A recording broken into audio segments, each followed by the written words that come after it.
Supervisor Euler, go ahead and you can ask your question, and then we'll have the clerk recorder answer. All right. So, Mr. Ronco, a couple of quick questions. First of all, a lot of controversy in the last month or so about a contract that was let by the state involving a quote-unquote voter outreach effort. I just want to make sure this has nothing to do with that, first of all. I'm not hearing him. I apologize. I did not have audio until I heard about the second half of your There you go. statement. All right, so, oh, you didn't hear my question? I did. Not only did I not hear the question, but I didn't hear the setup. So I Oh, apologize. okay. I was simply saying that there was a lot of controversy in the last month around a $35 million voter outreach initiative that the state was running, and my understanding was that the controller's office said you have to pull that back, and so I just want to make sure, first of all, this had nothing to do with that. By this, you mean the Item item that 20 we have on there? No, it has Item nothing 20. to do with that. This item is a grant that is outside of the of that process. So Okay. we still are expecting to get that money, but this is not has nothing to do with that. Okay, and then can you, it lists on here a number of possible things for which the money can be used. Have you identified what it is you intend to use this money for? Yeah, we intend to use this money for items like ballot drop boxes and nonpartisan voter education. This will not be really associated with that, the money that was diverted by the Secretary of State's office for communication to voters about the changes to this election, which we have done. But we have other pots of money for that, and we'll wait for the state to be able to send that money to us eventually. Okay. All right, thank you. That was the only question I had on that item. Thank you. You bet. I would Thank you. move approval of 23A. Second. Do we need to take public comment first? So any public want to opine on this item? All right, seeing none, we have a motion by Supervisor Euler and a second by Supervisor Gustafson. All those in favor? Aye. Opposed? Motion carries. Thank you. Next, we'll move to public comment. This is a time for the public to address the board on any item that is not on our agenda. So we will go ahead and take public comment here in person. I know we've got one, but let's take the business first. So nobody here right now. Anybody on Zoom like to make a public comment?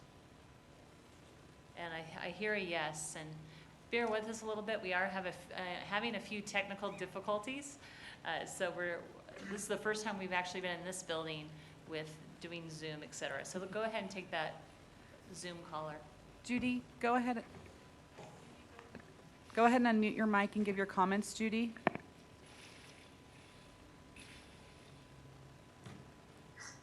Okay. Good morning, Supervisors. My name is Judy Eisman. I'm a North Auburn resident and a member of Protect Rural Placer. Today, I am here on behalf of our rural community to publicly give a hearty thank you to the Planning Commission for their thoughtful action at the October 22nd meeting.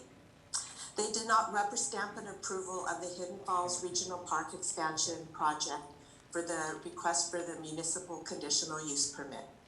Instead, the Planning Commission has requested that the Parks Department provide them with additional information and documented plans, which includes vegetation management and grazing, among other items. The Planning Commission also requested that the Parks Department make those documents available for public viewing.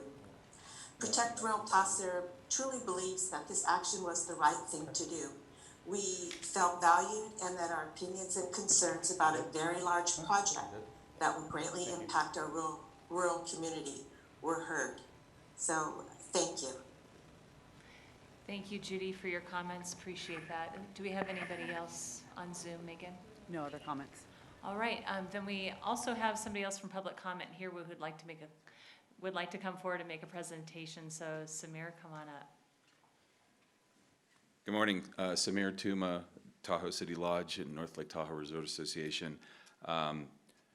Today's a somewhat sad day in the history of Lake Tahoe, and that's because we are losing one of our greatest advocates in the form of Supervisor Euler. Kirk has been just absolutely fantastic member of the community. He has been a real friend to Lake Tahoe. And for those of you that don't know, today is Kirk's last meeting as a supervisor in Lake Tahoe. There's 5 districts, and we have our fabulous 5th district supervisor, Gustafson, who's obviously a longtime supporter of the community. But we've always felt like we've had at least a supervisor and a half. Kirk has spent decades up here recreating, enjoying the environment, but he's also spent decades as a real reliable form of support for the various things that the community wanted to do. And you're going to be missed. You're really going to be missed. And we hope to see you around in many other forums and other ways and helping and participating. But I just felt like I couldn't let today go by without acknowledging really the hard work, the dedication, and the passion for Tahoe. And we're going to miss you, buddy. Appreciate all the time, and look forward to seeing you around in other forums. Thank you.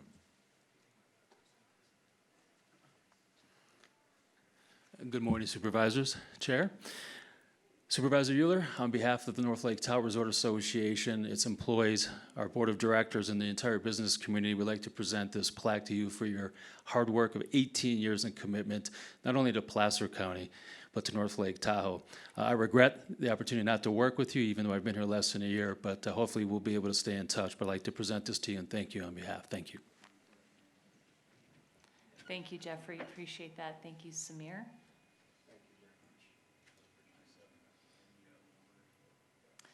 And fortunately, we don't have to say goodbye to Supervisor Euler yet, so the rest of our board can refrain from comments.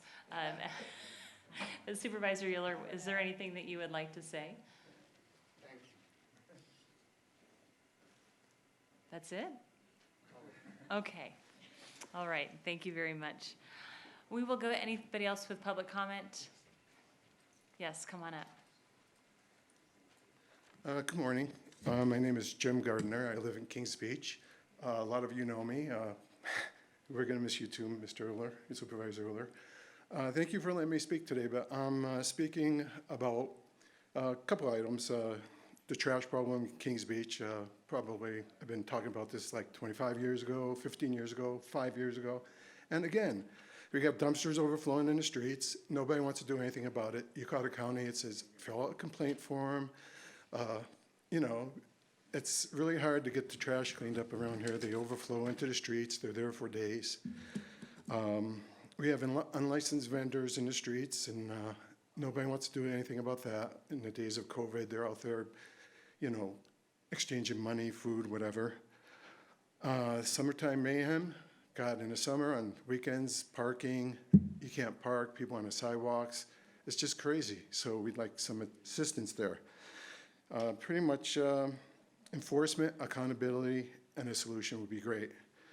Also, I'm speaking in regards to the county process regarding the purchase of 7 Pines Motel and its conversion to a homeless center.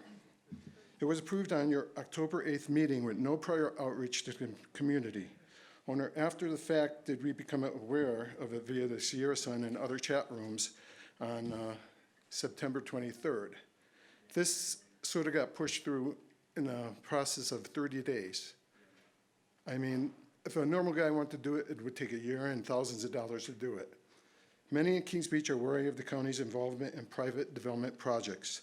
The town center and the Eastern Gateway projects are prime examples.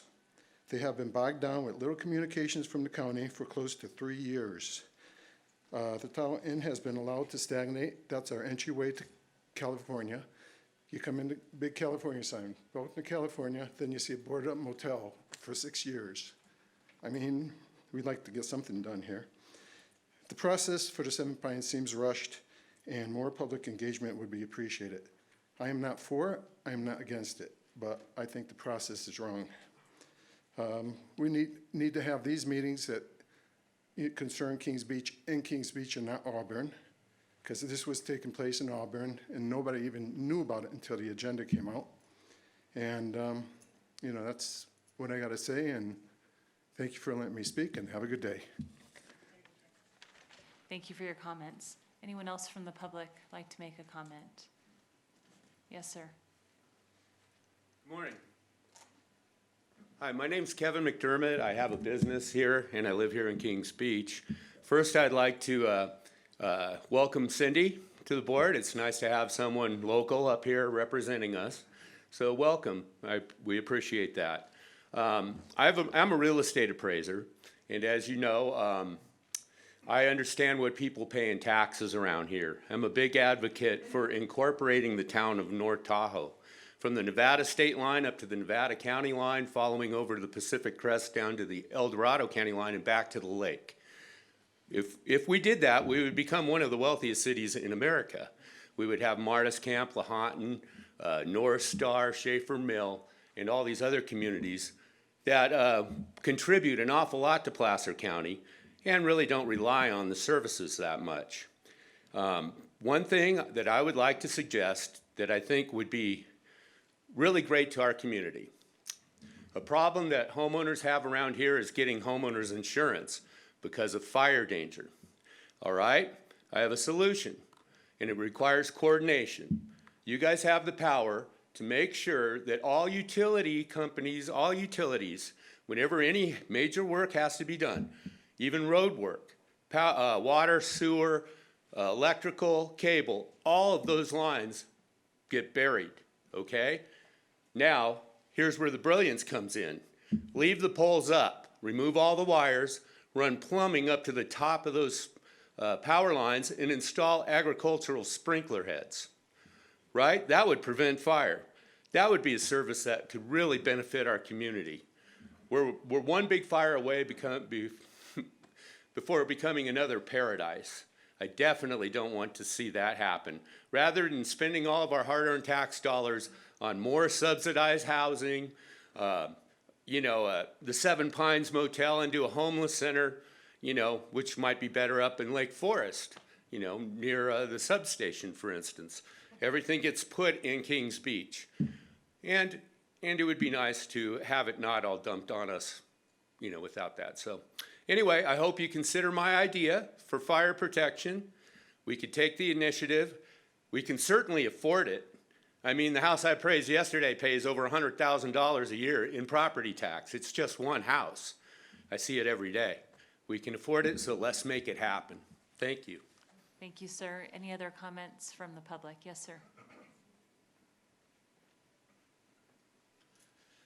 Good morning, Gary Davis. I just want to add to the other gentleman's comments about Supervisor Euler. Thank you for your time and your effort. You've always been outspoken and frank in our community, and I really, really appreciate that. Thank you. Anyone else from the public? All right, we'll go ahead and close public comment. And next I'd like to move on to board member and county executive reports. Let's see. Go ahead, Supervisor Gustafson, thank you. Well, just in relationship to a couple of the public comments, at 3 o'clock today, we're going to get an update from county staff on a number of the efforts on trash and additional services we provided this summer. And I think maybe we could also ask for a response on Seven Pines motel purchase, and that it isn't a homeless shelter, and correcting some of that misinformation, because I do think it hasn't been appropriately covered up here. And one of our issues up here is obviously not having much of a local paper. So. Okay, we'll speak to it. Thank you. I don't have any other items. All right, so do we have somebody who can just briefly comment on the hotel? Yeah, I mean, if you could go ahead and speak to that, Todd, Speak to it now. That would be great. That's great. So Seven Pines Hotel, part of Home Key Project. This is a statewide initiative from the governor regarding, and it's not a homeless shelter. It's actually a transitional facility for residents that may be on the verge of potentially becoming homeless. Up in this specific area, we're looking at renovating that property. There was money that was set aside, and the state actually allocated about $1.4 million towards the acquisition of this property. That acquisition then will incur additional renovations that are going to happen over the next couple months. This is also going to be a project that is actually going to be run by AMI Housing. They'll be up in this area. I believe they'll be the first one that'll be handling projects up in this of a similar nature. But it'll be able to provide really transitional housing for folks that may be on the verge of potentially becoming homeless. So I think it's been a great project. It's going to create a great deal of opportunities for space that we just currently don't have in this general area and really countywide. So that's kind of the background on that. We're also going to be doing a pretty tremendous investment on renovating, so they aren't going to just be hotel or motel related rooms. They actually are going to have a kitchenette, as well as more of a studio apartment complex, as well as I think there's a couple spaces for like 1 bedroom or 2 bedroom sites. So I think there'll be some for families and then for some single individuals up in this area. So that's a background on that project, but it was through the Project Roomkey program that we really took advantage of this opportunity. And it was state funding that the county had to move on extremely quickly in order to apply for those dollars. We didn't have a lot of time That's to correct. do that. Right. Supervisor Gustafson. Well, I wanted to make a couple other comments. Staff assured me that a number of the existing tenants would be remaining Correct. in the lodging, and as vacancies come up. Secondly, they are required to work Correct. at least part-time and pay rent. There is on-site management. And the history on that particular property has been numerous calls to law enforcement in the last year. I think over 30 in 1 year. So pretty significant issues that have been encountered. So it's not a major significant change in the types of folks using the property, but with increased management and support. So. Thank you, Supervisor Gustafson. Supervisor Holmes? Yeah, thank you, Chair Gordon.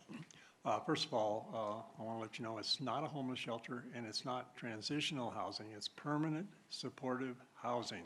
People can live there for a long, long time. It's funded by the state of California, and we have a deadline to purchase and renovate that before, or we have to give the money back. So it's not a transitional housing. It's permanent supportive housing. Thank you, Supervisor Holmes. All right, nothing else from board members. So, well, I do have something that, Steve, go ahead, and then I've got something I'd like to bring up as well. Okay, good morning. Steve Pedretti, Community Development Director. I want to take this opportunity to introduce a couple of the new managers to our Tahoe office. Crystal Jacobson is now our Deputy Director of the Tahoe office for CEDRA. She is familiar to folks up here. She was the lead on the Tahoe Basin Area Plan.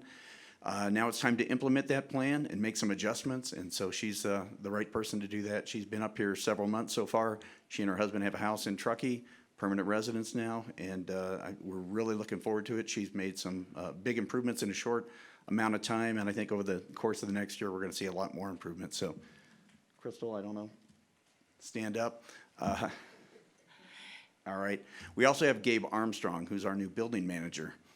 In the Tahoe office. Again, we've had a number of issues, and Gabe, I'm confident he's going to be helping us fix those problems as well. And so between them, we've also got a new short-term rental supervisor, Jamie Payne, who is coming here from South Lake Tahoe. She's off today. She's working Wednesday through Sunday. And she has shown in a very short time, in just 3 weeks, I've seen a lot of promise. So we're really looking forward to making some more improvements with the services up here. Great, Thank you. very much, Steve. It's great to have folks on board to continue to work with our residents here in North Lake Tahoe. I'd like to bring up an item for my colleagues, and that is I'd like to have a conversation about our MACs and how we move forward with our MACs, our municipal advisory committees. We've had COVID and we haven't had our MACs meeting regularly. And one of the things that when I came in, gosh, it's been almost 2 years now, we have a MAC of 5 members, but very seldom would I have more than 5 community members come to my MAC in Western Placer. And so I want to talk a little bit about the effectiveness of them and concerns that I saw. So when I had MAC meetings, there might be a county-wide issue. Let's take maybe the wine ordinance. Not sure if we got to every MAC on that one. But what happened is we had staff go to, I think we have 13, 15, 17 MACs. How many do we have? 13. We have 13 MACs throughout the county, which is an opportunity for residents to give input on issues. But with staff going to 13 MACs, my MAC maybe had 5 attendees in addition to the MAC members. It felt like it was a very large use of staff resources, going to night meetings, 13 nights during a course of time, and really having not a lot of community input. And I really think that we should look at our MACs, how they're set up. I think we can actually be a little bit more effective with how we use our MACs. MACs were set up back in the 1980s because we didn't have a good way to communicate with our citizens. And now we've got email and voicemail, and we've got all sorts of technology. Now we can do Zoom meetings. And I really think we should look at some other models like a town hall model, where if we've got a county-wide issue, staff can actually have Zoom and in-person town halls and actually get a lot more input. If you focus on the issue of, say, the winery ordinance and have 2 different town halls where people can either attend or show up, you're utilizing staff more effectively, and we're actually getting a lot more input when we focus on a certain topic. And then if we were to have a MAC, or if we were to have a town hall, for example, a building issue in my area of Roseville, we could invite members to attend that meeting, get public input, and then that input could come to the Planning Commission or the Board of Supervisors. So I think there's an opportunity to pivot during this time of COVID, be a little bit more effective, and actually find a way to get better communication and better input from our residents. So I'd like to talk about that, look at how we might do it a little bit differently. Don't know if there's any other comments. Supervisor Gustafson? Yeah, I would appreciate that opportunity. I know being new to the board, a lot has been changing, and I've watched staff, and even tonight we have a town hall with the elections department. We've had a mixture of town halls and various MACs, and there's inconsistency, I think, as to who's holding MAC meetings, who's not, and that inconsistency creates issues between, I think, the supervisors. So I think if we could have a workshop and think about recommendations on how we solicit and remain consistent in public input, because even MAC members wonder why certain things come to them, others don't. You know, what is the intent, and can the town halls now be a more effective means to get public participation than what we're seeing through the MACs? Because I would agree, I have 7 MACs, so I'm the queen of the MACs, I think. And some of those often, we have a hard time getting a quorum, keeping members. We have some vacancies now, and before we reappoint, I think also when we appoint, it comes at various times. That creates inconsistency as well. So I'd really be open to how we best engage the public in county business and transparency, because I do think Zoom allows us much more transparency than we've ever had. People don't have to drive to Auburn to testify in front of us and be involved in local government, which is a great, great approach, I think. Yeah. So. Thank you. Supervisor Euler? I'm assuming you're talking about actually bringing this back as an agendized item for the, okay. Yeah, I would be supportive of that, and I'm assuming, Karen, that any action, since the MACs are a construct of the board, by virtue of previous action of the board, we'd have to adopt appropriate resolutions and all the rest based on whatever it is we arrive at that time. Okay. She's nodding yes. Yeah, no, I get it, yeah, I just. Yeah, we would, and plus, the zoning code does have provisions about the MAC when it comes to planning projects. What goes So to we'd the have to look max, at that right, too. exactly, yeah. But yeah, I think it's a worthy conversation. I think that the max you're absolutely right, they were a construct at a point in time, and things have changed. First MAC meeting I went to, my pager went off. That's how long ago, yeah. That's how long ago my pager went off. And I didn't have a cell phone to call to return. So, yeah, I think we've seen an evolution in technology enough that we certainly don't lack for public input opportunities. And so I think that's a worthy conversation for our board. Thank you for bringing that up. Supervisor, did you want to opine? No, I just wanted chime in? I'm receptive to having the conversation also. Okay, and I see a nod from Supervisor Holmes and Supervisor Gustafson. One other point I was going to make, I forgot to, is that we really see that people, the public, has meeting fatigue. There are so many meetings, and I think the county needs to be consistent in how we approach it as well, so that we get good participation and not have so many meetings between various entities that people can't participate. And actually, as we add on to that, CEDRA has really the importance of reaching out to our community and getting input. And another way I think we can actually get more public input is by utilizing surveys, on certain topics. And then people have that opportunity to actually give input on a certain topic, whether it's a planning project, something like that, as well as participating in a town hall meeting that's specifically focused on one item. And that way people know what the topic is, they can tune in, and then you're done. And I think that meeting fatigue, the one benefit of COVID has been that I have been able to not go and drive throughout the county, and I've been able to actually sit at home and participate more effectively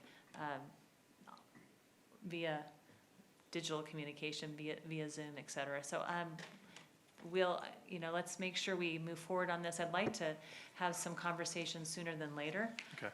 And see if we can get some resolution really before the end of the year if possible, so that as we move forward into this next year, as we're continuing, we still have to address COVID issues, so we're going to continue to do Zoom town halls for the time being until we get to a place where we can do a lot more public communication. Thank you. All right, anything else from board members?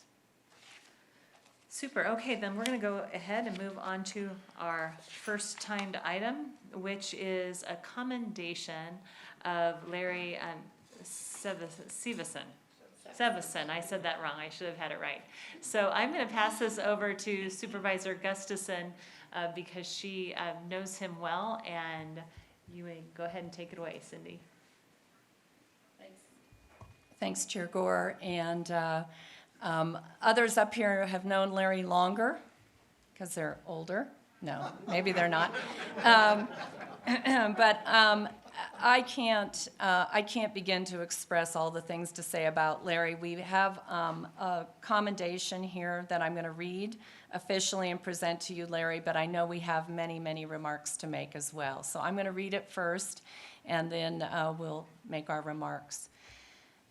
So, County of Placer commendation in the matter of a commendation recognizing Larry Sevison for his continued contribution to Placer County communities. Whereas Larry Sevison moved to the Lake Tahoe area in the late 1950s after serving in the U.S. Army for 2 years and attending UC Davis, following his parents who relocated to Tahoe from Marysville after the floods of 1955. And whereas during his more than 60 years living in Tahoe, Larry has been a pillar of the community, serving on local and state agency boards and commissions that have shaped the growth and prosperity of the Lake Tahoe area and Placer County as a whole. Larry served on the North Tahoe Public Utility District Board of Directors, as well as the California Tahoe Conservancy Board for more than 30 years, and represented Placer County on the Tahoe Regional Planning Agency Governing Board for more than 25 years. And whereas Larry has also served the citizens of Placer County for nearly 50 years, sitting on the Placer County Planning Commission since the early 1970s, and representing District 5 on the Placer County Board of Supervisors from 1981 to 1984. And whereas Larry has also made immeasurable contributions to the Lake Tahoe community and hundreds of individuals and their families as one of 2 founding members of Tahoe Nordic Search and Rescue, a group that was formed after a personal tragedy brought to light the need for an organized backcountry search and rescue team. Since its inception, the group has rescued hundreds of stranded people and provided education and training on backcountry safety to children and adults. And whereas Larry is revered for his ability to find a compromise between all parties in any situation, and respected for his ability to navigate tense discussions with knowledge, strength, warmth, and levity. Now therefore, let it be known that the above commendation was duly passed by the Board of Supervisors of the County of Placer on behalf of the citizens of Placer County at a regular meeting held October 27th, 2020, recognizing Larry Sevison for his many contributions to the Lake Tahoe community and Placer County. So that's the commendation. We have to pass it, so I.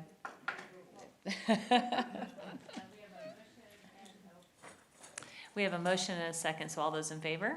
Aye. All right, motion carries. Go Thank ahead. you. But we also need to make some other remarks. And I'll start out, but I know my colleagues have a lot to say, and there's probably some people from the public who want to make some. I think he needs to be up here and take this like a man. Yeah. Okay, come up to the podium, Mr. Sevison. And it's nice to see that his family is here with him. That's Yes. terrific.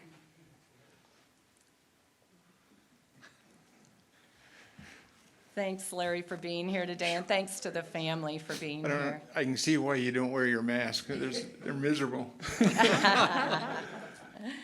So, Larry, just on behalf of our whole community, you've been a mentor to me for many, many years, a friend, but more importantly, you've been a leader in this community. I'm going to get choked up. You've navigated some really treacherous waters, and taking us through 25 years on TRPA, as all of you know, has been just unbelievable. And the way you passed it on to me, I can only hope to represent Placer County as well as you did on that governing board. So thank you. But I want to turn it over to my colleagues who have known and worked with you many years as well. Supervisor Wygant, and then Supervisor Holmes. So start off, Larry, I'll promise not to tell some of the stories about you if you promise to do the same with me. But Larry and I, we knew each other by way of Alex for my predecessor on the Board of Supervisors, but I think got to know each other really well when we served on the Planning Commission going back to 1990. And prior to that, one of the stories I do want to share is Alex had asked me to serve on the Planning Commission, and I actually told him I couldn't do it. It's too busy in my life. And so Larry calls me one night, and he's about halfway through this conversation about how, well, Robert, you can do it. We'll have a lot of fun. There's some really important things going on. And then he breaks down, and he starts laughing, and he says, I can't go on. Alex put me up to this. I'm lying. And the funny thing is, if you hadn't done that, I probably wouldn't have served on the Planning Commission. And if I hadn't served on the Planning Commission, none of us would be experiencing what we're doing now. So, Larry, just things that aren't in that commendation are that just a great entrepreneur. Larry came up to Lake Tahoe in the 50s and started up a couple of businesses, extraordinarily successful with that, always very engaged in the community. He has tremendous skills over the years with the contacts that he's made, being able to find resolutions, including state people and resources, and bringing that back to a local level. That there are several examples on the ground.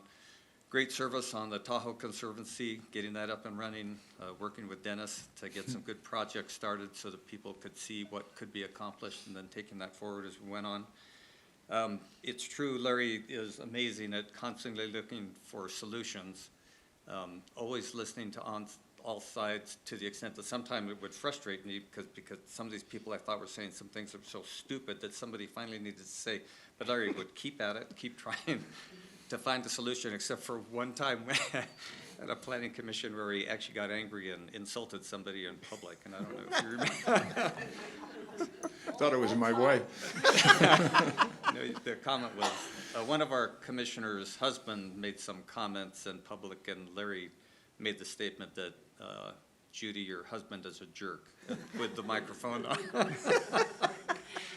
But more than that, the best part for me is that Larry's been a great friend. We've had opportunities to go up to the Klamath River where they have a place and spend hours fishing and solving all the world's problems, oftentimes with an adult beverage.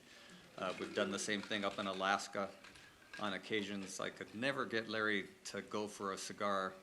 He always complained about me smoking them, but we just had some great times, and I can attest to the fact that just one of the most quality people in the world, and everybody's great to have had your exposure and the impact and the efforts of your work. So I want to thank you publicly, Larry, for all of that.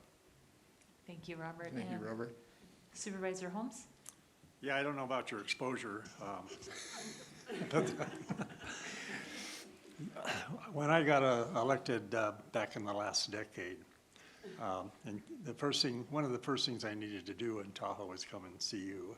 And I've known you, we've known each other briefly throughout those years, but you were the sounding board.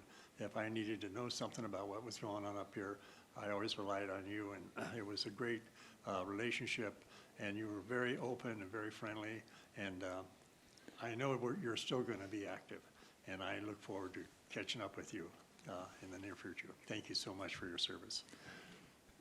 Thank you, Supervisor Holmes. Supervisor Euler? Larry, I was prepared to say nice things about you, but I just learned that you're the reason I've been stuck with Wygan all these years. So I'm going to have to take back all the nice things I would have said about you. Actually, you probably don't know this, but you were actually at the epicenter of the single biggest political misstep I made in 28 years in public life.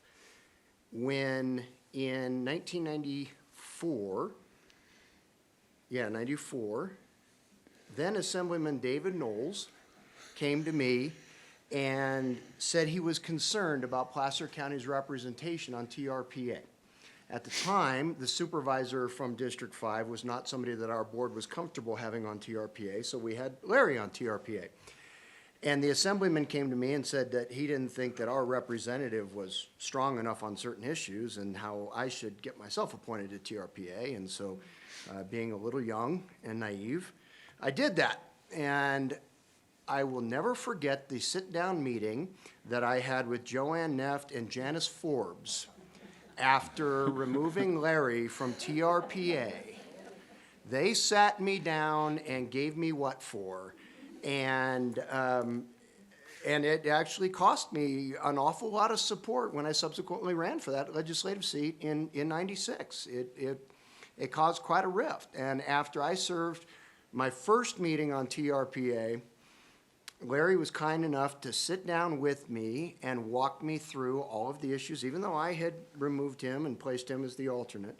He was kind enough to sit down, walk me through what the issues were, who the personalities were, all the things that I should have known before I was stupid enough to try to insert myself into it in the first place. But he was incredibly gracious and understood the naivete of a young, ambitious Euler back then, and was willing to work with me just long enough for me to say after about a year, that's enough of this, Larry, it's yours again. And I got my butt off of there and I handed it back to you, and it was in solid hands from that point on. So your graciousness, even in the face of a wild-eyed, ambitious youth, is something that has always stuck with me. And you see it in everything that you do, the way that you are just so open to people and engaging. And if you can live a life like you've lived in a place like Tahoe and not have enemies, that really says something about you as a person. Because as a community, there are very few communities where, as I've told people, you could stand on the street corner in Tahoe City and hand out $100 bills, and half the community is going to be against you. And you've managed to create an incredible life for yourself up here and just be surrounded by friends.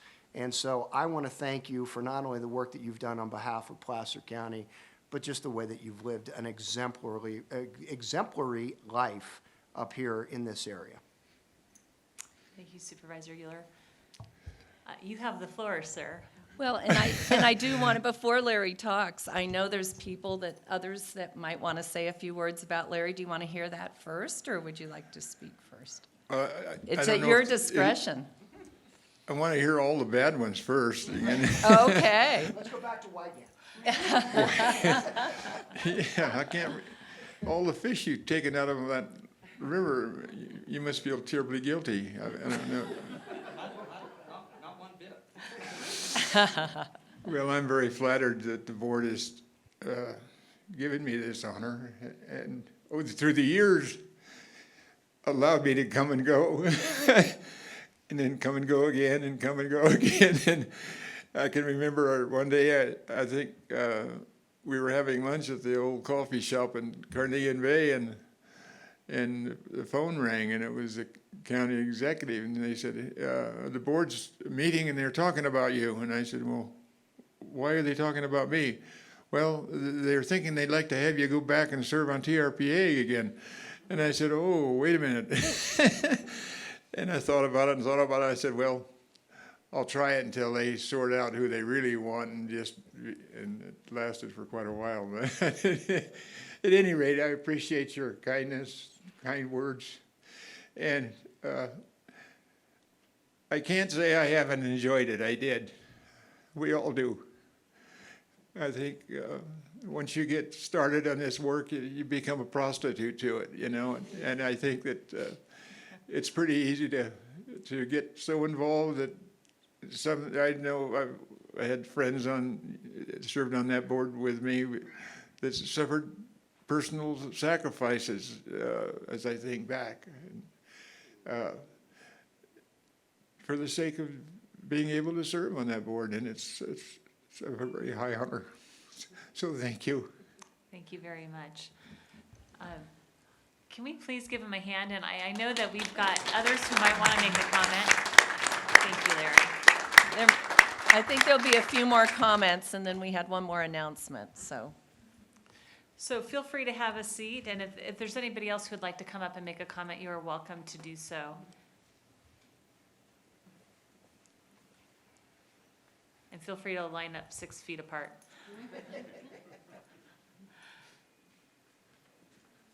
Good morning, Chair, members of the board. Peter Kratz, Placer County Public Works Department.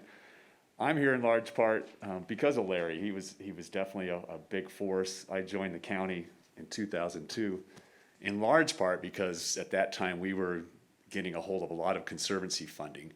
And I think, I'm not sure if Larry was on the board then, but he was very instrumental in getting Placer County on the map on the east side to really do some of the things that Supervisor Wygant mentioned, working with Dennis Jagoda back then to do erosion control projects where we didn't have much of a public works presence in the before 2002 when I joined, and I don't take full credit for it. I really looked to Larry and other folks at that time and the Board of Supervisors and other people really pushing the county to do great things on the east side, and before we didn't do that. And so I've had a great relationship with Larry over the years. I look to him as a mentor, as some of you have mentioned as well. Kind of like a dad to me. I lost my dad when he was 50 years old. So every time I bump into Larry, he gives me that positive nudge to hang in there, because as you know, getting projects done, and that's what I still do, is try to deliver capital projects for Placer County up and down the hill, but particularly in eastern Placer. Larry would bump into me and say, hang in there, Peter. I've been here doing this a lot longer than you, so don't put your head down, keep your head up, to help me get those projects to the finish line. As you all know, there's a lot of layers to get any sort of project done, if it's up here or even down the hill. So thank you so much, Larry. And you know, one of the latest projects we did with conservancy funding was the Dollar Creek Trail that many of you went to the ribbon cutting. And it's funny because when we planned that project, a lot of people in the community said, well, no one will ever use that trail. It'll be a couple people on it. Well, that is so much far from the truth today. As we know, it gets hundreds of people on that trail every day. And again, conservancy funding and Larry's influence on trails like that. And I know he's going to stick around and make sure that we get the rest of the North Tahoe Trail done from there over here to Kings Beach. And that's one of my initiatives to keep that moving forward. So thanks again, Larry, for all your support over the years. Really appreciate it. Yep. Thank you, Peter. Good morning, Board. Gary Davis. Larry, I think we met about 30 years ago when I first came to Tahoe as a civil engineer. And I gotta say, you're one of the most respected people I know in Tahoe. And all the various hats you've worn for so many years, so much good has come out of it, not only for this community, but for a wider spread than that. And I can't tell you how much we appreciate your openness, your willingness to listen, and your fairness in your decision-making. It's been awesome. Thank you so much for your time. Thank you, Gary. Anyone else?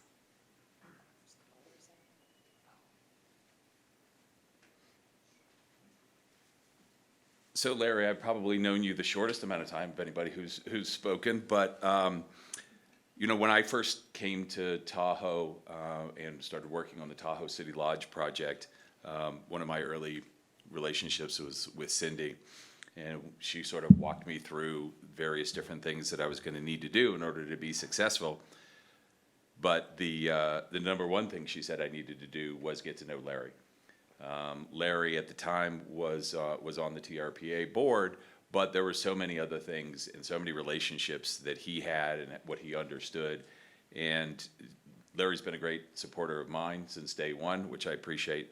But the other thing that I think is really important is civic life is about showing up and engaging in things on behalf of your community. And to hear you talk about the passion with which you do that, it comes through every day.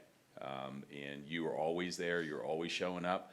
Sometimes it's for items that you have a direct interest in or that you're involved in, but a lot of times it's just because you want to show up and you want to be part of what's going on and be a positive influence in that. And so I thank you very much for the personal interactions we've had, but more importantly for all that you've done and you continue to do for the community. So thank you very much, Larry. Appreciate it. Thank you, Samir. Anyone else here in the public? And I don't know, do we have any calls, Megan? We do have a couple of Zoom calls, so we'll go ahead and take those as well. Ron, go ahead and unmute your mic and give your comments.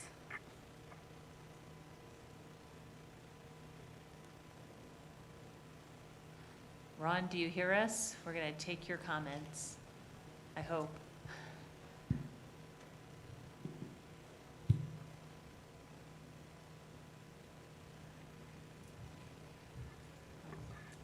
And I think you're unmuted. We're okay? Yes, we are. Go ahead, Ron. Thank you.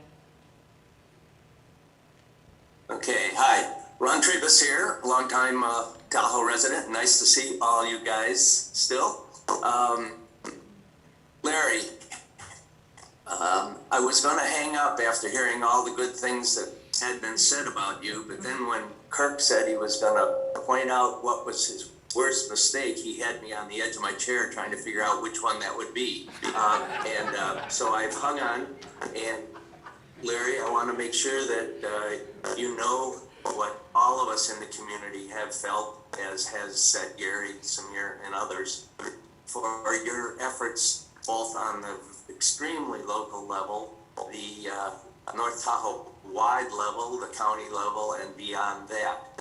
And some of the other things that have made you one of the outstanding people I've ever known and will ever be at North Lake Tahoe is your individual response to people in need, where you volunteered to help people, be it through midnight snow plowing or many other things that aren't showing up as government services. Your tenacity at some things, like when you lose a cell phone, how hard you work to find that cell phone. That's a good story, Larry, to share sometime. And also your ability to be kind to others, how you've let me whip you on the golf course, where otherwise you would have been right on top of me. But in the long run, you will continue to be just a great friend of mine and always be a person that I will point out as a great example for how someone is a community spirit and leader.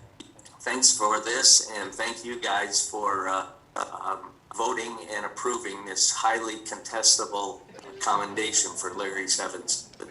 Thanks, Ron.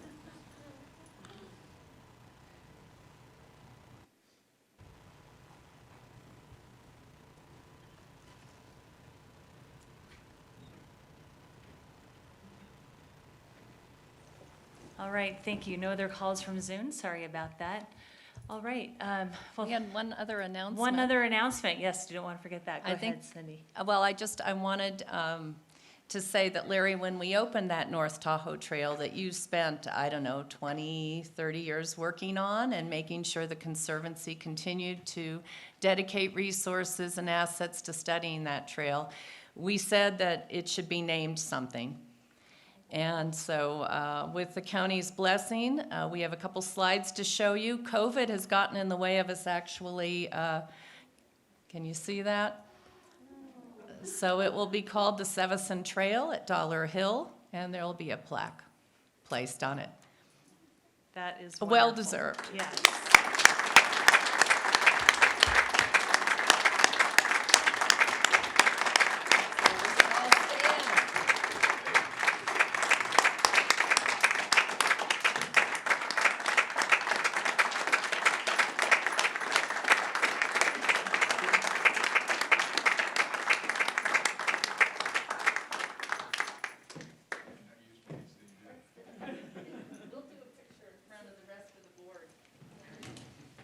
Or actually, yeah, y'all. Yes. Here. Will that work, Lindsay? Yes. Because I want all everyone in. Yes, you do. No, we just want to picture the five of us hanging out. Take yours off. I feel a sneeze coming. Okay. Well, we'll take yours off. You look better with your mask on, Larry.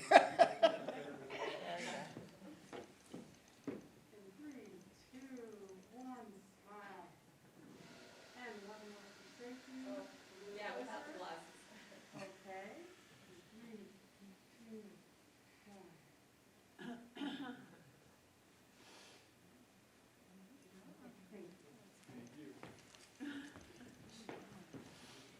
That's for you.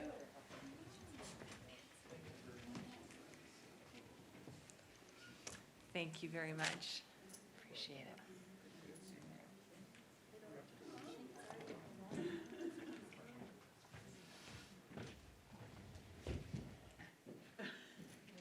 And we look forward to when you can go out and take a picture next to the plaque in person.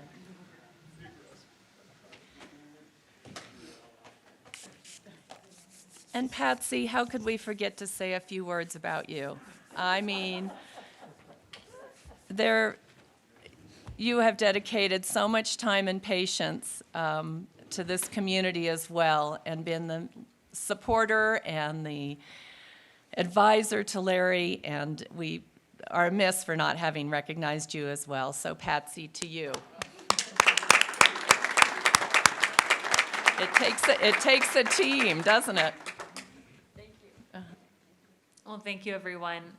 You know, often we have to do difficult things, but it is really nice to have the opportunity to honor people who have spent years and years dedicated to serving their community. So Larry, thank you for all that you've done, and you'll continue to do, because you were still on our planning commission, so you're not done yet. And of course, there are plenty of people who you need to continue to mentor in this area. So thank you, and I'm so pleased that your family was able to be here to join you. All right, we'll go ahead and move on to the next item of business, and that is our item number 2, Pioneer Energy, and we are going to receive a presentation about the expansion into El Dorado County and the city of Placerville, and this must be Don. Good morning, Don. Good morning, Chair and board members, and thank you for putting us on the agenda this morning. We have an important topic to talk about regarding Pioneer. We do have a presentation. Oh yeah, there it is. So, thank you. And also want to introduce Sam Kong, my colleague at Pioneer, who will, along with myself, answer any questions that you have this morning. So, next slide, please. Oh, I'm sorry. Oh, hold on a second, Don. We're looking for a dropped hearing aid, so give us a moment. Yeah.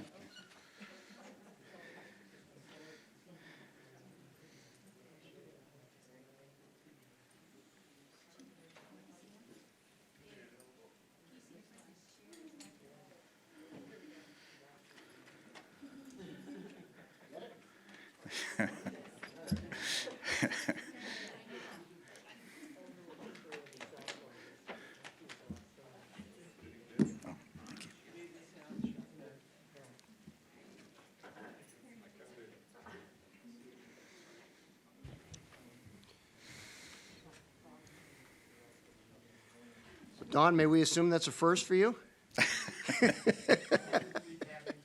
Very good. Of course, I need my glasses.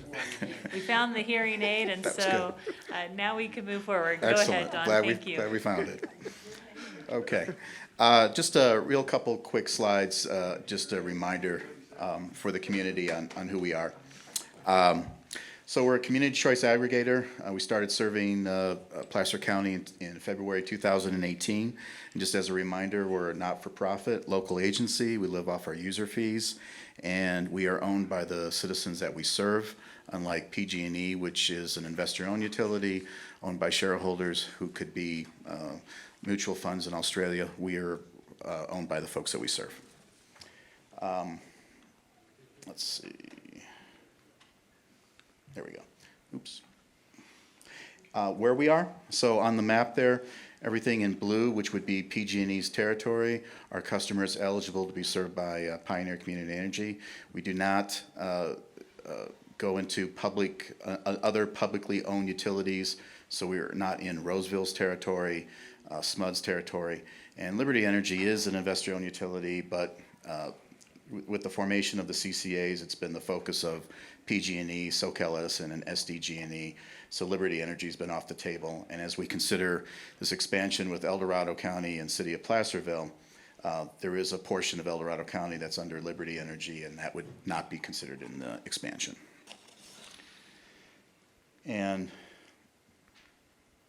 there we go. Oh, did I lose this? Sorry, first time using this here. Okay, there we go. Okay.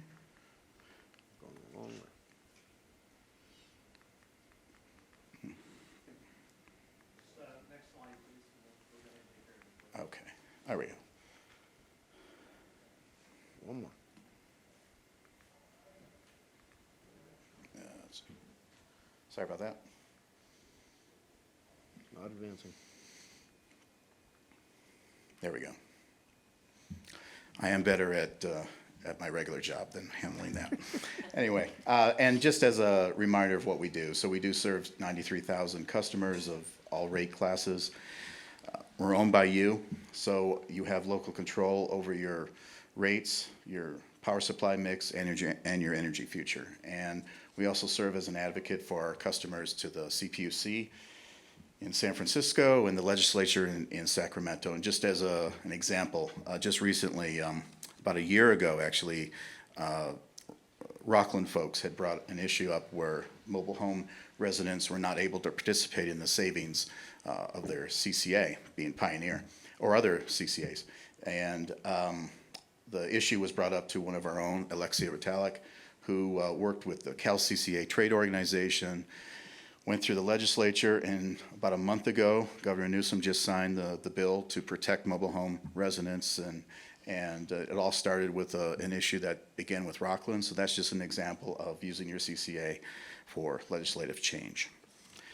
And last slide on the introduction would be just as a review of, you all took a chance to form Pioneer Energy a few years back, and what has that payoff been?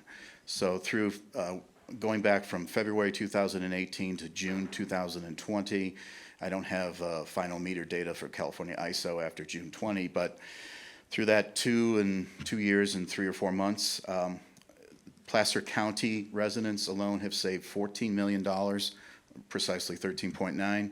That's 13.9 million that's not being sent to San Francisco. It's being saved by your folks and staying here in this community.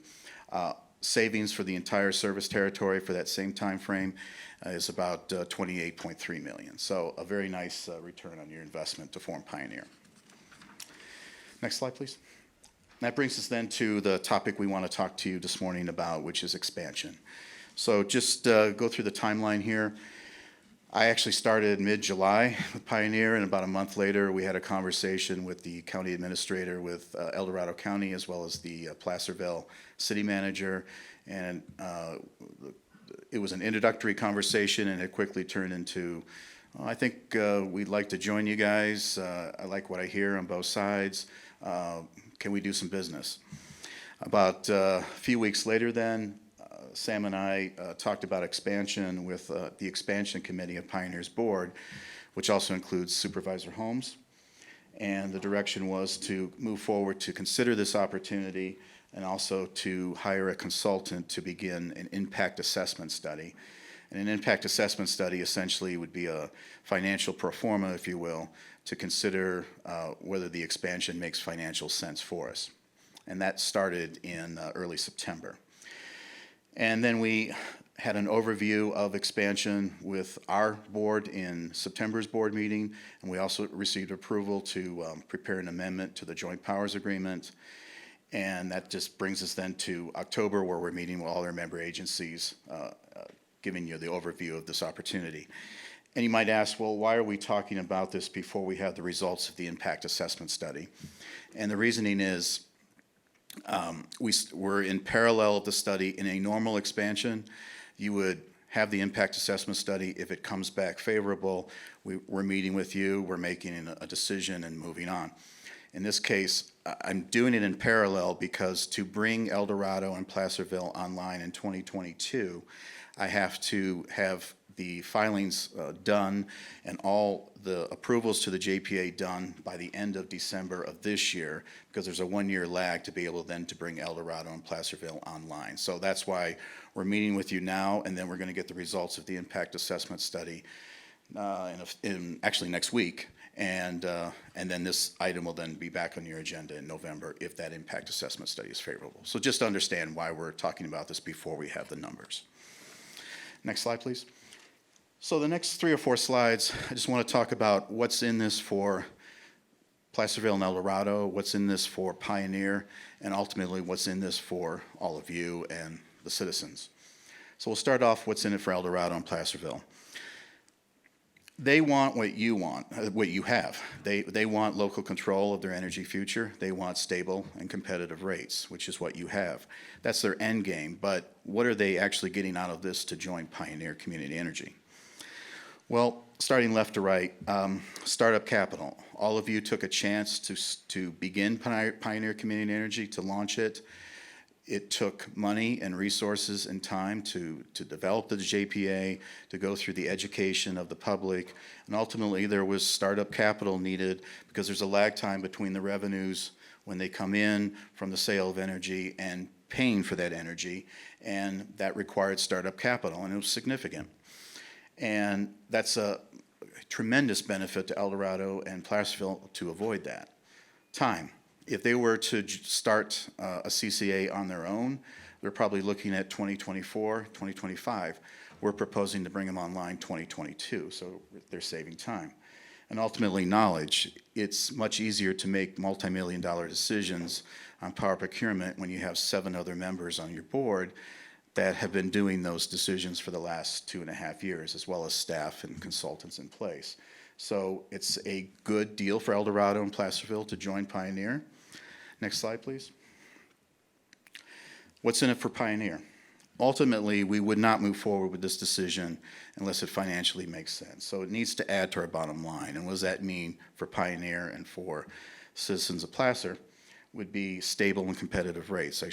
We showed the savings over the last 2.5 years. We want to continue that trend, especially in 2020 with all the volatility that all of us have gone through. We want to keep the rates stable as long as we can and keep those savings accumulating.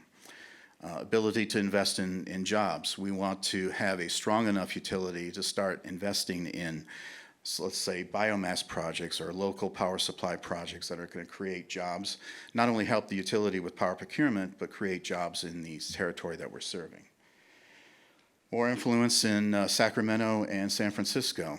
It doesn't seem fair, but the more meters that you have to serve, the better seat that you get at the table. It's just the way it is.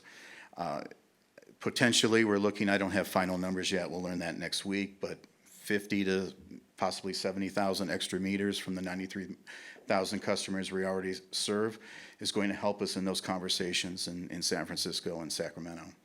And then power supply options. Again, larger load, we should be able then to attract better power supply options, better, stronger financial power suppliers, better projects, and ultimately better pricing. I've seen this in other CCAs where they're starting to combine forces in joint procurement. Again, we're adding a significant load to our portfolio that should be able to attract better pricing in our power procurement as well. Next slide, please. So we've talked about what's good for Pioneer, what's good for El Dorado and Placerville, but what does this really mean for all of you? Well, I talked about rates, and that really is our core value, is keeping the rates stable and competitive. But I do face many risks on rates, and I don't need to preach to you the economy right now and the impact from COVID-19. I can see the meter data. I know what the impact is now, but what I don't know is what that new economy is going to look like. And if we are looking at permanent load loss in the future, how do I make up for that loss of revenues and keep the rates stable? One of those tools in the toolbox is expansion. Power supply. We've seen just recently an August heat wave, we saw power supply prices go up to about $1,000 a megawatt hour. It's normally they're $30 to $40 a megawatt hour. You have to have the reserves in place to be able to make those purchases and not impact the rates. Power charge and difference adjustment.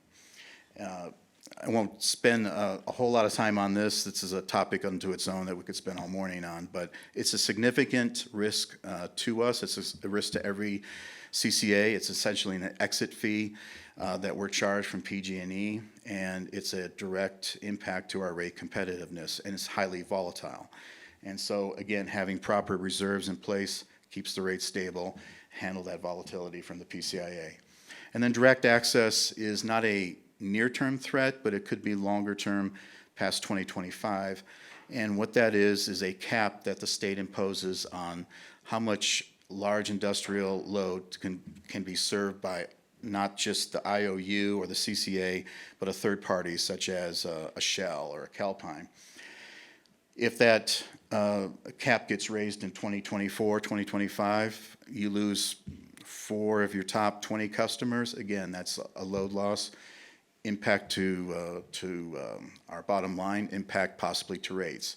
What does expansion do? Hopefully it's going to strengthen our reserves, and it's really, the umbrella there is my best defense against all those risks is having a strong enough financial utility with the proper reserves in place. And what do we get out of this with this expansion?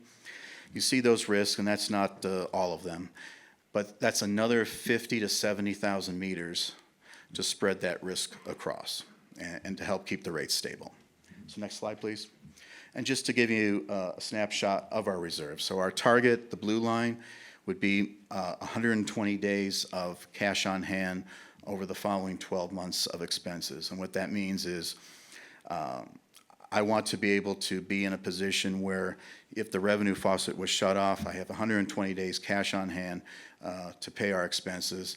It's good industry practice for on the utility side to have that much reserves, as well as it would be help us 2-3 years from now in obtaining a credit rating, which will ultimately help in our power pricing as well.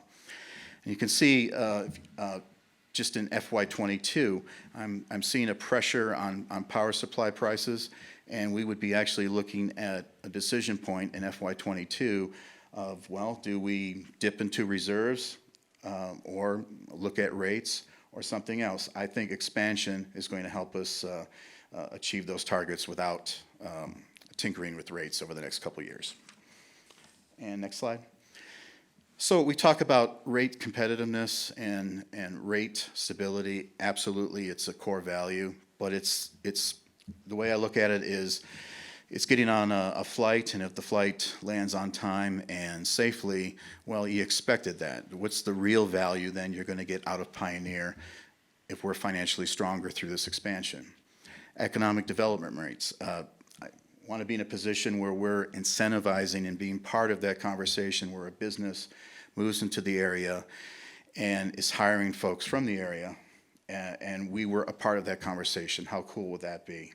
Biomass projects, you know we need it, especially a reminder over the last couple of months. But just give you an example of the challenges there. Biomass is going to be around $100 to $140 a megawatt hour. I can buy power from California ISO at $30 to $40 a megawatt hour. We want to do it. It's just expensive. We have to be in a good financial position to do so. We have $10.5 million right now in debt from the line of credit when we first launched the utility. We're scheduled to pay that back in 2023 in equal installments. I'd like to be in a position where we are considering possibly paying that back sooner, a nice value for the county as well. And then PSPS mitigation, fresh topic in many of our areas. We talked to a supplier a few weeks ago about powering up substations that would very much help in mitigation. Came down to pricing, and it's either he's developing the pricing or he doesn't want to tell me the price because it's going to end the negotiation. So I want to be in a situation where we can partake in those type projects, but they're not free. Next slide, please. So we've spent 3-4 slides on what's in it for all parties. I hope you got the message that I feel strongly about this expansion, and that this is a win for El Dorado Placerville, it's a win for Pioneer, and ultimately a win for Placer County. We'll move on to governance. So currently we have a 7-member board, of which Supervisor Euler and Supervisor Holmes are part of. If we were to expand with El Dorado and Placerville, that would be 1 member each, so we would have a new board of 9. And the last bullet point, critical to expansion, I think the first hurdle is, does it financially make sense? The second hurdle is, are you expanding with like-minded folks? It doesn't make sense to, let's say, recruit an area for expansion that is going to be financially lucrative, and then at the same time they want 100% carbon-free energy, you blow up your rates. All I've done then is introduce conflict to the board. So we want to have expansion that's strategic, that makes sense, that you're going into areas that feel the same way about the CCA that all of you do. In my conversations with the county as well as the city, and we've done presentations with the council and the Board of Supervisors there as well, I have no indication that they're not on the same page as all of you in running your utility. And in fact, in the packet, I did add a letter from the county as well as the city regarding their support of this expansion and the emphasis that they have the same value and goals for the CCA as all of you.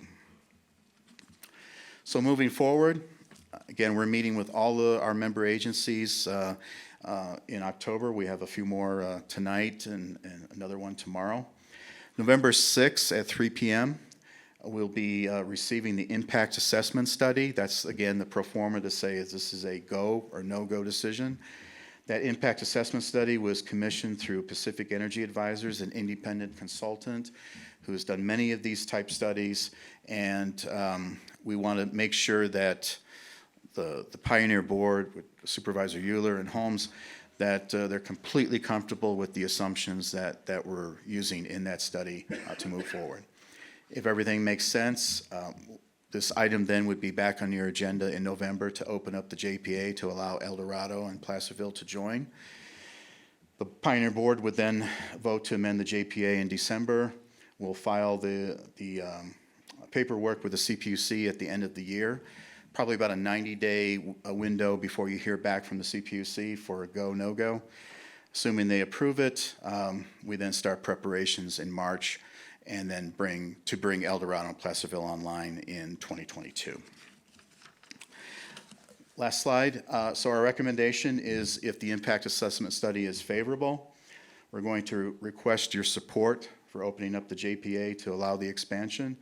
If it's unfavorable, we suspend the process and we're done with it, and we'll consider it again next year. So with that, I really appreciate your support and your time this morning. And between Sam and myself, happy to take any questions. Thank you for the presentation, Don. Appreciate it. Do I have Looks like I have no questions from my, yes, I do have questions from my colleagues. Supervisor Gustafson? Thank you. Thanks, Don, and I bet you can imagine what I'm going to ask. If you could go back, I think it's to slide 2, but, how would you deal with Liberty Energy? Could you potentially deal with Liberty Energy, and what are the obstacles there? Because certainly the unincorporated area up here would like to save 2 months free electric bills every year. Great question.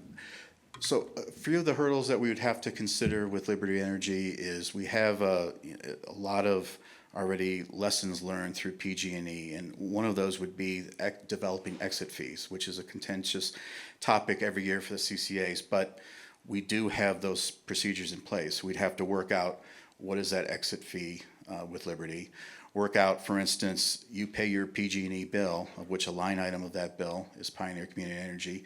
How would that billing work with Liberty Energy? So those are just a couple of the examples. Certainly the conversations of that load being open to Pioneer, and those would be one of many topics that we'd have to talk about as far as working out the details. But it's not off the table. I think we've been focusing mostly on PG&E, but I think as things settle down, it's certainly something that we need to consider. Well, I'm sure our business community, we have some very large load consumers up here with our ski areas, between snowmaking and lift capacity, and I think anything we can do to further those efforts up in this area, I'm sure our community would very much appreciate. We would be equally excited. And that'd be, 26,000 more customers, so. Let's bring it. It helps. Thank you. Supervisor Holmes? Yes, thank you, Don, for this. Can you hear me? Yeah. Thank you for coming up and giving us this presentation. Although Pioneer Energy is governed by elected bodies, it's a business, and any business that wants to survive needs to grow, and that's exactly what we're trying to do here. I've talked to Don Ashton, the County Administrative Officer, and also the Chair of the Board of Supervisors of El Dorado County, Brian Veerkamp, and they are truly supportive of this. They really want to get involved. They spent the last couple of years looking for options, and so I think this is the best option for them, and they agree. Thank you. Thank you. Thank you. We'll go ahead and just open this up to the public if there are any questions from the public here in person or anybody on Zoom. Not on Zoom. All right, doesn't look like it. So we don't have any action to take. We appreciate the update and the opportunity to hear from you, and we look forward to hopefully a good result with the assessment, and I'm sure we'll hear from our colleagues what that outcome is. Thank you again. Thank you, Don. All right, we'll move to our 10 a.m. timed item, which is the item 3A, the public road name change on Coon Street to Raccoon Street. Good morning, Rebecca. Good morning. Again, Rebecca Tabor. I'm with the Engineering and Surveying Division. This item is a proposed public road name change from Coon Street to Raccoon Street.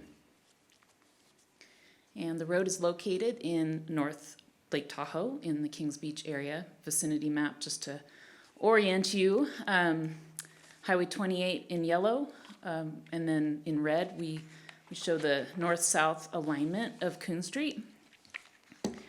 And there are 14 parcels that are affected by this address change, this road name change. They're listed by APN and address on the right.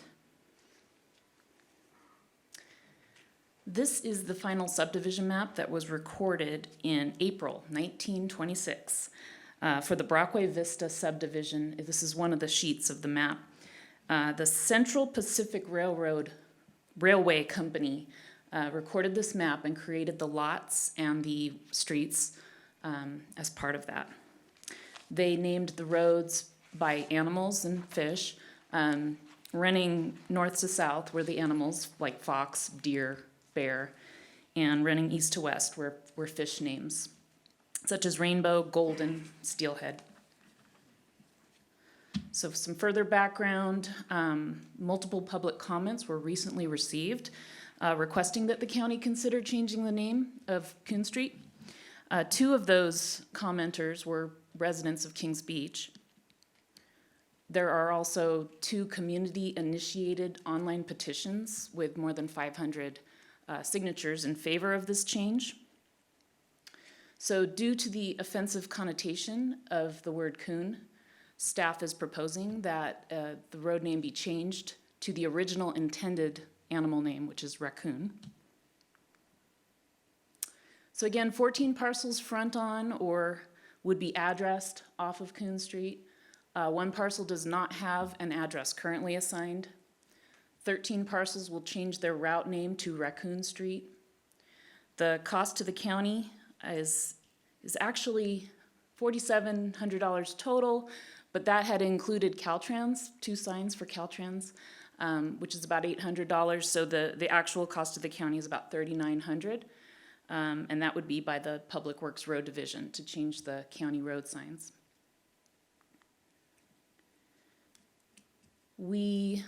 Just to note that Kings Beach mail delivery is by post office box. Parcels addressed off or fronting Coon Street were sent letters in August. We received only 1 comment in response to those letters, and that was 1 person in opposition, a resident. We noted in the online petitions that at least 1 resident had signed in favor of the road name change in those petitions.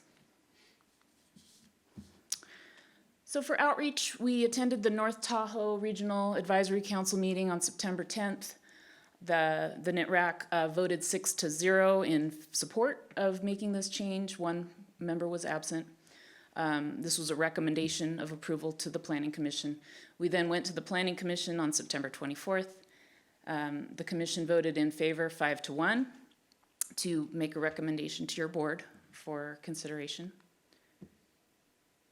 And to outline, if you do support this, what we would do, our division would do to make this go into effect, we would send letters to the properties affected by the address change, give everybody a month for the full effect. Only their address road name would change, not their numbers, street numbers.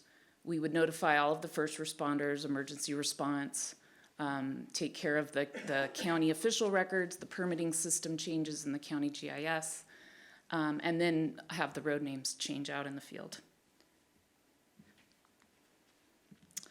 So the actions I'm going to actually take out of the staff report would be for your board to conduct a public hearing to approve renaming Coon Street to Raccoon Street, to make a finding of exemption pursuant to CEQA guidelines section 15061B3, and to adopt a resolution authorizing the Deputy Director of Engineering and Surveying to assign the road name Raccoon Street.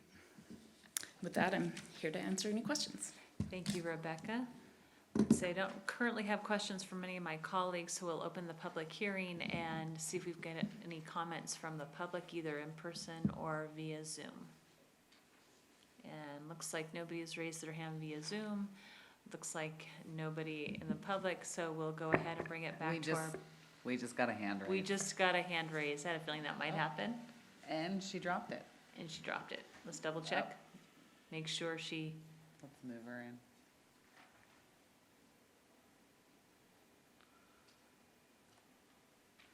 Nicole, go ahead and unmute your mic and give your comments.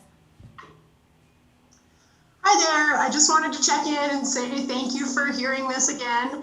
We're very excited that this is about to hopefully go through. I actually drove through Kings Beach on the way home yesterday. I do live right off of Coon Street and saw that they had replaced the signs down on Highway 28 already, and it made me tear up. I am so happy to see that change in our community. It's a fantastic thing for our children moving forward. I would like to point out, and it wasn't brought up at the Planning Commission meeting, just on the board, that none of the other street names in the grid here in Kings Beach are shortened. So that Coon Street is shortened is really the major issue here. And so replacing the word with raccoon is really correcting the rest of the entire grid. So that is a major factor to that. And that we're going to have hundreds of thousands of visitors that see that sign, those many signs, that will feel more welcome in our community. I think that's a major factor. And we're very excited to have this move forward. Thank you for making it a smooth process. Thank you for your comments, appreciate that. And do we have anyone else, Megan? All right, we will close the public comment. Supervisor Gustafson? I wanted to thank Rebecca and staff for putting this together, and I'm happy to make a motion with the actions requested as articulated by Rebecca. All right, we have a motion by Supervisor Gustafson, a second by Supervisor Holmes, and all those in favor? Aye, opposed, motion carries. Thank you, Rebecca, and thank you to our community.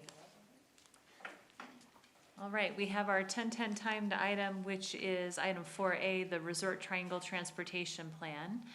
Good morning, Stephanie Holloway, good to see you. Good morning. Set up here. Happy to have this thing off. Good morning, Madam Chair, members of the board, executive team. Stephanie Holloway with the Department of Public Works and our Transportation Planning Division with you this morning. We're really excited. I'm here joined with Peter Kratz and Crystal Jacobson to present to you the final Resort Triangle Transportation Plan. I will also mention we do have a couple of consultants on the Zoom call this morning with us from Kittleson and Associates and Gordon Shaw with LSC, who were really instrumental in helping us put this plan together. So as you may recall, we presented this draft plan to your board back in July. I was with you virtually here in person today. And since July, we've really been working to refine the plan and to do some additional community outreach. So today I'm going to cover the elements of the plan briefly, because you've heard this already, recommendations and some results from our community engagement, which we've been heavily involved in the last couple of months. So, and then at the end, we are asking your board to consider approval of the final plan and adoption of a resolution in support of the effort. So before I get into the details, I just want to lay the foundation for the need for this transportation plan. I'll just start by saying, sustainable transportation is really in a state of transition for us throughout the nation. We're being asked to shift and adjust our methods and tools for connecting people from destinations and everyday and through their everyday needs. And so Tahoe is really no exception to that. As you know, private vehicle usage tends to create periods of extreme congestion for us in this region. So although we have a number of plans that have really long identified the need to shift away from the private vehicle, we really feel that this will be challenged unless we have alternative systems and disincentives to create some of that behavioral change. So we're going to talk about that today. We really feel like this plan sets us up for action in both of those areas. Maybe I'll cue you next slide, or do I? There we go. Thank you. So just to start by talking a little bit about the plan objectives here, the program really strives to lessen, again, our dependency on the personal vehicle through mode shift. Improving the transportation experience in general for this region is important throughout the plan, and then minimizing the environmental effects. I wanted to just take a stop here and briefly mention that this plan was developed in concert with the regional transportation plan that TRPA is currently working on. You can see an excerpt here of their goals, and so just kind of wanted to mention that we really are trying to align this regional transportation plan for Placer in light of what TRPA is also working on. I guess I would also say it's important to note for this plan that it does encompass the whole area of our resort triangle, which includes the areas in and outside of the basin. And really, I think we identified a number of years ago that we really need to bridge the divide between the two planning regions, TRPA and our SACOG region, to help provide some continuity for transportation in this region.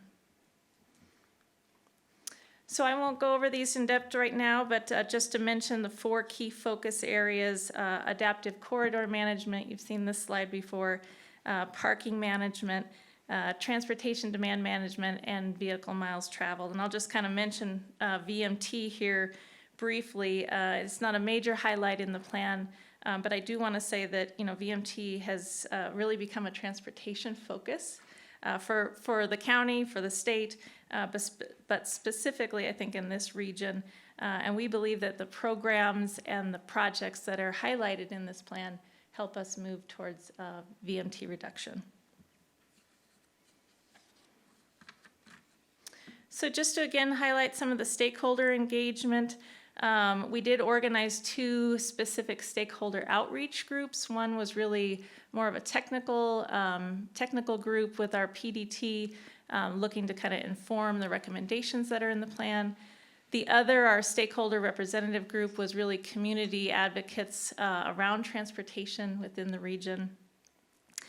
Since July, we've also been coordinating and highlighting our effort with a number of our partners and the community at large. So you can see here, we've been meeting with the NITRAC, with the TMA, business associations, just recently with the TTD board. And then I'll also mention our virtual workshop. So as your board has already talked about this morning, in-person engagement has really become difficult for us. And so we recognized early that we needed to pivot our outreach for just general community engagement, but also for our disadvantaged communities. So you can see here on this slide, we worked with our consultant team to really put together a virtual workshop where we highlighted the 4 focus areas. You can see here on the upper right, we did some virtual kind of snippet soundbite clips in both Spanish and English. And we really felt like that was our ability to kind of give background and educate, as well as take a survey, provide comments on the plan. So this outreach workshop was open for a number of weeks throughout this summer. And I'm happy to report that we did receive over 200 respondents. So we really felt like the community heard us, we heard them, and really helped shape kind of some of these final recommendations that we have for you today. So I will just jump in here, talk a little bit about adaptive corridor management. This term was really highlighted and introduced to us by our partners over at TRPA a number of years ago when we adopted the Tahoe Basin Area Plan. And really the question boiled down to how do we better manage and utilize the infrastructure that we have today to really address some of these peak times of congestion and usership. So some different options were studied and vetted during the plan development. Ultimately, the recommendation that arises out of the plan is this center running, bus only travel lane. There were a number of stakeholders involved in making this recommendation, and we really feel like this is the right option for the long term for Highway 89 and 267. I will also note here, and I think it's important for the board to know that Caltrans and CHP were heavily involved in in those discussions and in forming the recommendation. And their CHP management has also provided us with a letter of approval, which is in your packet today. So really supporting this long-range vision on all sides. So the bus only lane really breaks down into a number of phases for us. Again, this is a kind of a long-range implementation vision. We do feel like there are some near steps that we can take, some transit signal priority at a number of the intersections along both of the corridors, working with Caltrans and CHP on that as we speak.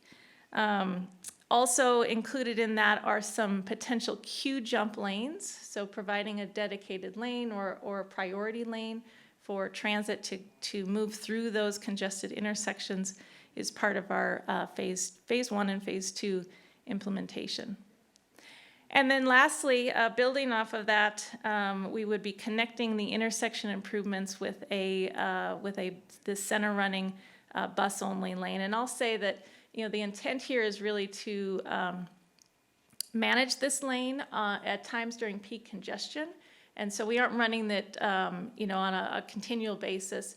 We really are kind of managing the inflow and the outflow that we experience within the region. So being able to adaptively manage that is going to be important for us. So And then lastly here, just considering some additional climbing lanes over Brockway Summit for those slow-moving vehicles that we've all experienced. In fact, I followed the TARP bus up the hill this morning. So, but yeah, that's kind of a long-term effort. Obviously, there's some grade challenges there and a fairly big project.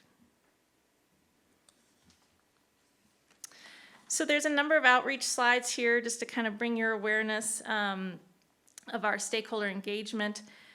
We did ask both of our groups, our stakeholder representative group and the general public via the workshop, this question. Do you think bus-only lane would work for this region? So you can see there's a kind of a rough split here within the general public answers. But I did want to highlight, the stakeholder representative group that we polled, who are really, pretty keyed in and understand the issues and the complexities of transportation in this region. Were fairly supportive of the bus-only lane.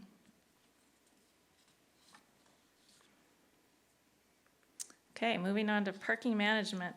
So the second element in the plan focuses on parking management programs in our town centers of Tahoe City and Kings Beach. I'll also talk a little bit about some strategy on our summer attraction areas. But like I said, these are the areas that our visitors are really attracted to, and so coming up with some strategies where we can manage some of the vehicle load that we're experiencing. The plan does recommend a paid parking program initially, and you can see some of the details here that are in the plan for that program. Again, just initial recommendations. But we are looking to implement that on our public lots, on our public streets, and then looking for opportunities to potentially bring in interested private parties as well. Paid parking really gives us a better management of the stay for that user within our town centers, and also has the potential to generate some revenue as well. And so looking to really fund some of those alternative transportations around trails, as Peter mentioned earlier this morning, but also some transit shuttles, which we'll get into here in a minute. I'll also add the element of the plan that recommends a residential parking management program be coupled with paid parking, and really that is, we feel, a really important aspect of success for this program. Working with our neighbors, neighborhood residents, adjacent to these town center areas is going to be really critical, and I could see that even being a first step as we start to roll into parking management. So just to orient you here, Kings Beach, Tahoe City. These slides are a little outdated, I apologize, but the green area on this slide represents the paid parking zones. The light green area represents the residential permit parking that I mentioned just a little bit ago. The orange on the left is the 64-acre property in Tahoe City, and it would be recommended for paid parking under our recreational component. And then obviously on the right, the Kings Beach State Rec area where we sit today is also a recreational site there managed by the state and currently has paid parking already in the works. I will also stop here and just mention that we did work with the downtown associations pretty closely, seeking their input and working on some of their concerns when we developed the recommendations. And so they may have some input for you here today or through some written correspondence.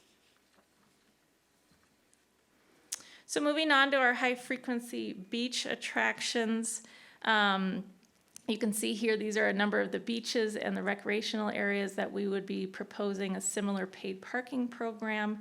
I won't spend too much time on this, but I will say that one observation that's important to note in the plan was when we polled the sort of state of the practice of this region, we found that most of the beaches in Tahoe are currently already have some type of paid parking in effect, and so Placer County would just essentially be bringing those recommendations and that practice into compliance with the rest of the region. So again, some feedback here on paid parking and parking management. The question was asked if parking management right for this region, so you can see a little more continuity between our virtual outreach as well as our stakeholder group, but general support for parking management strategies. So I'll move on to the third element, and really that is our transportation demand management. We'll start with micro-transit shuttles. So our consultant team helped us identify really some key elements for success. These shuttles are piloted and used in a number of areas throughout our state, and so really building off of some of those successes was important for us. These shuttles would be making connections between our neighborhoods, our town centers to recreation, really kind of filling that gap, I think, in our first mile, last mile service for transit, but also playing into our transit system. So we would be providing an opportunity for people to get from their homes, from their neighborhoods, to recreational opportunities, but also to get onto the TART system, which we actually hear a lot as a barrier for use of TART. That I can't walk from my house down to the stop in the snow in the street. So this could be a potential solution for that. These shuttles would be on demand. We're hoping to develop like an app-based system, so you could call up a shuttle and within 15 to 20 minutes they would be at your door, kind of like an Uber Lyft service, and could take you within any area of the service area that you'd like to go. And we're hoping to pair that with some free fare consistent with our current pilot for TART. So again, some feedback here. The plan recommends 4 areas of microtransit service: Kings Beach, Tahoe City to the north, Tahoe City to the south, and then the West Shore. And we pulled the community here again to try to understand where the areas of higher demand might be. And you can see here there's really a general split in all 4 of the service areas. But the plan does recommend and prioritizing some of that initial microtransit rollout service within our town centers, connecting to some of the strategies for paid parking, and really wanting to provide that alternative mode if we are going to provide some disincentives as well. So expansion of the program to the West Shore is also recommended, but at a subsequent phase. And I have some numbers if you're interested at all in some of those service numbers as well. So the second element of TDM, lastly, just want to talk about the plan acknowledges really the additional awareness and promotion of just general trip reduction for those that live and work within the community. And so we're recommending coordination with TRPA's Commute Tahoe program. We are really looking to kind of build partnerships with our businesses and provide information and resources for them to, again, kind of promote travel of their employees through non-single occupancy usage. Not a real big issue for us here in this region, but still worth working on. And I'll mention just the Trucking North Tahoe Transportation Management Association here just quickly, and really seeing them as a key partner in helping us market and get out to those businesses and be a resource. So feedback on trip reduction, polling those who live and work within the region. We found really a general support for alternative transportation and the facilities, if they are, number 1, provided, and number 2, that they're well maintained. So I guess this really just kind of encourages us that if we build it, they will come. As Peter mentioned already this morning with the bike trail, this philosophy really, I guess, encourages us to continue to work on these alternative modes as a viable option for this region. So circling back to the regional plan, I actually borrowed this exhibit out of the TRPA Regional Transportation Plan. If we look at our projects in relation to their 3 buckets, Visit Tahoe, Discover Tahoe, and Everyday Tahoe, you can see here the projects that I've outlined here today really do help us move the needle on some of these regional goals. And really that is our commitment to providing action on some of these bigger programs and provide projects on the ground. So some final steps. Lastly, with your hopeful support here today and wrapping up our grant funding through Caltrans, which facilitated this effort, we are furthering a implementation or more of a business plan for this program and for this plan. Although our community, we feel, is excited and ready for implementation, there's a lot of work to be done, a lot of details to figure out. And so we'll be working in the next couple of months to develop this action plan. And I'll just talk about that here briefly. But really identifying some next steps here, moving us towards our goal. We're emphasizing the rollout of some of these projects in a phased approach. We really want to focus initial implementation in areas where we feel like we can do the most good initially. So that's why we bring forward those town center areas. But then really looking to expand the implementation as resources become available and as the needs are identified.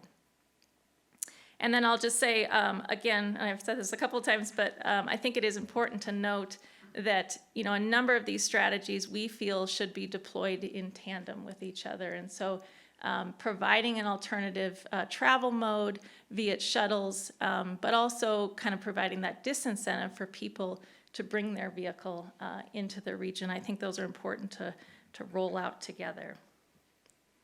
So lastly, but certainly not least, I'll highlight here, you know, continuing to work with TRPA and TTD on some of that larger regional funding. There's a number of programs in the plan that we will probably need to have a discussion on some of that more regional resource for implementation. So to close, I just want to acknowledge that transportation in our region is evolving on a number of fronts, and from really the transit service expansion that we've talked about for a number of years through the TART systems plan, but also some park and ride lots that we worked on prior to COVID, and now with these RTTP strategies. You know, really all of those kind of paired together help us move the needle on behavioral change. So I'll conclude my presentation and again ask your board to consider approval of the RTTP plan and adopt a resolution of support. And with that, I'll welcome any questions that you might have. Thank you, Stephanie. Let's see, Supervisor Euler, questions? Yeah, wondering if you could go back to the slide that shows the 3 phases under the adaptive corridor management. At the distance at which I'm viewing it, I'm having a hard time differentiating between that green in phase 1 and the blue in phase 2. Is the green, is that from Truckee south? What am I seeing? Yeah, so the green would really, and I'll see if I can get this pointer to work maybe, or maybe not. So the green is really at the intersections. You can see Squaw Valley Road, Alpine Meadows Road on Highway 89, and then on Highway 267 we would be focused on, you know, North Star, kind of a later phase, but initially New Airport Road. Everything within this plan is within the county and not within intersections within the county. So initially, again, the primary intersections on both roadways. And then from there, we'd be looking to expand to those queue jump lanes, and then from there, eventually connecting it with the bus only. So kind of making some baby steps as we go along here. All right, and could you describe for me what the reversible bus only lanes are going to look like? How are you delineating those? How do you clearly communicate to those folks visiting that that's what that lane is for, is just bus, or 4+ on the high occupancy vehicles? And how do you clearly delineate that during snow times and that kind of stuff? Because I'm thinking obviously painting on the asphalt would be one way to delineate, but that doesn't do us really a lot of good when there's 2 inches of snow over the top of it. So how are we addressing those issues? Yeah, concerns well taken. I think these are a number of the questions that even Caltrans and CHP, our consultant team, we've been wrangling with. I'll say candidly, I don't think we have all the details worked out, but there's a number of options from a physical barrier, which obviously is difficult from a snow removal standpoint. That probably would be kind of the optimal implementation of this, but I think we need to kind of balance as we work through the plan implementation on how we're going to do that and how we're going to clearly delineate that to the public, because there is a concern of making sure that the users that should be in the lane in the right direction are happening at the time being. So yeah, point well taken. Thank you. And I'm sorry, just, and you imagine that part of phase 2 when? Oh, so I would say this is probably, for full implementation, we'd be kind of looking at a 20-year look here. But again, I think we have to phase it based on the available resources that we have for funding. And so connecting those intersections, that could be a number of years out. Yep. Okay. All right, looks like there are no other questions right now from our board. Do we have any public comment here in the audience? Yes, sir, come on up. And then if anybody on Zoom is interested, raise your hand. Yes, sir, come on up.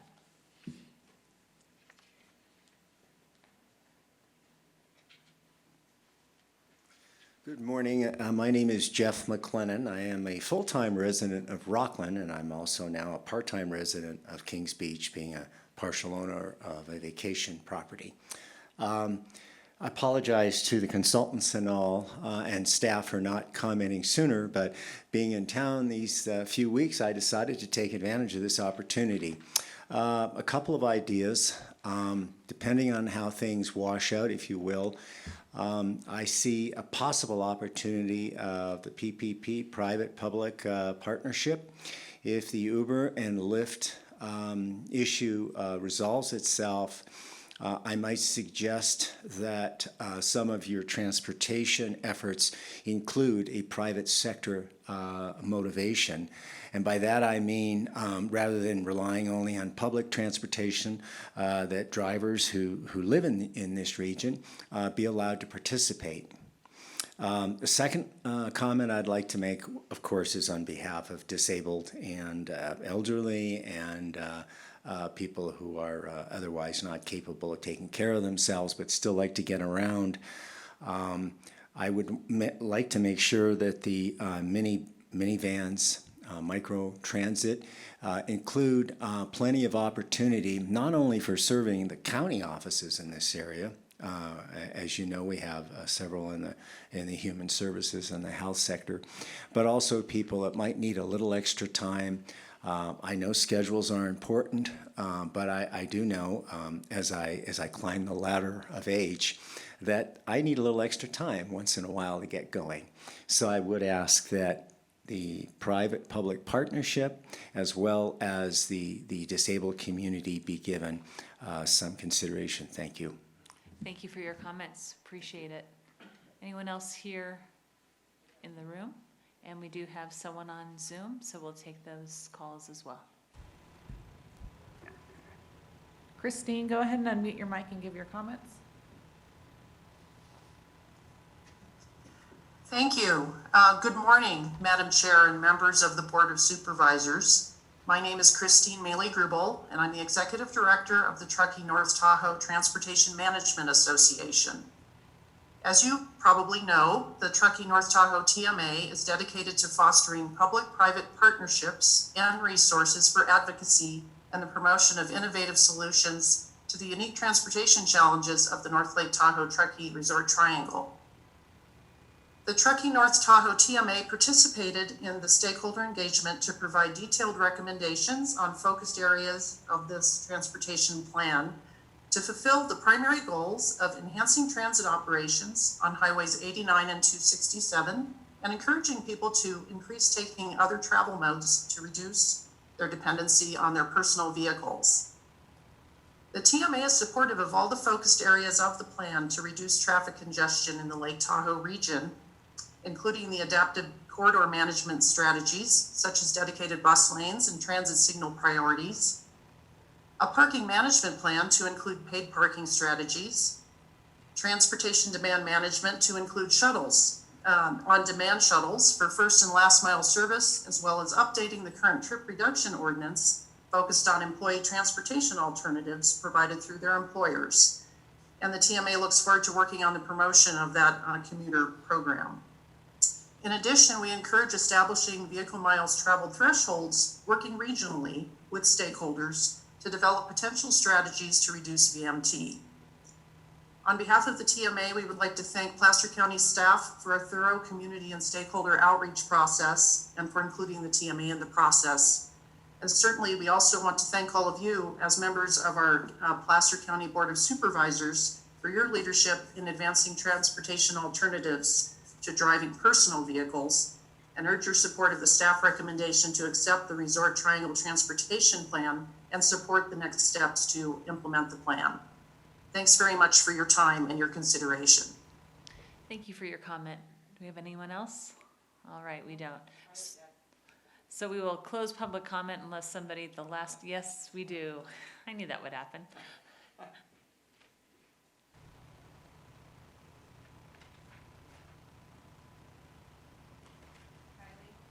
Kylie, go ahead and unmute your mic and give your comments.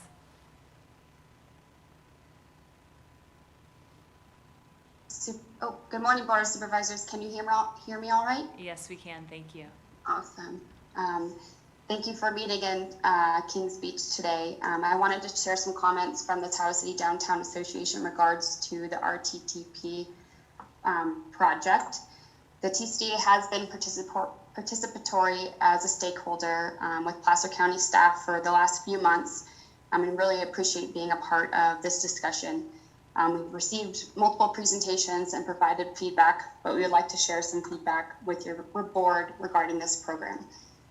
The TCDA is interested in the application of paid parking district in downtown Tahoe City. We believe this can be an effective way to disincentivize traveling by car and encouraging more people to take alternative modes of transportation, or at the very least, carpool.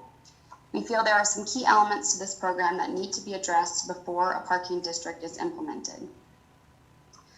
We believe there needs to be some attention paid to a sort of locals pass for full-time residents to visit the downtown core, as many of us have errands and business to be done in downtown, and it's not just a tourist attraction. We'd like to see some of the paid parking fees reinvested into the district from what's collected. There are many unfunded and underfunded projects in Tahoe City that need attention, and we'd like to see those dollars reinvested. Those projects and programs could include trash pickup, sidewalk maintenance, crosswalk safety improvement, etc. We believe that this would generate more support from the local community if they knew the dollars were being reinvested. We'd like to invite private parking lot owners to participate in the parking district to encourage continuity in the downtown core, offer revenue sharing options for participating private businesses, parking lots, owners, and allow businesses to issue parking validations to customers as needed. Lastly, we want to see this project plan and implement microtransit for the last mile connectivity to the current transit system. With paid parking, many locals and visitors may decide to take the bus to avoid paying for parking. Unfortunately, many neighborhoods in North Lake Tahoe are not reasonably accessed by a bus stop. A microtransit program would be imperative to increase public transportation ridership. Thank you for your commitment to improving Tahoe City. We're looking forward to seeing projects like this and other Tahoe City mobility projects move forward and to improve traffic flow and overall experience for locals and visitors in downtown Tahoe City. Thank you so much. Thank you for your comments. Do we have anyone else make it? We have another caller. Andrew Ryan, go ahead and unmute your mic and give your comments. Hello everyone, Andrew Ryan here, Board of Supervisors. I previously submitted a comment letter in support at the July 27th or 28th meeting for the Resort Triangle Transportation Plan, and I would say many of those comments and support still hold true. I'd like to highlight just 3 points quickly and why I support this program.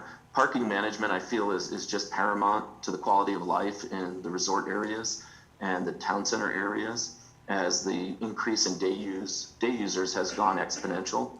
In Kings Beach, what we're experiencing, or the phenomena we're experiencing, is that people are filling up their gas tanks at Costco where they live and their coolers at where they live, coming to Kings Beach, parking on a sidewalk for free and enjoying the beach for free, and then leaving their trash on their way out of town. So by having parking management and paid parking, we start to capture that revenue in our town. Additionally, that revenue, I believe, should be spent locally and spent in the jurisdictions that generate that revenue. And it should be earmarked for, not just earmarked for transit, but for other quality of life improvements in the town centers. Lastly, an item that wasn't mentioned that I feel is extremely important is that through parking management and paid parking, we can also work to reduce the amount of parking required for new investment or redevelopment projects. So I would like to offer my support and thank you for hearing them. Thank you. Thank you for your comments. No further comments. All right. Appreciate those comments. And Stephanie, do you want to address any of the issues that were brought up? I guess maybe just to Andrew's last point that, we are working on and having a conversation with our CEDRA team, and Crystal Jacobson's been heavily involved in this parking discussion with us on just how parking management couples with the need for parking in these areas as well, kind of moving forward. And so she and her team are going to have potentially something to bring forward to you in the near future on some of the parking regulation aspect of that too.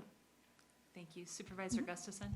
Yes, Stephanie, first off, to you and Peter both, I just hear incredible support from the Tahoe Regional Planning Agency staff and all the combined efforts that you've put together through this process and the great collaboration. So kudos to all the work. Thank you. Especially proud of seeing a letter from Caltrans in the packet, who has been really an obstacle in talking about any kind of third laning or transit lane throughout for many years now. So huge breakthrough, and I think that comes with a lot of diligence on your part and persuasiveness. So thank you for doing that. I would agree. I think Kylie Bigelow made some comments that I want to encourage us to look at how that micromass transit's in place before we really push on parking management. I'm concerned, as every good step we take forward on parking management, where will people find to park, and how will that impact those neighborhoods and the kind of the unintended consequences. So I really hope we can be adaptable and responsive if we start seeing that happen. I know Incline Village was really concerned with the paid parking implementation pilot project for the East Shore Trail.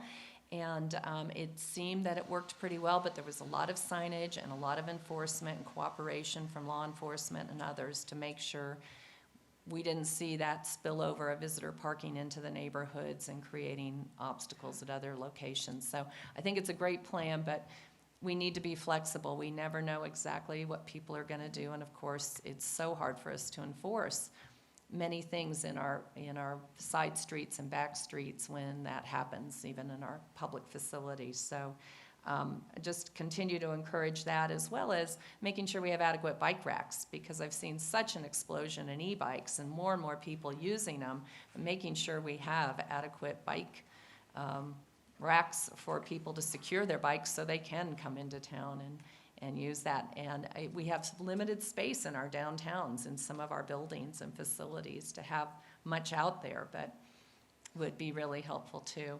To Kirk's point on the phase 2, I don't want it to be 20 years out, because I want to see it sooner rather than later. The jams that we're seeing and the traffic congestion in the 89 and 267 corridors, especially around ski traffic, I know it's challenging. I really commend you for all your efforts there, and looking at our regional funding strategies. If we can move that forward with support, I think we've got some real answers to that. And I missed one point on parking. Also consider, whether we implement it full-time or peak times only to start. I don't know if you've thought about that, but there are many times of the year we don't have a parking issue. And perhaps there's times of years for the local shopping that, it isn't implemented as much as in other times, so, or at least a pricing differential if you can't do a local pass, so. Yeah, absolutely. I'll just maybe touch on a Yeah. few of those. So as far as the parking management, enforcement is definitely going to be a critical piece in our success. So we're working on that, and we don't see a rollout of this program without a mechanism for enforcement. As far as the locals pass, yeah, we are recommending at this point sort of a year-round or a seasonal pass at a discount for locals. I know Kylie mentioned some validation. So a lot of details there still to work out with them, but we are definitely open to, we really want to have a win with our downtown businesses on this one. And so really working with them and, like you said, being flexible on that. And then, I was going to mention just the outreach that we were already doing with the shuttle program. And actually, Aaron Casey and I are meeting next week to potentially talk to Downtowner about some expansion of the Mountaineer program, which has been wildly successful in the Squaw area. Yeah. So definitely looking for that private partnership on some of these issues. Great. Well, I know for decades at least in Tahoe City and maybe in Kings Beach as well, employees have taken up a lot of the parking in downtown, and we need to work with our employers to encourage that stay open for visitors. So that is a big part of the situation, because we don't have a lot of parking in the downtown cores. I know we say we have a surplus, but when you add the beaches, when you add the recreational amenities, obviously people wouldn't be parking in people's driveways on the back streets if there was enough parking. Right.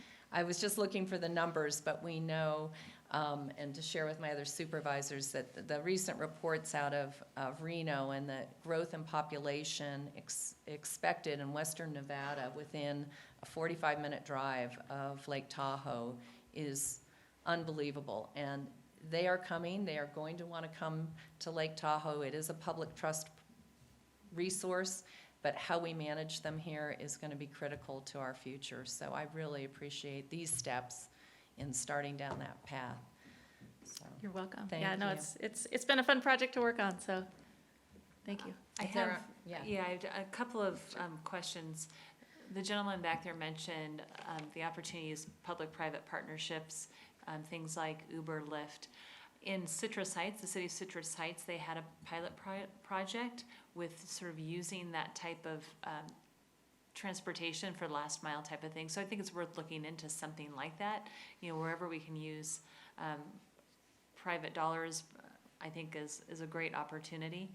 Somebody also mentioned reinvesting the fees that we charge back into the community, and I hope that's the intent of doing so. So I just want to confirm that. I think that is really important.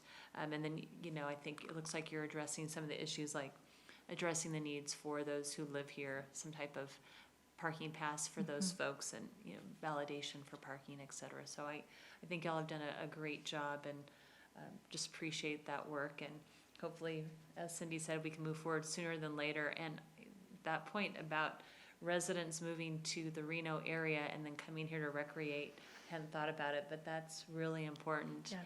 Because that will, and we saw this summer, people wanting to come here to recreate. As the growth around this area increases, it will be a big issue. All right, so with that, I would like to move approval of the resolution to accept the Resort Triangle Transportation Plan. all right, we have a motion by Supervisor Gustafson, second by Supervisor Holmes. All those in favor? Aye. Opposed? Motion carries. Thank you, Stephanie. Thank you very much. Thanks. Next, we'll move to item 5A, the Placer County Fairgrounds Management Agreement with Placer Valley Sports Complex. Good morning, Lori. Good morning. Lori Morse, Deputy Director, Facilities Management. Good morning, Chair Gore, members of your board. I'm here today to request a continuation of this item to a future board date. Great. Thank you. We'd like to do that. Thank you very much. So hopefully in the next month, we'll be able to take this item back up. We had some additional questions about the contract. All right, then we will move to item 6A, which is, oh, do we need to vote on that? Yes. Okay, so what's that? Take a motion Motion to for continuance. All right, so I have a motion by Supervisor Holmes, second by Supervisor Wygant. All those in favor? Aye. Opposed? All right, motion carries. And item 6A, which is the proposed workforce housing preservation program, description and guidelines. Good morning, Shauna. Nice to see you. Good morning, Shauna Purvines, Community Development Resources Agency. And this is a return item. We were with your board here in July and are just bringing back now the program guidelines for the Workforce Housing Preservation Program for your consideration and adoption. It's also sometimes referred to as the Indeed program, so some people do refer to that. So at this point, I'm actually going to turn it over to Emily Setzer, also with Cedra, who has been the point person on this program, to walk through the presentation.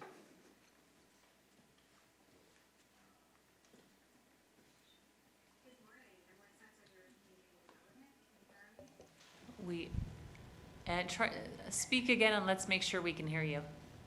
Okay, Emily Setzer here with Community Development. All right, we can hear you, Emily. Go ahead. Thank you. Great. Okay. So good morning. I'm here with an update to our workforce housing preservation program. Like Shauna said, we were last here in July when we presented a draft overview of the program and we received your feedback. Since then, we've refined the program based on that feedback, and today we're presenting updated guidelines for you to consider approving. But first, I'll start off with a baseline refresher overview of our county's housing needs so you know where we're coming from. Next slide, please. Okay, so for new housing demand, our projections through 2040 are that for West Placer, we will need between 8,000 and almost 19,000 single-family homes, depending on a low growth or high growth scenario.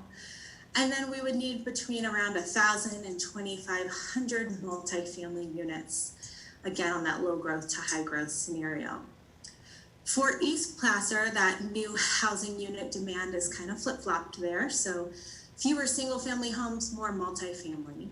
The projection is close to 300 to 600 single-family homes would be needed, and between 700 and 1,700 multifamily units would be needed. Next slide, please. So East Placer is a little trickier and more challenging up here, as you all know, than West Placer at the moment. We have a combination of increasing housing prices and decreasing numbers of homes sold to primary residents. Between March and August of this year on the North Shore of Lake Tahoe, the median single family price of homes sold was between $730,000 and $950,000. At the same time, we have been seeing that decreasing percentage of homes sold annually to primary residents.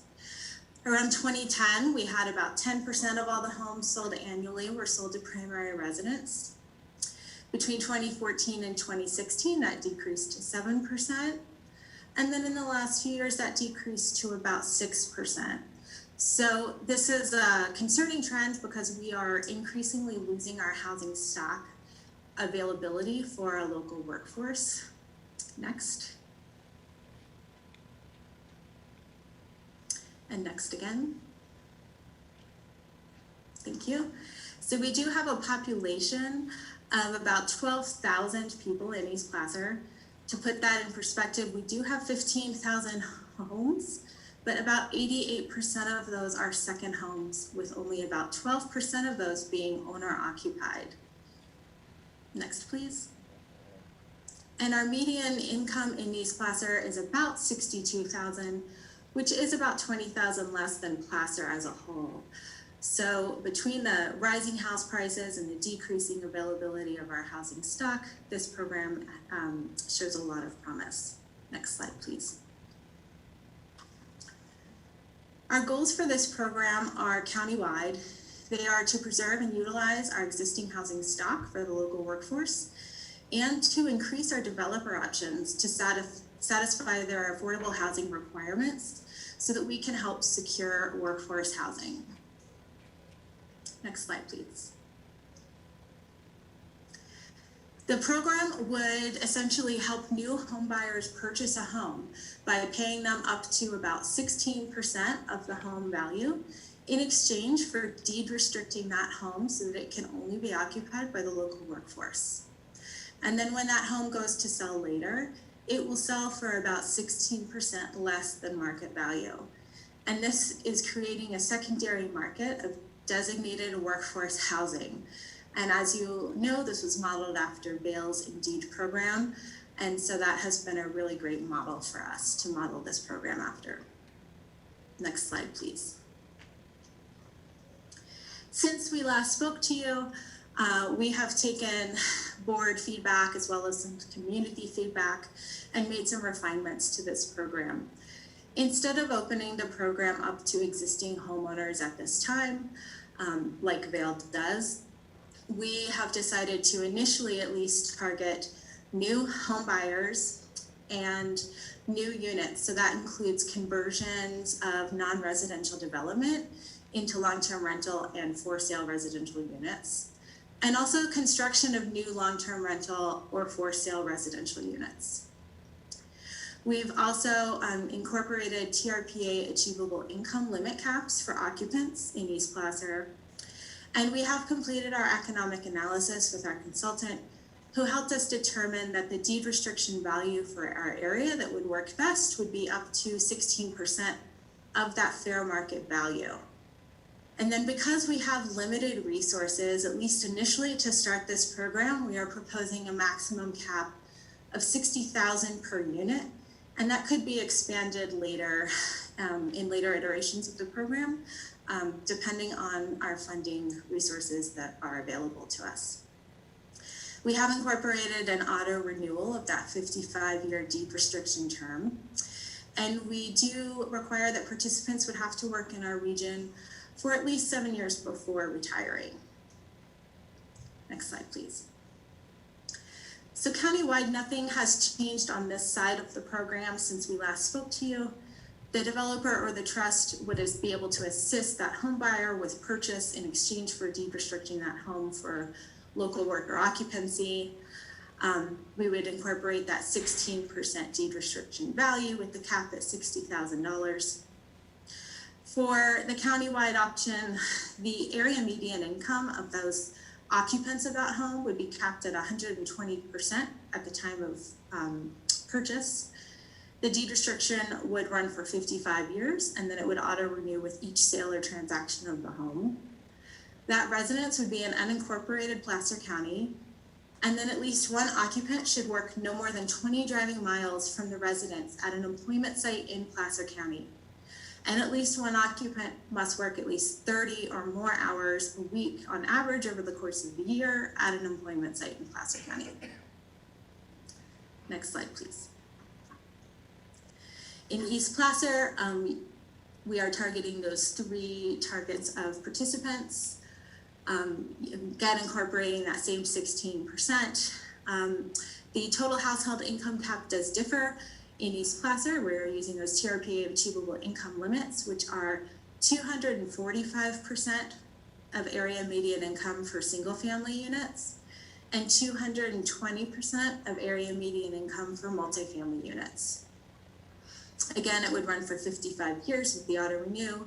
The residents must be in East Placer, and at least one occupant must work at least 30 hours a week on average over the course of the year at an employment site within the Tahoe Truckee Unified School District boundary.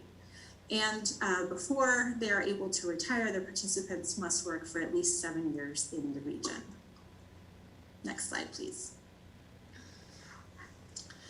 One of our regional partners up here on the housing front in East Placer is the Truckee Tahoe Workforce Housing Agency.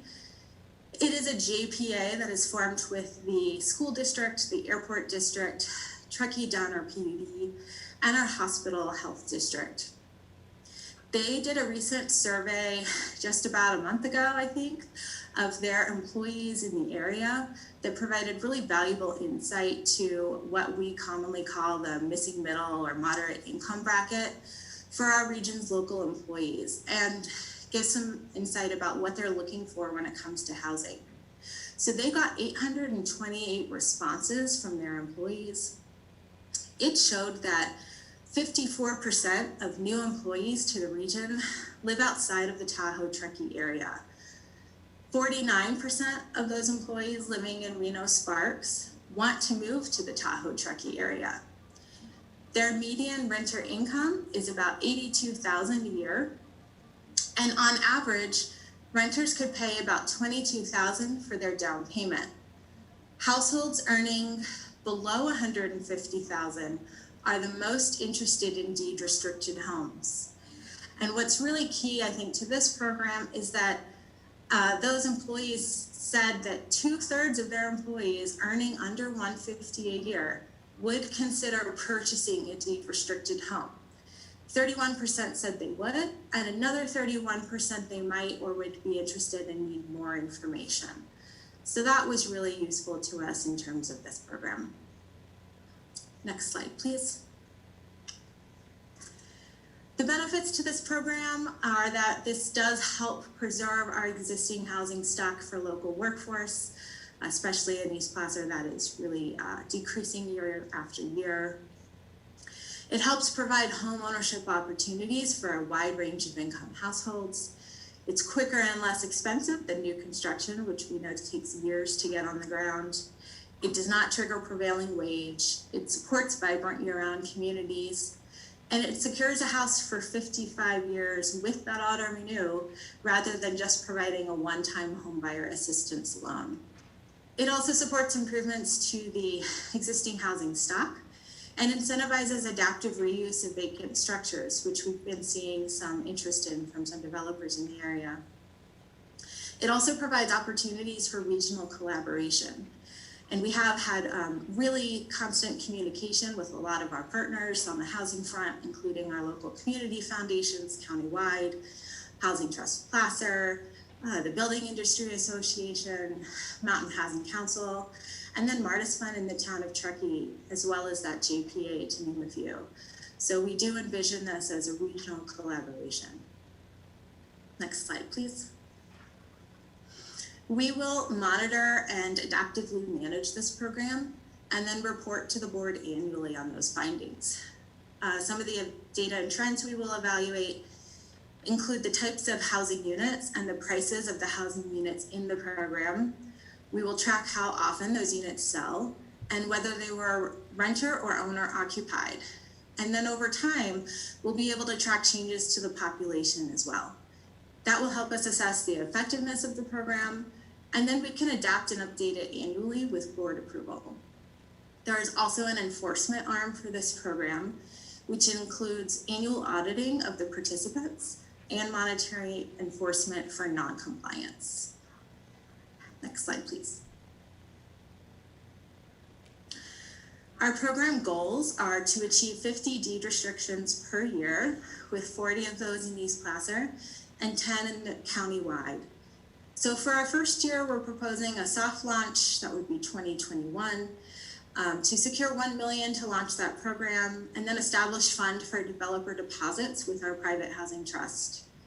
Subsequent years, our goal would be $3 million annually, and we can adjust that budget depending on needs and funding availability.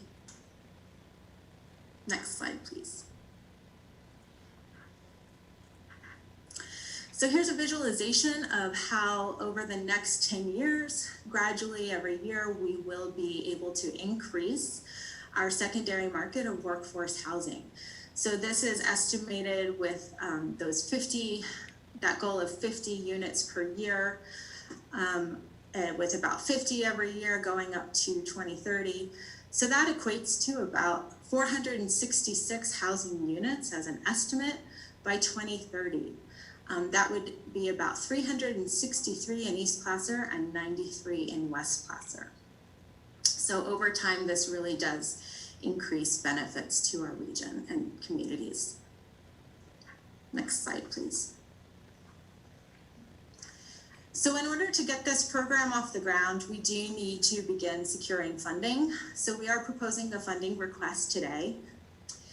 Your board has already allocated $250,000 to a housing accelerator program for this fiscal year. And so we're requesting that $250,000 be allocated to this program. Additionally, there is $2.1 million of remaining TOT funds. Those funds are dedicated to housing and transportation, and the North Lake Tahoe Resort Association provides guidance on the use of those funds. We are requesting that $250,000 of those funds be dedicated to this program as well.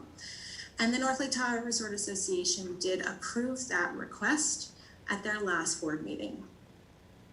And then we will be working with our community partners to come up with a detailed plan to get that remaining $500,000 to fund the first year of this program and to fund subsequent years.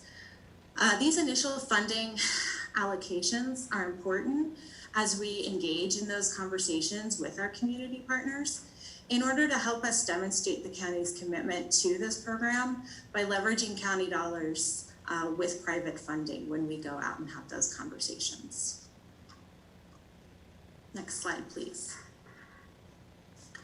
So today we are looking for your input on the program changes and refinements, and to consider approval on the program guidelines, as well as a commitment for these funds. We will return to the board within 90 days with the entire program ready for adoption and implementation. That will include the initial budget with identified fund sources, the program guidelines, the application and screening process for participants, details on how the program will be administered, all deed restriction agreements, forms, and legal documents, the application for participants, and lender communication materials and agreements, as well as a marketing plan. Next slide. And with that, I look forward to your feedback and happy to answer any questions. Thank you, Emily. Appreciate that feedback. And we'll start with questions. Supervisor Gustafson. Thanks, Emily. A lot of progress here has been made, and I really appreciate you bringing it back. A couple questions, and I'll just go through them all, and then you could address them. First off, have you stayed in touch with Vail and George Ruther to track the success of their program and their results and any issues that have come up? Because they've been at this a couple years longer and may have run into some issues that we should learn from. Secondly, is there a buyout program? I think Vail has one in which if you change your mind and want to buy your way out, you can buy your way out of that deed restriction with obviously interest and penalties or some sort of funding so that it comes back into the pool. Third, would the funds be dedicated geographically? In other words, where the funding is collected from, would it be dedicated to housing in that area? And then fourth, I'm somewhat concerned because the cap of $60,000 in Tahoe at the median price of $732,000 barely gives us 8% of the cost. And so I'm concerned that that limitation may immediately discourage any participation in the program if we're really trying to make headway. So how quickly, certainly I can understand trying that, but how quickly could that be modified if in fact, if you're trying to get to 16%, then should we be looking at a 16% amount as the cap of the median home? I think those are all my questions right now. Great questions. Go ahead, Emily. We have been in touch with George Ruther at Vail. I believe he actually submitted a letter of recommendation for approval of this program for today's board meeting as well. And they are posting their annual results on their website. And so far, all of his recommendations to us have been to prepare for success. They just have seen an overwhelming response from the community. There is a buyout option for this program. It would be the homeowner would need to pay back that initial deed restriction value plus 3% interest per year compounded annually. The funds would be dedicated geographically. especially for the East Placer portion of the program. For the countywide option with developers, we can certainly designate so that those funds would be dedicated to the geographical area in which that developer funding came from. And then for that 60,000 cap, we proposed that because that was the average of the deed restriction value distributed in Bill's Indeed program. We certainly can increase that.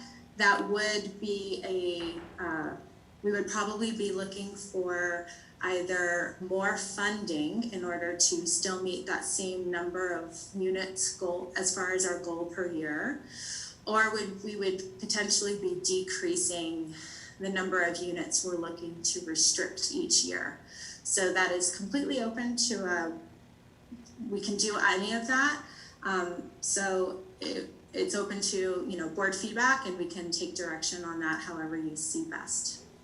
Great, and one follow-up if I could on the 3%, my concern there, as somebody who's greatly benefited in my life from my investment in my residential property here in Tahoe, is that often our values go up much more than 3% a year. And so it could be a disincentive if you can buy your way out at 3%, but your value's gone up 5 or 6%. Why wouldn't you buy out and sell to a second homeowner? So I just would be concerned that maybe we should tie to the real estate market more than a 3% fixed rate. And I don't know which index we would use if we could do that, but I certainly in Tahoe anyway, the values of our properties have often escalated more than 3% a year. Yes, we can certainly look at other ways to tie that increase. All right, no other current questions from board members, so do we have members of the public who would like to comment? Yes, sir, come on up. And then for anybody on Zoom, you are welcome to get your hands raised, and we'll take comments first here in public.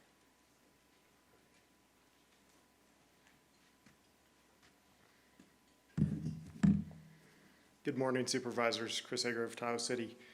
My comment runs about 4 minutes, if that's okay. Okay. Thank you.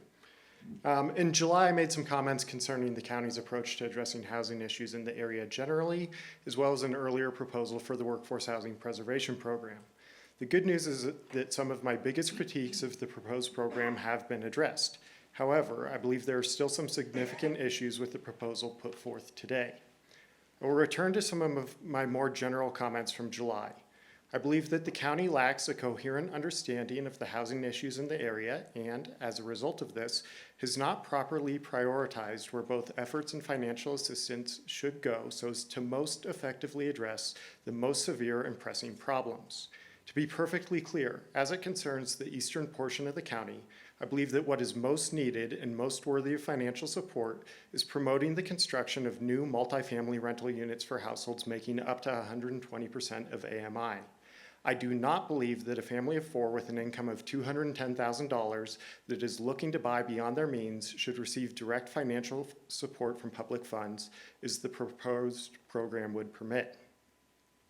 If you look at Table 5 on page 62 of the BAE analysis, it indicates that there is no affordability gap as it concerns home ownership for households that would qualify for this program. If, as the presented analyses indicate, many households in the achievable income range can comfortably afford to purchase a home in the area, then should they really be eligible for this program? And if the response to this is that the intent is to increase the number of deed-restricted units, then why limit the program to home buyers? Limiting the program to home buyers doesn't logically follow if the intent is to increase the number of deed-restricted units. On page 65, the BAE analysis cites a, quote, key factor in the expected functioning of the program to be that higher income households who qualify for the program wouldn't participate because they would want to avoid the deed restriction on the house. Echoing Supervisor Gustafson's comments, what happens if this key factor assumption doesn't hold? Because given the release from deed restriction mechanism in the current proposal, G.2, it seems to me that anyone who qualifies would take the money, stick it in an index fund, and take 7% returns on the public's money before buying back the deed restriction at only 3% interest. There are, I believe, some unintended and unanticipated consequences with the current proposal. First, as it concerns developers' obligations, if a deed restriction can be purchased for $60,000 or less, then you can say goodbye to the county's in lieu fee of $2 a foot, if I believe. Sorry, that was an instantaneous calculation. So I believe that point holds. Second, by including conversions to multifamily residential in the program, beware of what this might do to the current mixed-use stock of buildings. It may not be desirable to tip the scales so heavily in one direction such that office and commercial space disappears. Of course, such conversions represent the most likely construction of new units, so it wouldn't be wise to entirely eliminate their eligibility. Is this proposal sufficiently development-friendly as it concerns planning, construction timelines, and being assured of the ability to sell deed restrictions once units are completed? If a developer lacks confidence in their ability to cash in on the deed restrictions once a project has been completed, this may deter development. On page 34, it says the Workforce Housing Preservation Program will be monitored on an annual basis to determine effectiveness. How? According to what criteria? What will be deemed effective? Without a clear understanding and prioritization of housing issues, it is difficult to determine whether a program such as this is effective in addressing the community's housing needs. What is the plan when demand for the program exceeds supply? How will restrictions be allocated? What happens when someone is trying to develop new multifamily housing, which will only be possible by selling deed restrictions, and there are a bunch of families of four making $210,000 a year wanting their free $60,000? There should be a priority allocation mechanism favoring construction of new multifamily units. Thank you. Thank you for your comments. Anybody else here? Yes, Samir, come on up. Thank you, and thank you for staff for bringing this item forward. It's something that I think since the first time I met George, I've been very excited about. I think there's lots of opportunity. Workforce housing is, I think, one of the biggest threats that we face here in Tahoe, and it's really a dual-sided threat. One is it makes it very difficult to run businesses without people to work in them, and people commuting from far distances obviously create challenges. But the other one is, we've seen this declining local population, and who knows what's going to happen as a result of COVID. But I think historically we have seen people move out of the area because they can't afford, and that has significant impacts on the social fabric of the community. And so for all those reasons, a program like this is I think, really important and something that we need to see happen. We do have a lot of information from Vail, and some of which we're sort of pushing aside or ignoring here, and I'm a little bit concerned about that. A couple of different areas. One is, I do think that the dollar amount is too low. The cap at $60,000, given what it costs in this community to buy. I'm concerned we're not going to get the uptake or the incentive there at the $60,000 number. The other thing is, this feels sort of like a trial or a pilot program, if you will. I think a year is too long to wait to do the initial evaluation. I'm very concerned that if these are only for new purchases as opposed to existing, we're not going to get anywhere close to 40 of these a year in Tahoe. And so I would suggest that maybe some portion of those 40, maybe it's 10 or some number, are set aside for existing properties to take on the deed restriction as a way to build that inventory. And if after the first period of time we see nobody's coming forward in one category, others are coming forward in the other category, maybe that's when we adjust. But I do think that making it available to existing owners is going to facilitate, because 40 new purchases in this price range in Tahoe a year, I'm not sure we're going to get there. So those are a couple of tweaks that I think are worth considering. Thank you. Thank you. Anyone else here in the room? All right. Anybody from Zoom? Sienna, go ahead and unmute your mic.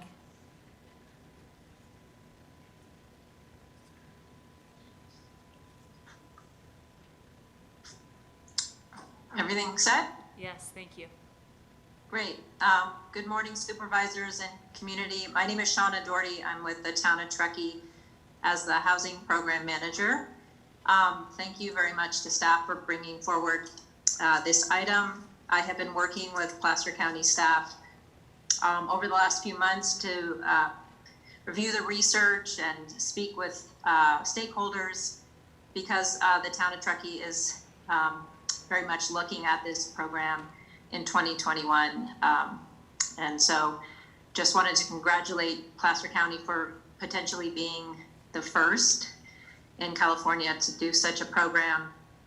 I wanted to remind everybody that this all started from a field trip about 3 years ago that Tahoe Chamber and many, like Shauna Purvines and Supervisor Gustafson and the then town manager and TRPA attended, and we were able to go to Vail and see their housing program. And what really struck me, of course, was seeing the different strategies, but one story that really stands out for me is our van driver, who was gleefully talking about the deed restricted unit that he and his partner had just been able to purchase and that many of his friends were at and were living in. And I think one of the, per Samir's point, one key thing to remember about Vail indeed is that many of the units in that program are townhomes and condos. So I think when we think about this program, when we think about marketing and how it's going to work, I really think trying to weave into the conversation the expectations that really it's going to work best for condos and townhomes, and not so much the vision that we all have as single family homes. I also wanted to comment that one of the things that we're seeing show up and that we want to stress that the town is really going to be looking at is purchasing deed restrictions on market rate rentals. So I know it's mentioned in the staff report as one option that's being looked at, but I wanted to let all of you know that as the town rolls it out, we are really thinking of that as one of the menus of using the deed restriction program. So with that, I just am here representing one of the partners working on that, excited to move forward and be second in creating this regional program. Very excited about 10 years down the line when we have 1,000 units in our portfolio that are locked down and available for our local workforce for sale and rental. So thanks so much. Thank you for your comments. Megan, anyone else from Zoom? All right. Yes, sir. Why don't you come on up, Jeffrey? Thank you. Jeffrey Hance, North Lake Tahoe Resort Association CEO. Just also wanted to make a mention to the Board of Supervisors that at our recent NLTRA board meeting last month, our board did approve $250,000 to allocate from TOT to this program to get it jump started. So I just wanted to go and make sure that was on the record. Thank you. Thank you, because I had a question about that in the staff presentation. So appreciate that very much, Jeffrey. All right, we will close public comment, bring it back to our board for further conversation. Cindy, you had some comments, and then Supervisor Euler. Sure, I had a few comments. First off, it's critical that we need housing at all levels. At whatever opportunity we can provide for our community to have local folks living here. I think everyone knows that we lost about 36% of our population in the Tahoe City area between 2000 and 2010. And as we anxiously await our census results for this year, I think despite the most recent influx of folks, full-time residents is probably continued to decrease during that time. And so we need housing. It is the fabric of a community to have the people that work in the community live in the community. And our employers have shared that with us repeatedly as the #1 issue they're facing. We have certainly limited funds to use, And this program, I'm hopeful that we can secure additional funds through efforts that are ongoing with the Resort Association and others to secure additional funds for this. We know we can't build our way out. As much as we do need more multifamily, there's not a lot of locations that the community accepts for multifamily or new development, especially at a time when we've had incredible traffic issues and visitation issues. People are concerned about new building. So the great thing about the Veil and Deed program that attracted me to support it so much was buying existing inventory and letting someone get in and fix it up. And one of the things that I think George Ruther shared with this board, I wasn't up here at the time, but I was in the audience the day he presented to you, was that you're buying infrastructure. You are not giving the money to the HOA, to the homeowner. You are giving the money to a deed restriction that becomes infrastructure for your community. And I think that's how we have to continue to look at it, that we're not giving the money to the individuals. It really is buying that infrastructure of local community members that will go on to hopefully be coaches and volunteers in the community and work as leaders. I looked, at our commendation today for Larry Savison, and I had the fortune of coming here a few years later than Larry, but being able to afford a home in this community that no local could afford on any income, not on any income level, but to work in this community, you couldn't afford and buy my home today. And so that's what I think we need to pass on, is that legacy of having that opportunity for young employees to come here, move here, and work their way up into the community members. So that's why I'm so supportive of this program. Thanks. Thank you, and I appreciate the comments on multifamily housing, because I think that we need it, and it's a challenge to build it. There's a desire to build it, and we've got projects and opportunities, but it takes a lot longer than any of us would like. Supervisor Euler? Yeah, I appreciate Cindy's comments. I would like to see what we could do to incorporate some of Samir's ideas on existing. That's it. Thank you. And maybe the existing that ends up being utilized for rental properties, right? So that actually allows somebody to rent a property here and live here and work here at the same time. That might be a good option. And then the question about the $60,000, right? We don't have all the money that we would like to start with this program, and $60,000 may not be enough, but it might be worth looking to see what we can start with in the short term, and we may need to increase that amount, but it might give us an opportunity to at least start at that level. Yeah, actually I had a follow-up question. I'm sorry. Go ahead. Because you said up to 60,000 and 16% would be the deed restriction in the later market, but if it's only 8% that you bought in at, or 5%, what is the value of the deed restriction then? Because it sounded like, well, when you sell it on the secondary market, it'll be 16%. But if we're not giving 16%, so the way I assume the deed restriction, the market will dictate that. Yes, we're really modeling that after what's been done in Vail. So in Vail, it sounds like most of their deed restrictions have averaged about 17%. And then when that home or unit sells later, it averages to sell for about 17% less than market value. So I would imagine that most of ours in this program would be closer to that 16%, and then that when it sells, it would be comparable decrease. Comparable, but dictated by the market. Yeah, Shauna, go ahead. Looks like you're the... Yeah. Shauna Purvines, Cedra. So yeah, so the 16 and the 16, 17%, I mean, that's where it was kind of determined the need. So that's where, we kind of landed on that. The 60,000 definitely is a number that we could increase depending for the initiation of this program. Our intent is to come back to your board with the contracts and the agreements for this funding. So it'll give us a chance to do that analysis and see who's coming in, and if we need to ask for more, we can. it was, the 60,000 was kind of that balance between where we feel the threshold is, where people will be interested, where it's a number where we think we'll find that interest, at the same time be able to try to meet some of our goals that we've set for us. But, that is definitely something that as opportunities come in, we'll be able to bring to your board and share our findings and see if additional money needs to be given, which isn't unusual. Even on our first-time home buyer programs that come out of the state, we're seeing those now reach to $140,000 sometimes in markets similar to this, so.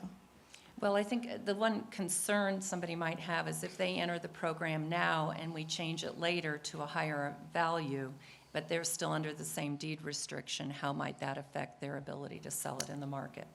Right, and Emily definitely has more information on this, particularly how Vail does it. Vail definitely uses kind of parameters, so they can be a little less, they can be a little more, just based on what the need is at that time for that deed restriction. So they too don't have a hard number. They look at each real estate deal differently, and it just happens to be that was roughly their average, was the 60. So.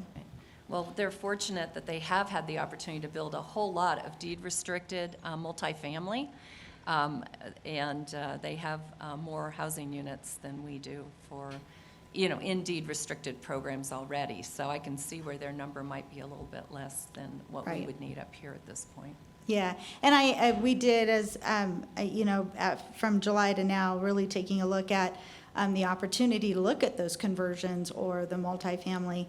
Matter of fact, today I'll be visiting a site that is going through a conversion, and this may be a program that fits them, going forward. So we did include that as part of the programs this round, because we do think that they are going to be for multifamily. That will be something that this program will work for. Supervisor Wygant, did you have a comment? I'll just simply add, I want to thank staff for some really exciting and tremendous work and all the research, and I think there's probably limitless numbers of details that we can discuss, but I'm excited about getting started, and just to note that as we do learn, we'll need to adapt. But I think I'm most excited about starting something like this because it's essentially market-based, and I think if we follow what the market does, and as we learn those kinds of things and try to keep it in that vein, we'll have the greatest success and be the smartest we can be at this. All right, thank you very much. So with that, do we need to take some action? I believe we do, yes. Just to clarify, there is no action that's going to be taken on the budget issues today.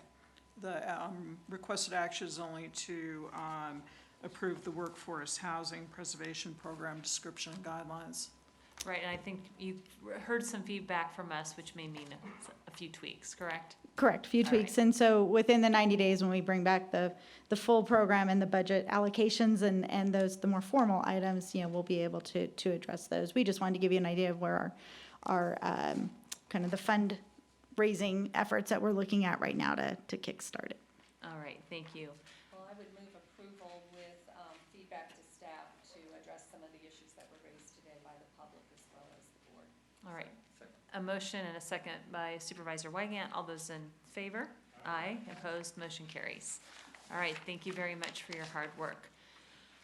Move to item 7A, which is the Capital Projects Advisory Committee recommendations to allocate TOT funds. Yes, good morning. I think almost afternoon, Madam Chair, members of the board. Happy to see you all here in Tahoe. Erin Casey with the County Executive Office.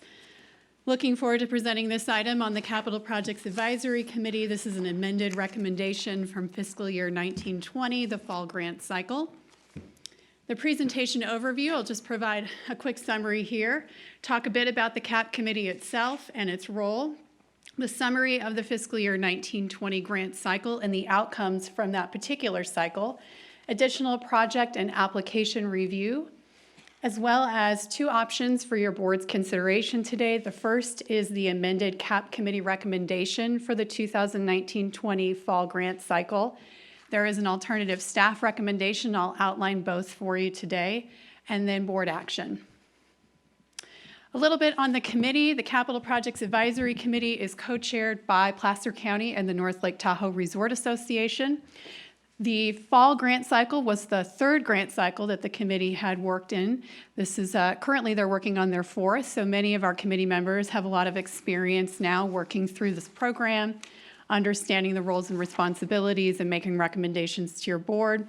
The committee also includes 13 seats and representatives from business associations, Placer County, the Resort Association, special districts, and ski resorts.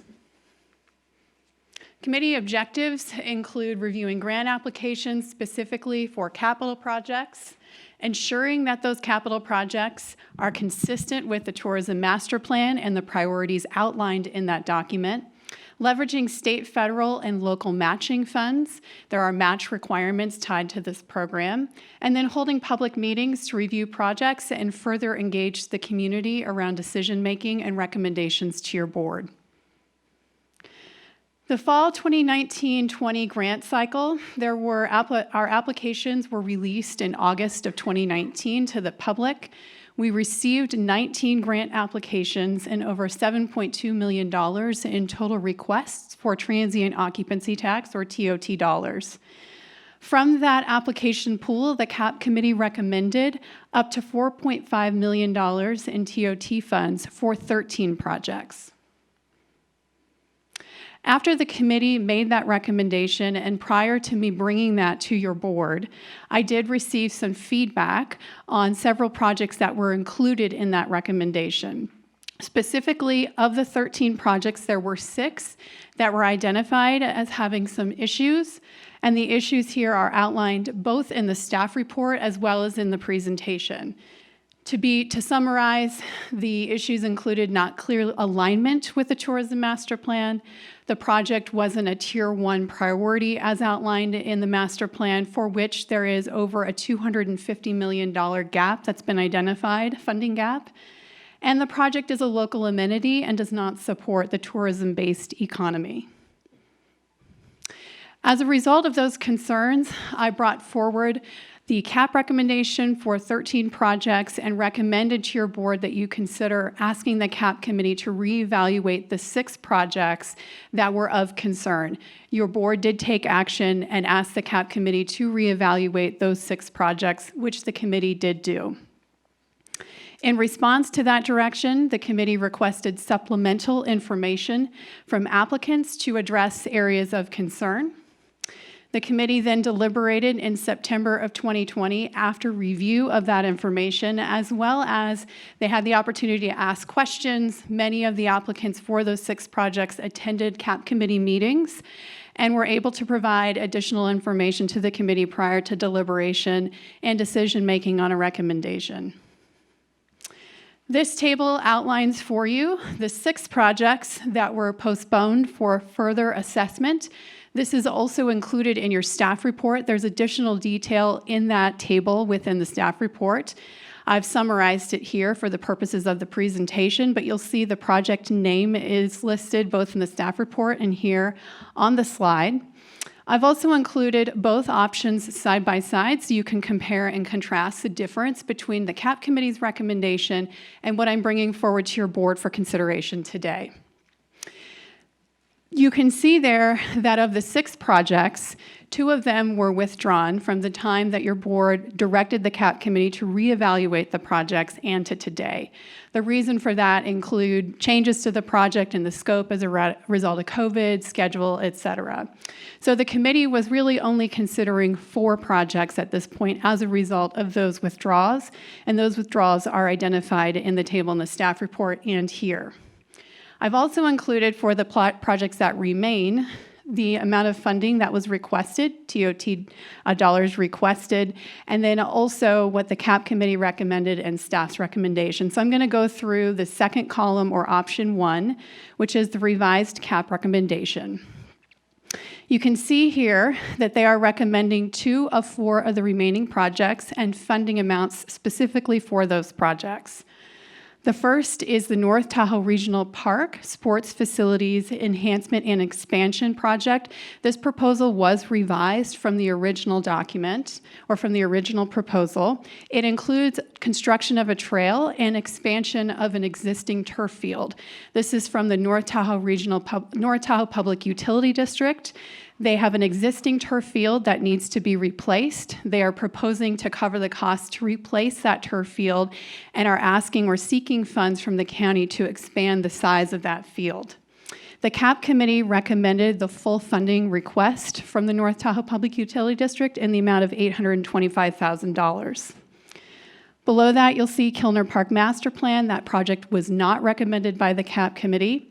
Below that, the Tahoe City Community Tree Proposal, $15,000 proposal from the Tahoe City Downtown Association. That organization worked diligently to identify additional funding sources from businesses to increase the match contribution. And for those reasons, the CAP committee determined that recommending that made sense. It was aligned with the master plan, and so that's in front of your board today. And then at the bottom, the Kings Beach Mural Project. That project was also not recommended by the CAP committee for your board's consideration. The committee is recommending a total of $840,000 in transient occupancy tax to support these projects today. The staff recommendation, as you can see in comparison, is very similar with one important difference, and that is to the North Tahoe Regional Park Sports Facilities Enhancement and Expansion Project. So the difference there is that staff is recommending $475,000 for that particular project.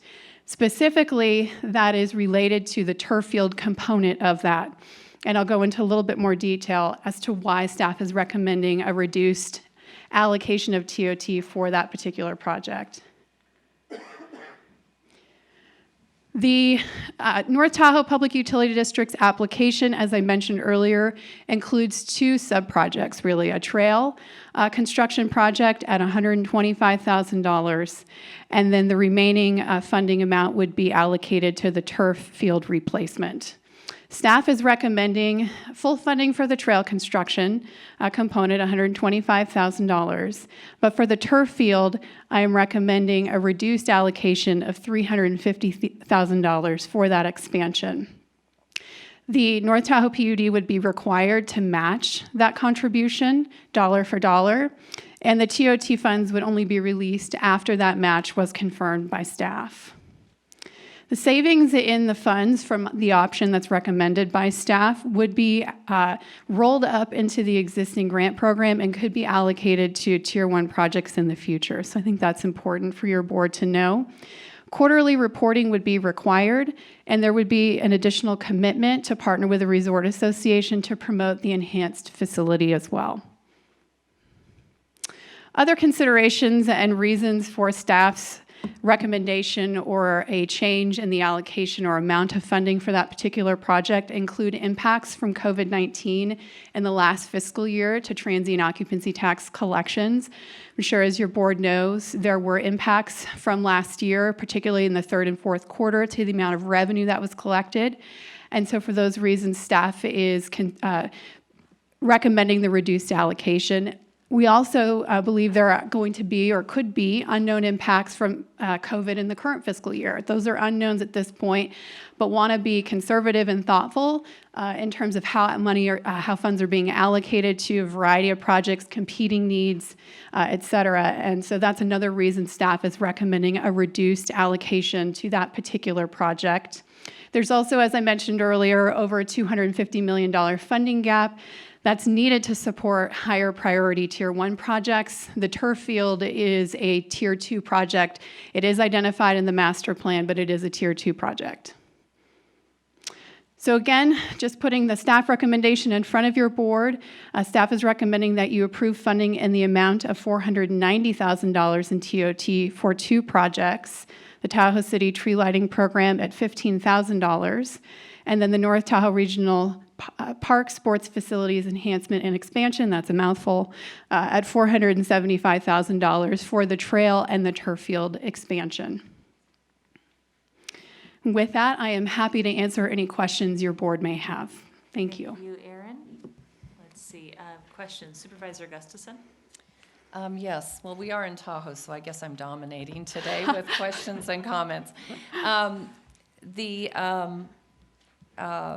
The turf field, obviously, is the sensitive area. And I tend to agree with staff, it's a Tier 2 project. But there are park dedication fees in that region. Can you tell me what the balance is and if this would be an applicable project for our park dedication fee pot versus our TOT pot? Yes, absolutely. The geographic location of this particular facility is in Area 1. Within Area 1, there is $2.2 million sitting in that account that could be used for a number of projects within the Martis Valley or the North Tahoe area. So trails, improvements to parks, facilities, et cetera, have been uses for these funds over the years. When you look at a list of projects that have been funded with park dedication fees, this particular project would fall into that. So highly likely it could be approved. Have you talked to county staff at all in parks about that? I have. I've had conversations with Andy Fisher in the Parks Department, one, to understand the funds that are available, two, to understand the history and the use of the park dedication fees. Some of the funds, or a majority of the funds over the years, have been used as match funds for the Martis Valley Trail, but there have been conversations, preliminary discussions, your board has not taken any action on this, with the North Tahoe PUD to designate funds from that pot, that $2.2 million pot, for improvements at the regional park in North Lake Tahoe. Okay. So it's certainly an option that could be considered. And as I mentioned, I have had those conversations with Andy Fisher to talk through whether or not that would be a feasible or opportunity to match the dollars that would be required with a staff recommendation. Okay. Can you, while you're still thinking, can you clarify something for me? So this was originally a Tier 2 project. Yeah. And really that was because of the draw of bringing outside people to utilize that facility, right? Which is typically what the TOT dollars are for. Is Correct. enhancement for tourism and projects in the community. Thus the reason for the partial funding for this project. So I think it's a good project. I appreciate your thought into it because, you know, unlike trails where people are going to come and walk on the trails, fewer people are going to come in and play on a sports facility or I don't know. Turf field, yes. Turf field, a little bit less. I mean, primarily that's for the local residents. So it might be a little bit more of an option to look at some additional park fees and have it have a match by the local district. I can see that reasoning. I'm inclined to go in that direction, but I certainly want to hear other comments. It doesn't look like we have anything from the board right now, but I think we probably have questions from the public. So if we let's go ahead and absolutely. open this up to the public, if anybody in the room would like to speak to this item, or anybody on Zoom. So yes, sir, come on up, and then we'll queue up the folks on Zoom as well.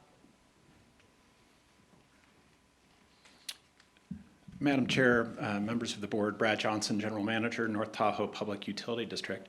I just wanted to thank you for your consideration of our grant application today. I also wanted to thank Placer County staff for their collaboration throughout this process. This has been a unique CAP cycle, and Aaron Casey in particular has been diligent in seeing this all the way through.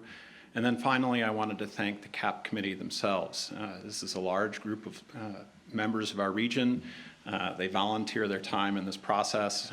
They don't receive much back, typically just criticism for their participation, and so it's very much appreciated by the locals, the local agencies, and importantly, the visitors. These dollars do go into enhancing our community, enhancing the facilities that draw and attract visitors, and fields, trails, all of this enhances the quality of life for our locals as well. So thank you very much for your time, and I look forward to the opportunity to take next steps in this project. Thank you. Thank you for your comments. Anyone else in the room? Or anybody on Zoom? Nope, no comment. Nope. All right, we'll go ahead and close public comment, bring it back to our board for further discussion. Supervisor Euler. Yeah, I like the direction that Cindy's going with her questions in regard to the park dedication fees. Having spent many a summer night up here because of a soccer tournament or a lacrosse tournament, I can tell you that sports fields do get used by those of us who come up here to visit. So certainly do agree that this is a good use of those funds for that purpose.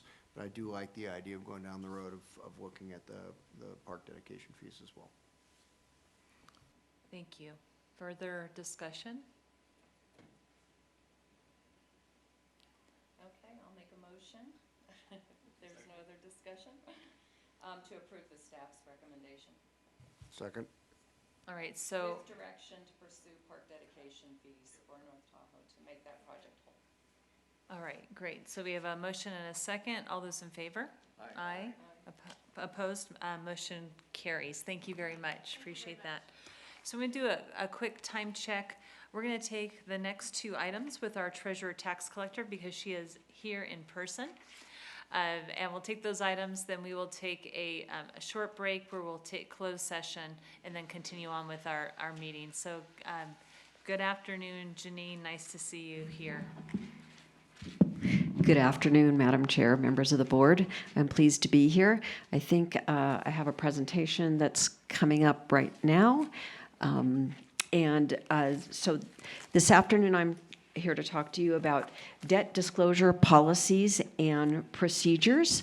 And the actions before you are to approve the debt disclosure policies and procedures, and then to request staff to begin implementation provisions of the policies and procedures that are not already in practice, and to return to the board with a disclosure training provided in the policy and with any final revisions to the debt disclosure policies and procedures.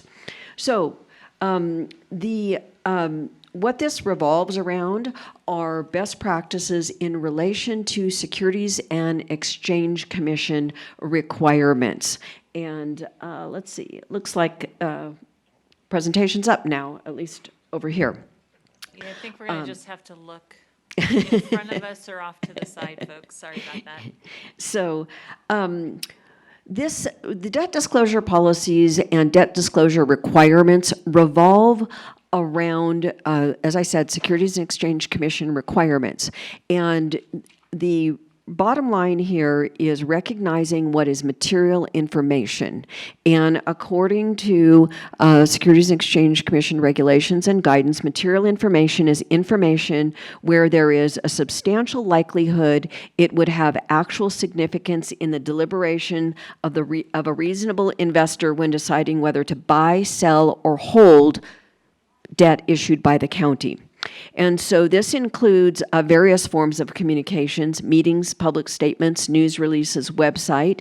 It also applies to formal documents that are involved in the issuance of debt, such as the initial disclosure, and then anytime we issue debt, we have annual ongoing disclosure obligations. We actually sign that we will abide by those ongoing disclosure obligations.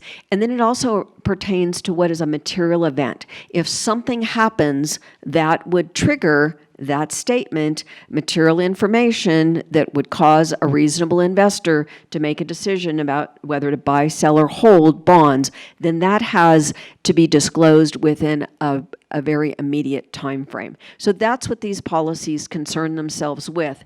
The purpose of the policy is to ensure compliance with federal securities laws regulating disclosure, including the Securities and Exchange Act of 1934 and the Securities Act of 1933, as well as other applicable federal, state securities laws, regulations, and including recent guidance from the Securities and Exchange Commission. So the policy aims to ensure that the county disclosure documents, when we originally issue debt, are accurate and comply with the county's contractual obligations relating to its outstanding debt as well, and then also related to future debt issuances. The purpose is to reduce the potential for exposure for county officials and employees related to liability for damages and enforcement actions based on potential misstatements or omissions in disclosure documents, and also to reduce borrowing costs by promoting good investor relations and to protect the public by avoiding damage to residents of the county and other third parties from misstatements or omissions in the disclosure documents. So the policies and procedures formalize procedures that, by and large, are already in place. We have complied with initial disclosure obligations. We have complied with our ongoing, and this just formalizes our existing practices. And again, it's to reduce or eliminate the potential for omissions and misstatements when preparing the initial documents, to ensure that there's training and information and processes for the appropriate county officials who are responsible for the legal and regulatory compliance, and as I stated, to formalize current practices, including documenting in additional ways than we are now. We have sufficient documentation, but then it will document more not just our compliance, but our practices. And then, in accordance with SEC guidance, it will also address issues and circumstances related to communications and information issued by the county where an investor may come to rely on that information. And then that it will also ensure that appropriate county officials and employees have the knowledge and the training recommended by SEC guidance. So there is initial issuance involves a preliminary offering statement or a preliminary offering circular, and that is a document that is distributed to potential investors when we are initially issuing a, and I have one here. This is related to our continuing disclosure, our tobacco securitization. And this is double-sided, and so you can tell that it's a very lengthy disclosure document to make sure that we meet those requirements. Then it's called a preliminary offering statement because once the debt is issued, or actually once it's priced, so that's done through an auction process, then the blanks have to be filled in related to the actual bids and the prices and the rates that we sold the debt to, and then that becomes the official statement or the offering circular. It is the primary disclosure document, and it is subject to federal securities laws. It must include all facts that would be material to an investor, and again, I've restated the commonly used reference. Once this is substantially complete, the board will have an opportunity to conclude that the preliminary official statement includes all the material facts. That's a standard process that your board has undertaken many times over the years. And then the board adopts a resolution authorizing the execution of a certificate that the preliminary official statement has been deemed final. So adoption of a policy is a formal step in exercising the due diligence related to the disclosures for county debt, and it addresses the procedures to ensure appropriate actions are taken and documented in relation to the county's disclosure obligations. It addresses the issues and circumstances related to communications and information issued by the county, again, where an investor may come to rely on the information. So certain aspects of the county website and certain releases by the county. And it also addresses that the training and information is made available to the appropriate county officers and employees. So key elements of the disclosure policy identify the responsible parties. It identifies a disclosure working group. That group will likely, for the most part, meet annually just to ensure that staff has taken all of the actions. So it's an oversight group that staff has taken all the actions related to ongoing disclosure. If the county issues debt, then that would also trigger meeting of this working group. Also, it would designate an individual staff member. There are staff in the Treasurer Tax Collector's Office who currently carry out these responsibilities, so it would more formally recognize and ensure accountability related to that staff. And then there's a debt issuance working group, and that is just as needed. So we essentially have these groups. We have one for tobacco securitization now, and so it would just formalize who are the participants in in those groups. And that group, again, would meet as needed when the county is embarking on the issuance of new debt. Key elements of the policy is that it establishes procedures for review and approval of the preliminary offering statements and circulars.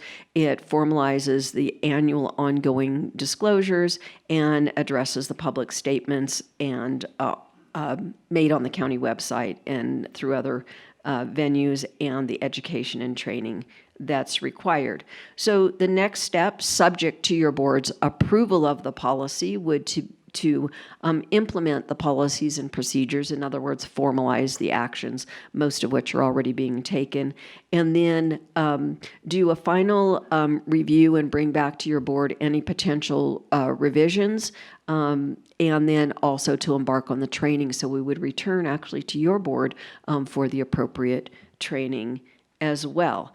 And that is everything that I have to say. Unless you have questions of me, then I will comment further. Thank you, Janine. This is a clear indication why I'm glad that you are the treasurer tax collector and not me. This was dense and not the most riveting staff report to read, but you do a great job and I appreciate it. So I don't have any questions from our colleagues. We'll open this up to the public. Any comments from the public? Didn't think so. All right, so we'll bring it back to our board for action. A motion by Supervisor Holmes, second by Supervisor Wygant. All those in favor? Aye. And opposed, motion carries. Terrific. And then we will keep you up here for item 9A, which is the tobacco securitization. Okay, and that presentation should be popping up as well.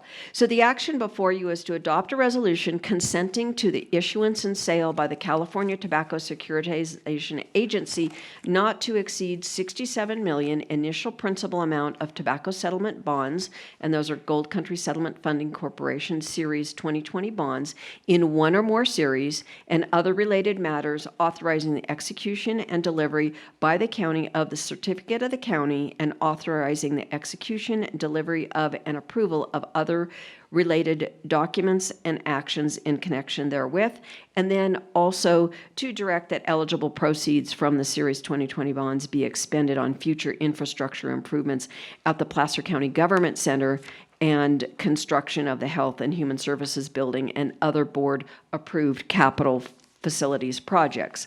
So to recap, at your October 6th board meeting, you were provided a presentation regarding the potential for the county to issue tobacco settlement bonds by refunding the existing bonds. And in 1998, the county became a party to a master settlement agreement with the largest cigarette manufacturers, resulting in a settlement payments into perpetuity.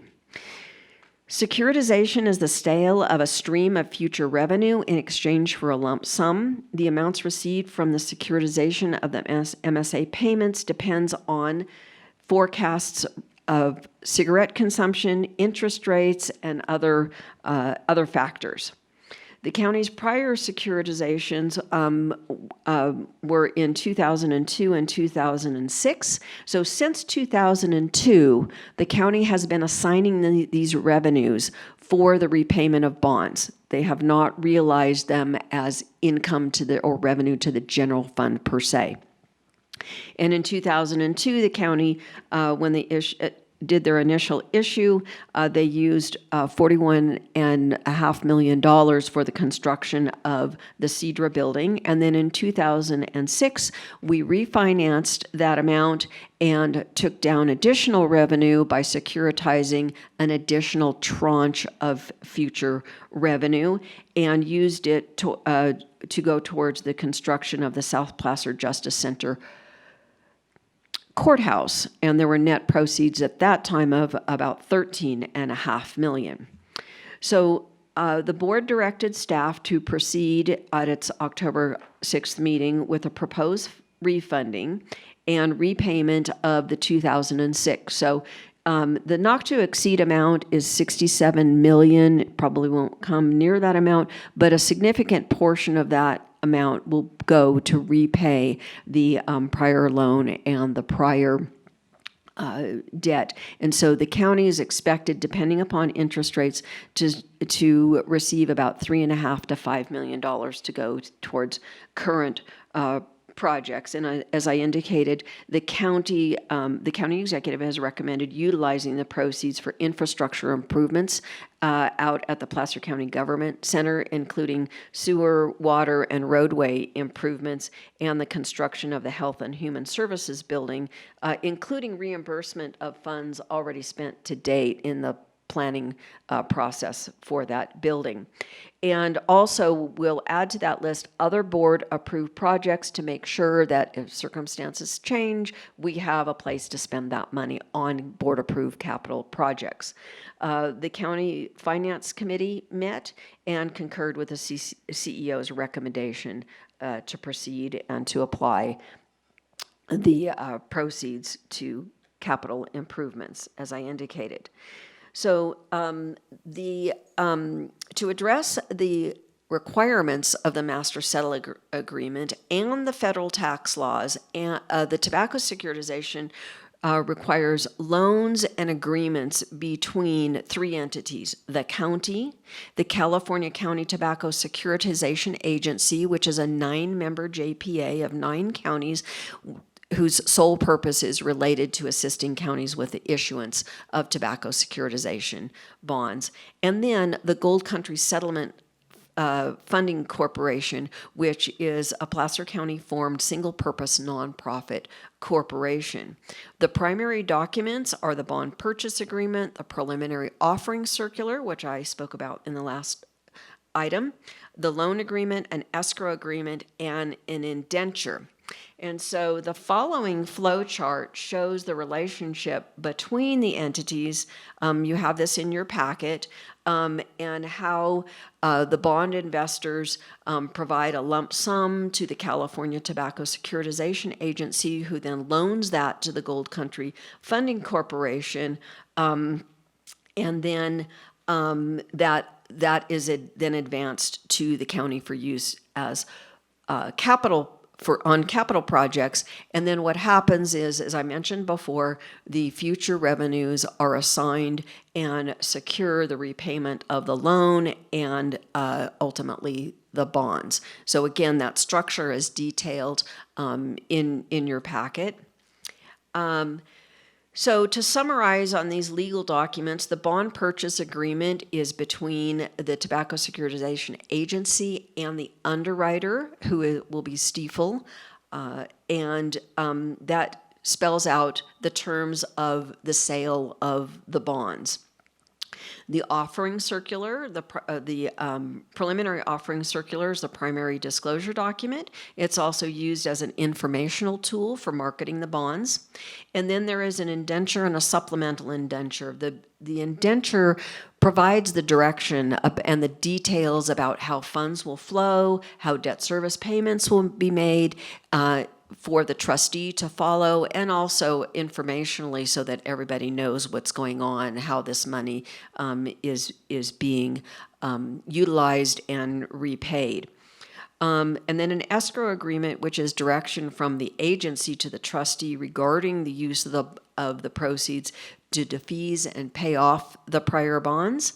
And then a certificate of the county, which represents that the county is duly organized and authorized to enter into the related transactions, does not have conflicts, litigation, defaults, or breaches that would impair the county's ability to perform under the agreements, and does not require any further consent by other authorities.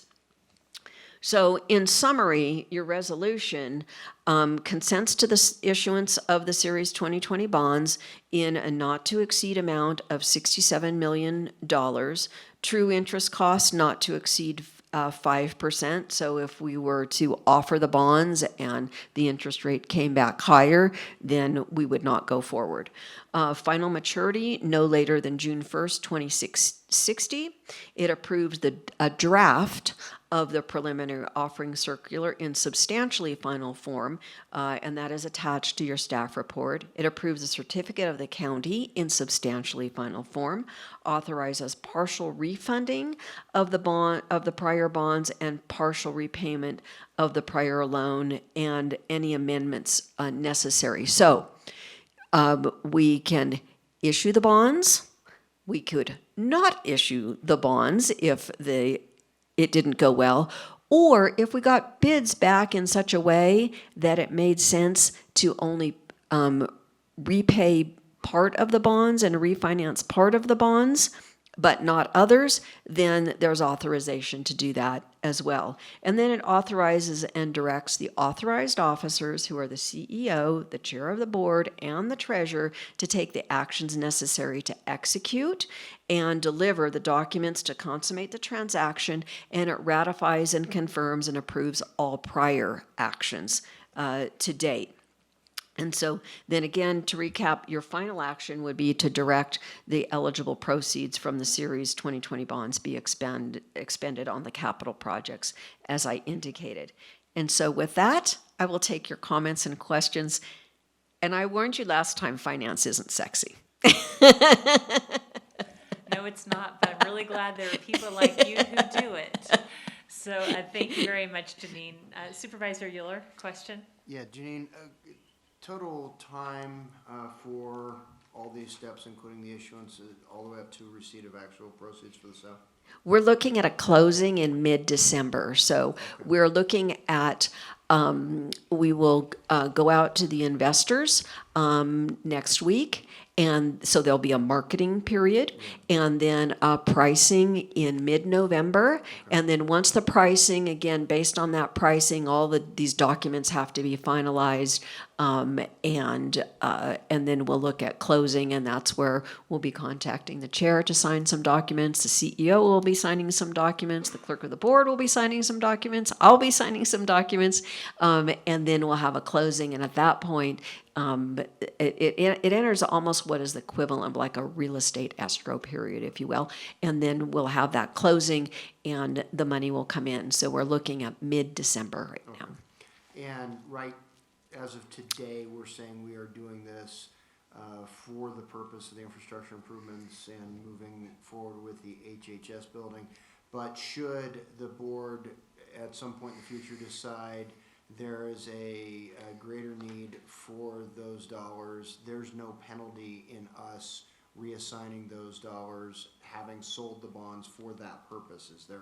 Yeah, that's why we're going to put in there that additional language of other board-approved projects. Right. So, yeah, so that's, I fully anticipate that's what it will be used for, and I hope that's what it's used for, but just given what we're dealing with these days. It's a fail-safe. Yeah. It's a fail-safe because we don't want to have those proceeds and then not have something, let's just say something goes not according to the current plan and we don't move forward with those projects.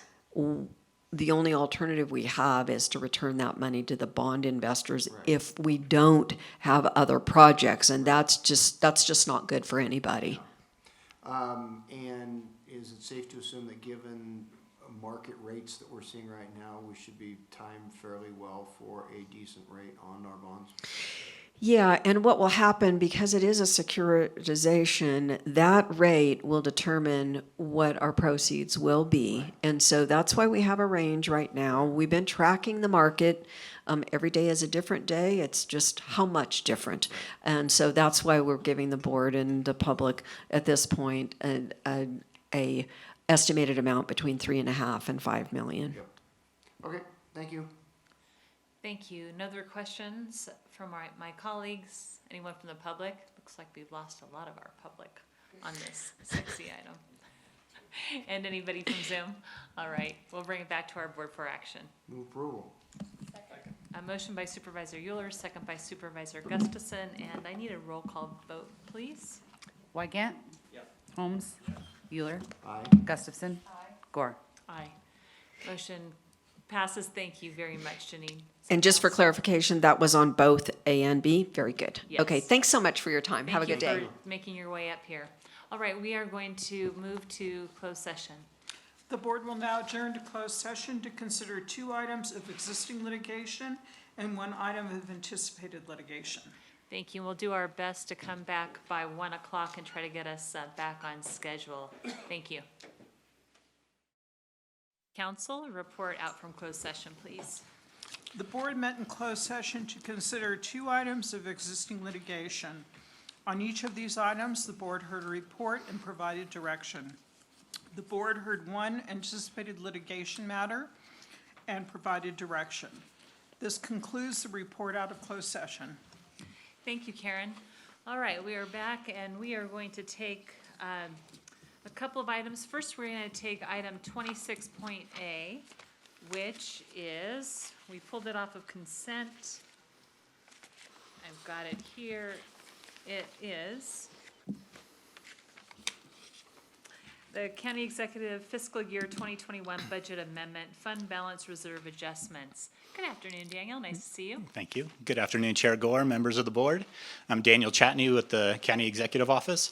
So item 26A was removed from consent. The title for the requested action was asking for to adopt a resolution to amend the fiscal year 2021 budget for actual beginning fund balances and adjusting reserve balances. The item that we were attempting to bring was actually just a budget amendment. So we were requesting to change, for the lack of the resolution, to change the title of that to approve a budget amendment to the fiscal year 2021 budget for actual beginning fund balances and reserve adjustments. All right, thank you. No questions from my colleagues. We'll open it up to the public. And seeing none, we'll bring it back to our board for a motion. All right, motion by Supervisor Holmes, second by Supervisor Wygant. No, roll call. Please. Wygant. Holmes. Euler. Gustafson. Gore. Aye. Thank you. Board. And we will move to item 10A. It's fiscal year 2021 first quarter fiscal update. Okay, thanks again. Daniel Chatney with the County Executive Office. So today's action, we have a couple actions for you today. The first one is to receive a fiscal year 2021 first quarter fiscal update, including an update on CARES funds expenditures. Another item to approve a fiscal year 2021 consolidated budget amendment for various county operating and proprietary budgets.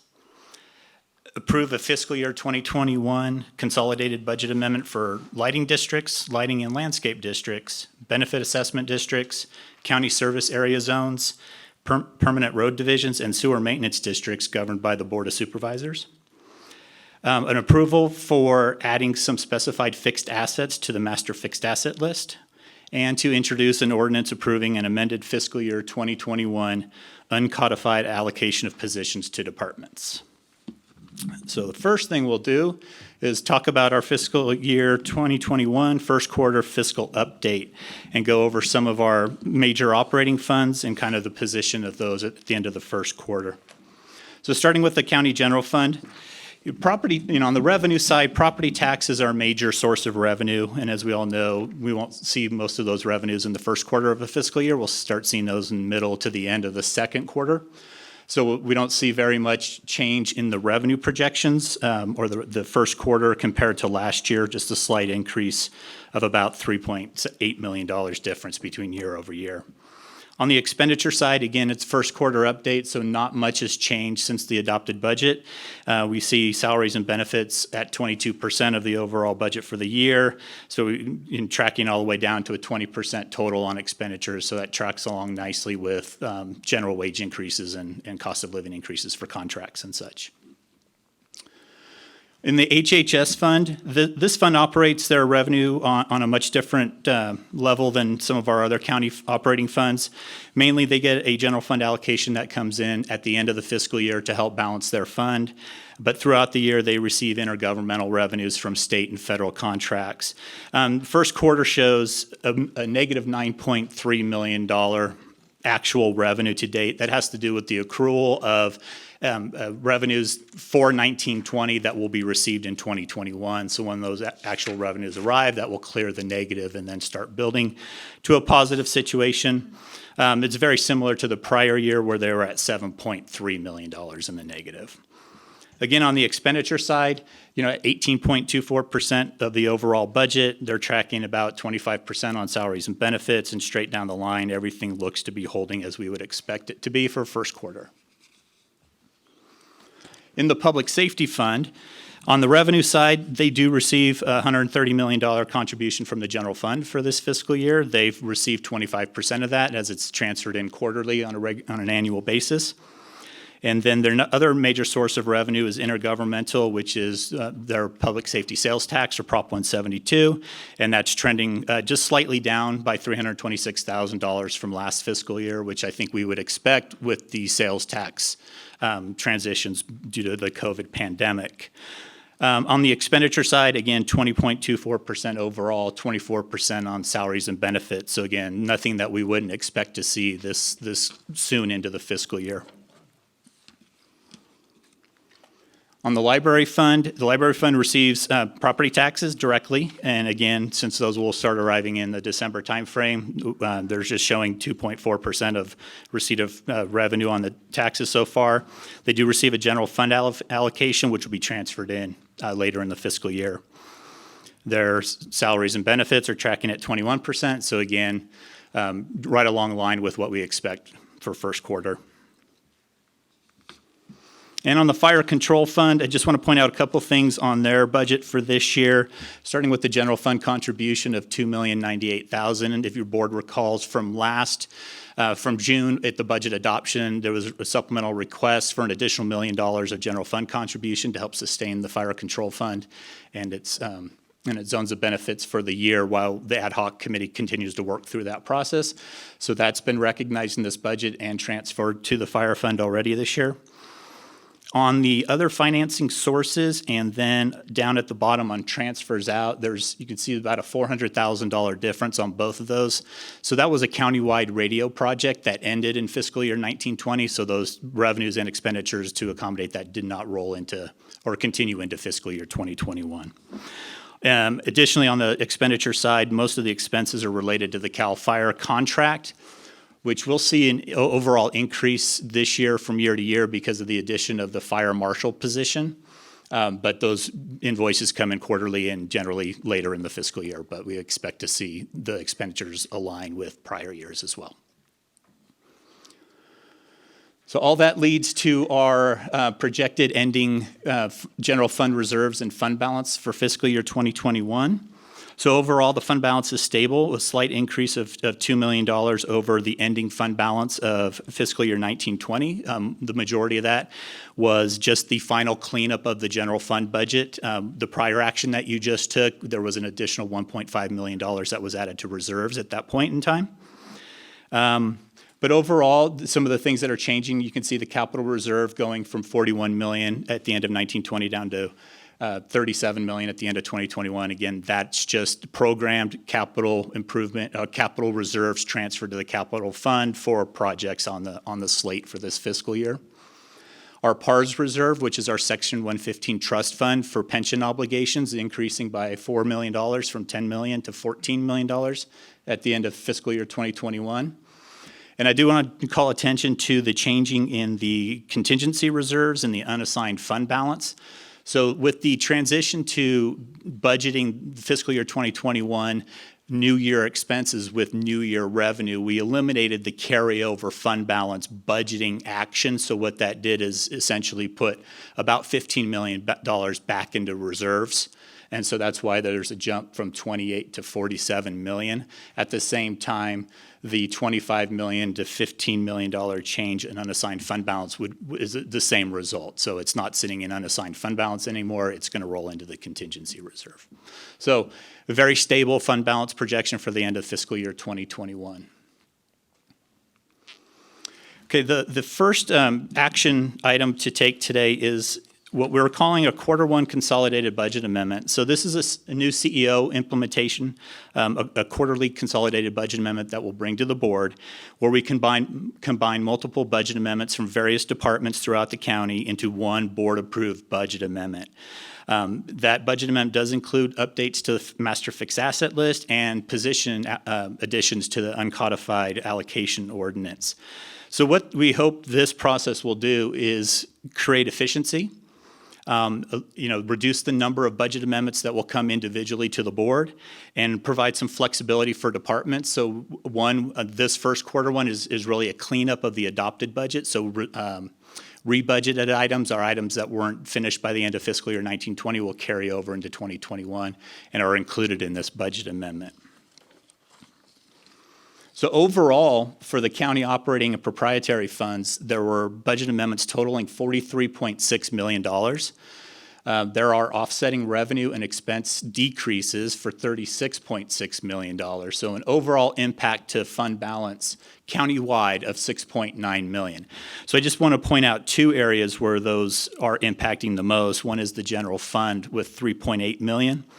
The two major components of that are the budget amendment to coincide with the public defender contract increase that was approved by the board in June, and that was $1.2 million. There is about $800,000 in cost for CEDRA, and those are related to short-term rental positions to help support that program, some of their other code compliance activities, and to help support the building permit activity that we all see and recognize is still booming down in Placer County as well. On the special districts, total budget amendments requested of $3.3 million, and then offsetting or impact to fund balance is almost 100% at 3.3. That's not unexpected. These are special districts that receive their own special revenue through property taxes and things for their own district, and these are projects that are now being budgeted for those specific special districts, and they're using their own fund balance to offset those cost increases. We also have for you an allocation ordinance update for quarter one. So we have a total of 7 funded positions being added. 4 of them in the sheriff's office. There are 3 correctional officers and 1 correctional sergeant position. These are related to a grant program, a joint grant program with a jail-based competency program along with HHS. That was approved by your board back, I think, in May or June of the last fiscal year, and so we are now just updating the ordinance now to reflect the addition of those positions required. In CEDRA, we are adding 1 code compliance officer and 1 administrative clerk journey, and again, that's in reference to their short-term rental program to help support the activity on that. And finally, in Health and Human Services, we're adding 1 Director of Health and Human Services / Chief Psychiatrist position to their allocation ordinance for this first quarter.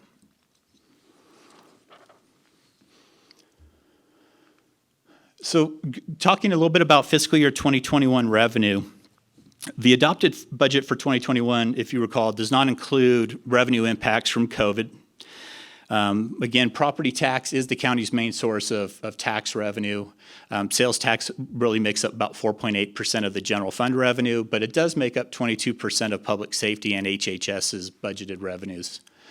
And if you recall back into April and May when we were talking about the COVID the first time around, we were looking at estimates as high as 20% in reductions to sales tax-driven revenues. But our latest estimates have shown, pretty significant improvement that we'll touch on in just a minute.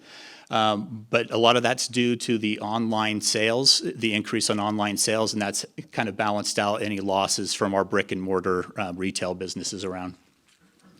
I did want to point out that the county did receive $4.3 million of realignment backfill. No, well, yes.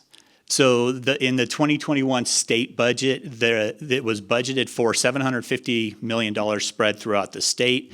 And then $250 million was a trigger up if the state received additional federal funding by October 15th. So we received the first 100% part of the $750 million, and it's likely we will not receive any portion of the $250 million as that deadline came and went. So on sales tax revenue, we have a chart here to kind of talk about 2019-20 and what happened to the end of that fiscal year. So for the general fund sales tax, we had originally budgeted $16.88 million, and our actual revenue for the year was $16.78, so a difference of 0.6%. On the public safety sales tax, we were down 3.5%, from $49.3 million to $47.6. So I wanted to keep this chart up to compare first quarter actuals from last fiscal year and compare those to the first quarter of this year. And you can see an increase in sales tax. That one for the general fund from 1.5 million to 3.1 is most likely due to the carryover from 1920 that was received in 2021, or some late payments, but that doesn't really reflect the overall change. And then on public safety sales tax, you can see a slight increase, but the overall statewide projection for Prop 172 is going to be down about 3.7%. In real dollars, what those mean for the general fund in fiscal year 2021 would be about 1.5 million, and then on public safety about 1.9 million. So just for the benefit of the audience here, some of the areas or categories that we saw the biggest impacts in sales tax revenue are, obviously with the closure and reduced capacity for restaurants, we saw casual dining down 45.7%. That was slightly offset by an uptick of 17.3% in the grocery store businesses. And service stations, obviously with reduced driving and traffic, we saw a decrease of 36.1% on sales tax revenue there. And then hopefully everyone's honey-do list is done now and became a honey I'm done list, because you see a 12.1% increase in building materials and another 8.3% in gardening and agricultural supplies. But overall, the county pool, which is the source of is the title of our online source of tax revenue, increased 45.5%. So a major increase there, which kind of offset and balanced out some of the bigger losses that we saw in some of the specific brick and mortar categories. Transit occupancy taxes, this has kind of come up in several conversations today so far. So what we have for the ending fiscal year 1920 was about a 3.9% reduction from $7.8 million of budget. This is the general fund share, down to $7.5 million. On the Tahoe side, it was 10.8 was our budget. We actually received almost 10.2 million, so a reduction of about 5.6%. For fiscal year 2021, the numbers were ratcheted up essentially just for past history of revenue increases. And again, this was created prior to the COVID pandemic and the shutdown of lots of our businesses. So we had budgeted 9.1 million and then 10.8 on the Tahoe side. And you can compare the first quarter actuals. Obviously we're down a little bit, about 400,000 on the TOT Tahoe share side, and about 300,000 or $270,000 on the general fund share side, which is likely not expected considering the rebounding of sales tax or travel and leisure, and then in the TOT taxes there. So now I just want to touch a little bit on CARES Act. So CARES Act was signed into law March 27th. It appropriated $150 billion to states, territories, tribal, and local governments. Placer County's share was directed through the state of California due to the fact that we had less than 500,000 people population, and our total was $41.1 million. So back in June, we came to the board and programmed out about $32 million that was identified for various county departmental needs to respond to the pandemic, and another $8 million was appropriated by your board for the Placer Shares program. So we do have a CARES expenditure deadline of December 30th of this year to expend the full $41.1 million, or those funds become at risk to have those go back to the state and then perhaps back to the federal government. So an update on where we are right now with the CARES Act spending is at the top you can see the four payments that we received. So at the beginning of this, we expected to receive the full amount up front.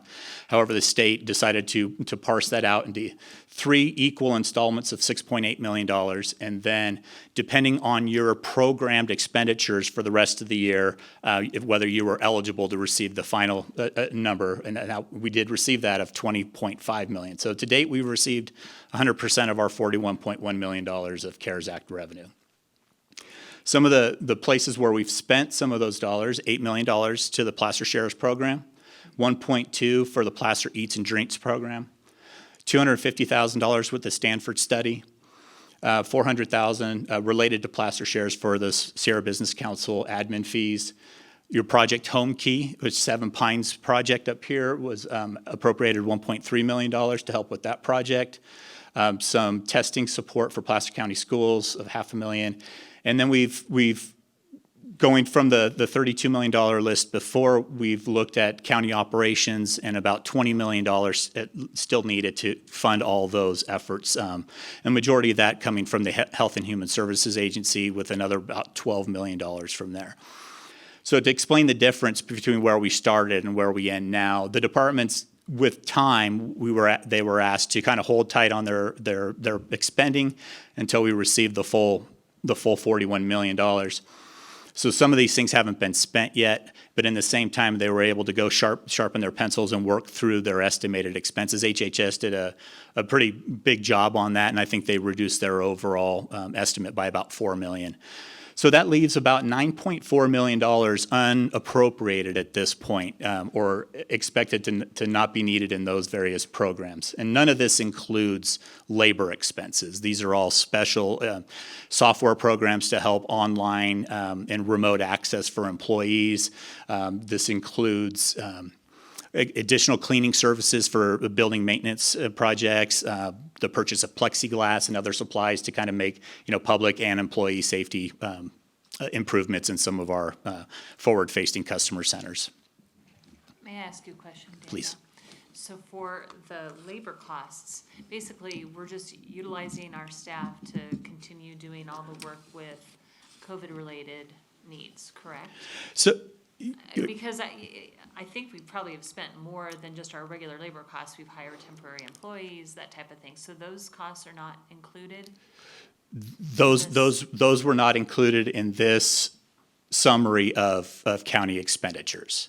So for the most part, the departments that are working in COVID-related areas, HHS, I'll use them as an example, a lot of their funding comes from state and federal sources, and they're paid for the type of work that they do, not necessarily what virus program they're working in or what the specific pandemic is. So they're able to charge a lot of their same programs for financial support to help support their efforts through the COVID pandemic. And then that's how the labor costs weren't included in this summary. So. But any of the additional COVID labor costs, have those been pulled out of that overall $41 million, or do we still need to? No, that would be included those would be included in the $20 million for county operations. Sorry. So before you today is a topic that the county executive office would like to present to you, and it's called the administrative convenience option.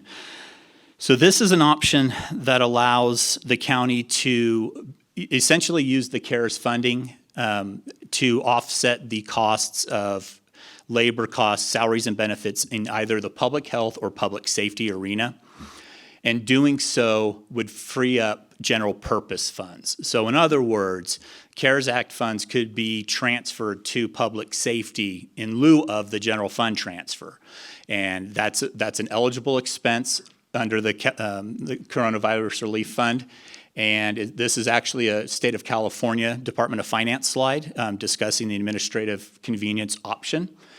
What this does is this allows for maximum flexibility for county operations. So one, it would allow us to meet our December 30th deadline of expending all of our CARES Act funds well before the December 30th deadline. It allows the board maximum flexibility with how they want to program the use of that equivalent and general purpose funds. And these will be actual payroll and benefits, including pension costs, and they can be paid for by the Coronavirus Relief Fund or CARES Act funds. So With agreement from your board, what we would propose to do is utilize our current unspent CARES funds to fund actual public health and/or public safety payroll expenses. Year-to-date in fiscal year 2021, we have already expended enough money to expend all of our remaining CARES funds. General fund appropriations for 2021 would be reduced by an equal amount, thus freeing up general purpose funds. And this action would not diminish any department needs for COVID response.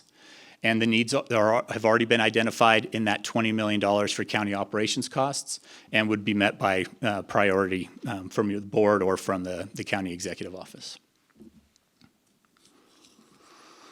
So the next thing, just touch on, is, as I do at the end of each of my presentations, is tell you what's up next for our fiscal transparency. And we'll be back with your board on November 10th for a fiscal year 21-22 budget workshop. And that will be on November 10th. And with that, I will entertain any questions you have. Thank you, Daniel. Looks like no questions right now. We will open this up to the public if there are any questions from the public regarding our budget update. All right, bring it back to our board for any further discussion. Supervisor Gustafson? Daniel, I'm just, I guess I'm kind of surprised. I thought I was tracking TOT more closely, and we're not down as far as I would have thought we were going to be down. Do you want to speak to that at all, or is there any investigation we've done on that? So we've looked at, we've taken a couple different looks at the TOT revenue. One, we took actual receipts from our revenue services division. We've also looked into what has been received into Workday, which is our financial system. So we're pretty comfortable with the second look that those are the actual first quarter receipts that are not either carryover from 1920 with late payments or any prepayments or anything related to that. So pretty comfortable that we're tracking that number pretty accurately. Okay. And then when we talked a bit about the short-term rental code enforcement increases, there was revenue that went with that, and that doesn't come across in here. And so I don't know where we're at in that permitting. I know we're going to hear maybe more about that later. But do you have any numbers related to that on the permit fees? So yes, I do. So I think that the annual permit revenue that was projected when the program was upstarted, I think last January, was in the $283,000 a year range, which was going to cover all the 100% of the program costs. So that is a correct statement that a lot of the short-term rental costs are absorbed or offset by the revenue received. I think the actual numbers that we received in fiscal year 1920 was about, no, maybe I have those numbers. I'm sorry. It was 283 that was received in last fiscal year, in fiscal year 1920 before June 30th, and there was another 140,000 that's been received since July 1st of this fiscal year. Okay. Right, but it will cover the costs and because I want to make sure we have adequate staff. You'll hear later, and I'm sure others will hear about the comments that we haven't had adequate staffing to do some of the enforcement, and we've got adequate revenue to do that. So. And if I can touch on this, I think the estimated revenue that we're projecting is about $445,000 annually. I think as Daniel alluded to, I think we got about 283 through the remainder of last fiscal year, and we've got 140,000 plus in the first quarter, and it really is attributed to them really actively pursuing some of these individuals in terms of paying for their licensing and their permitting. I think the request that you see in the supplemental item included a code enforcement officer and an administrative technician or specialist to assist with that, all being paid out of that short-term rental revenue. So I think we're capturing it and tracking the amount that's going in, and that investment is coming out in staffing to assist with short-term rental issues. Great. Well, it's been a complicated year with the late start because they weren't able to rent, so we gave them an opportunity to delay their payments, and we had to hurry up and collect it, and then it was right in the middle of the busiest time of year. And so I know staff have really been working hard at this, and it was a guess as to how many were going to actually apply for the permit and the exemptions and all of that. So I just want to make sure we continue to track that, make sure the program pays for itself. All right, any further discussion? I'm fine with using the administrative convenience option. I think it just depends on what we decide to do with that $9.4 million if we allocate some of it for some other uses before the end of our meeting today. Yes. All right, with that, no further comments?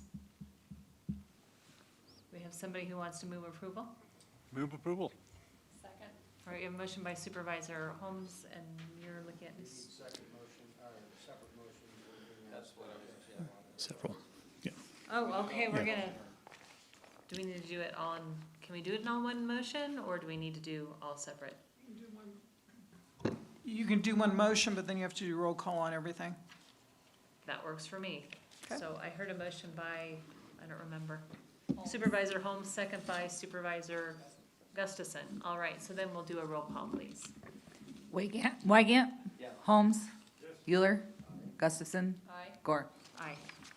Thank you, Okay, Danielle. thank you. Appreciate it. Thank you.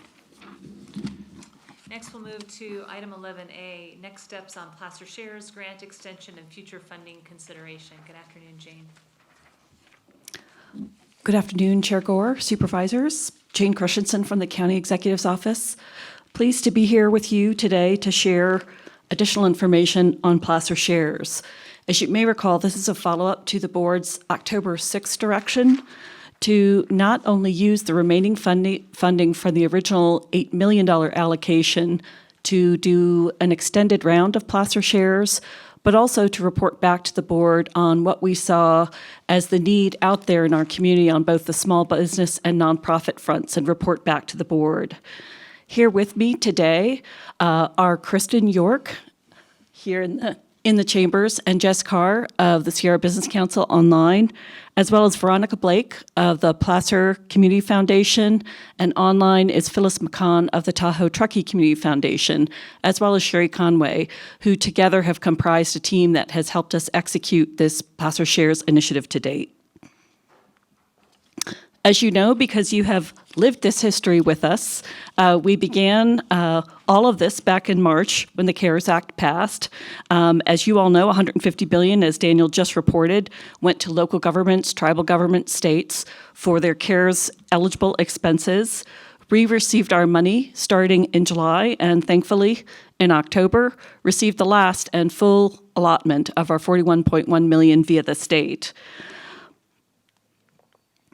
With regard to our Placer Shares grant program, you have been with us every step of the way. We came to this board in late July, outlining both our county expenditures as well as a proposal to allocate $8 million in CARES funding to be shared with our Placer County small businesses and nonprofits.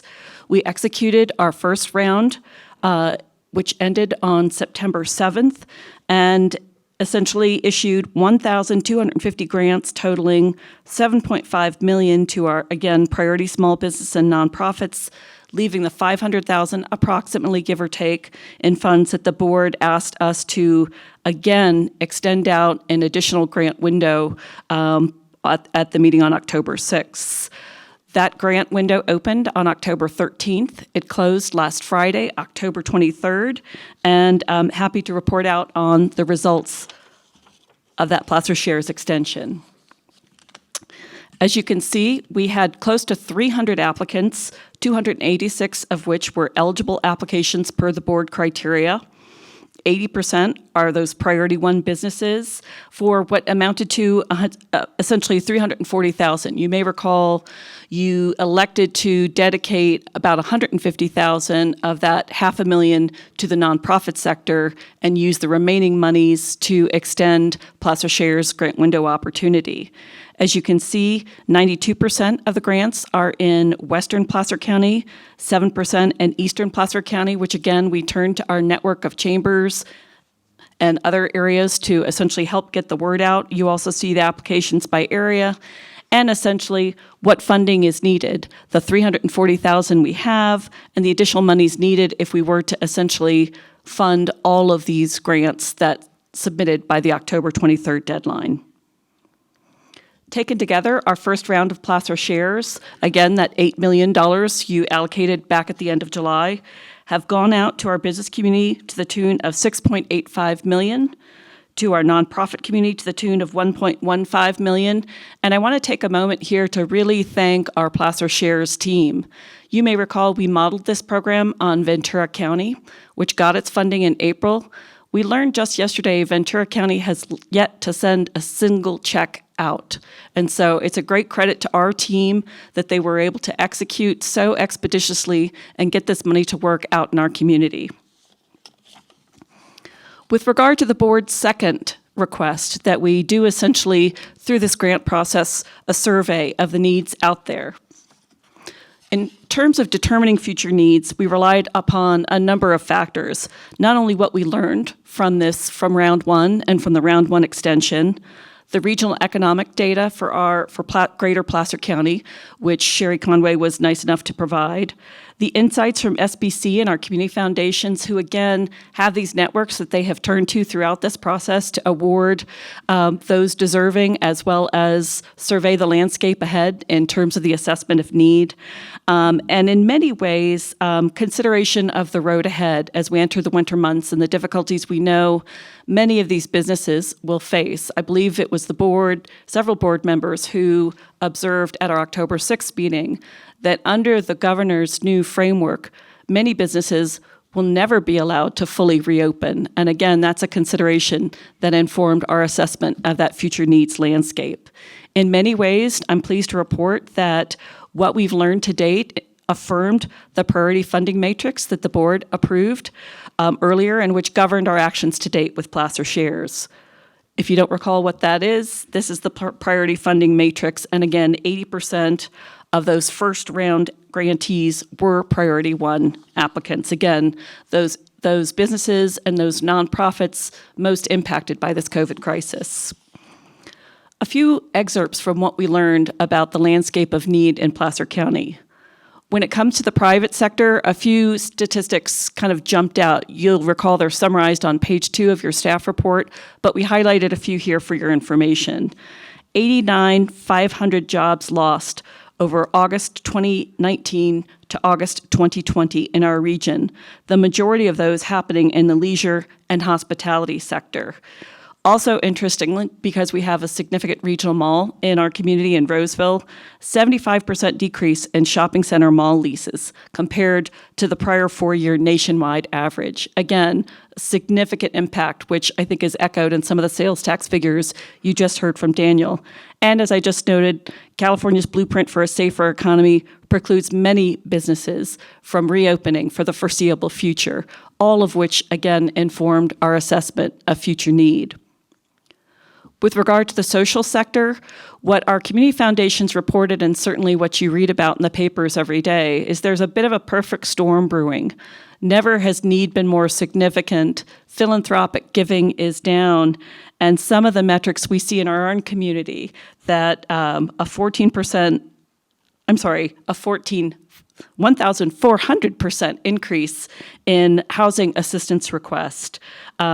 All in the face of increasing property values, which we heard about from the housing reports earlier today.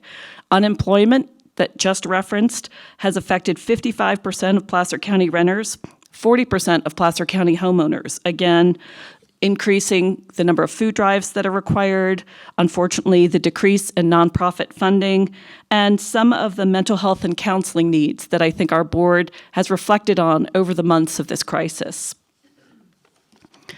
One of the constructs that we talked a lot about in assessing, again, this landscape of future need with our partners is that in a perfect world, now that we are in this imperfect world 7 months into this crisis, folks have jobs, they're self-sufficient, they don't necessarily have to rely upon the social service sector and or government.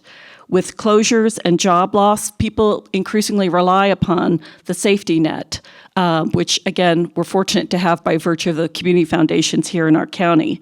As those resources are depleted, the third, essentially, net, which is government assistance. And we, of course, would like to do everything that we can in that first tier, in that second tier, to ever prevent that last tier from being fully realized.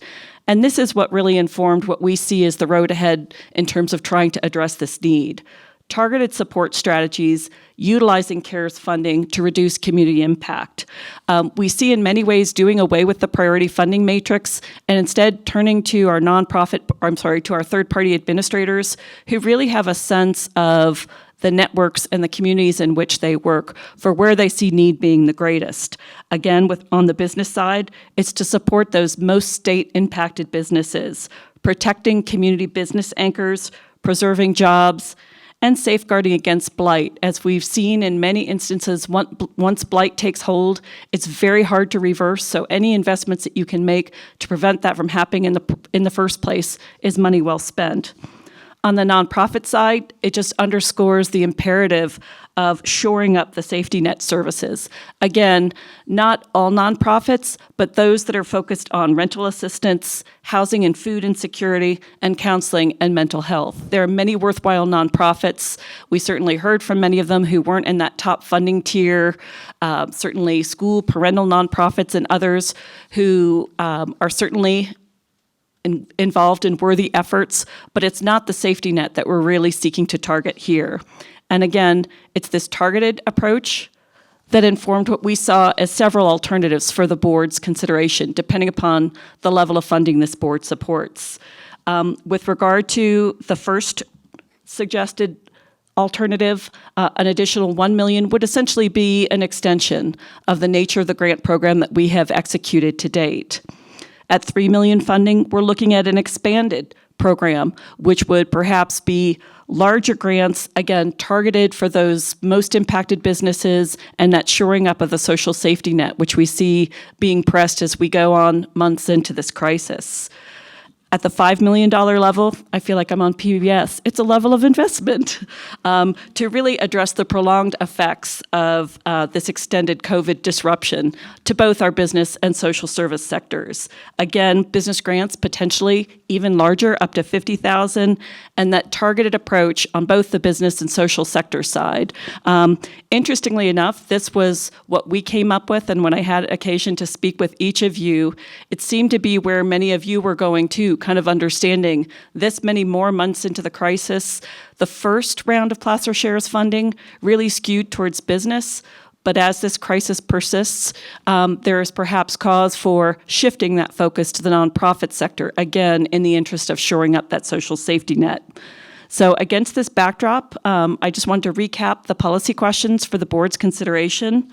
First, do you want to continue the Placer Shares grant program? Again, I think we've had a great record to date.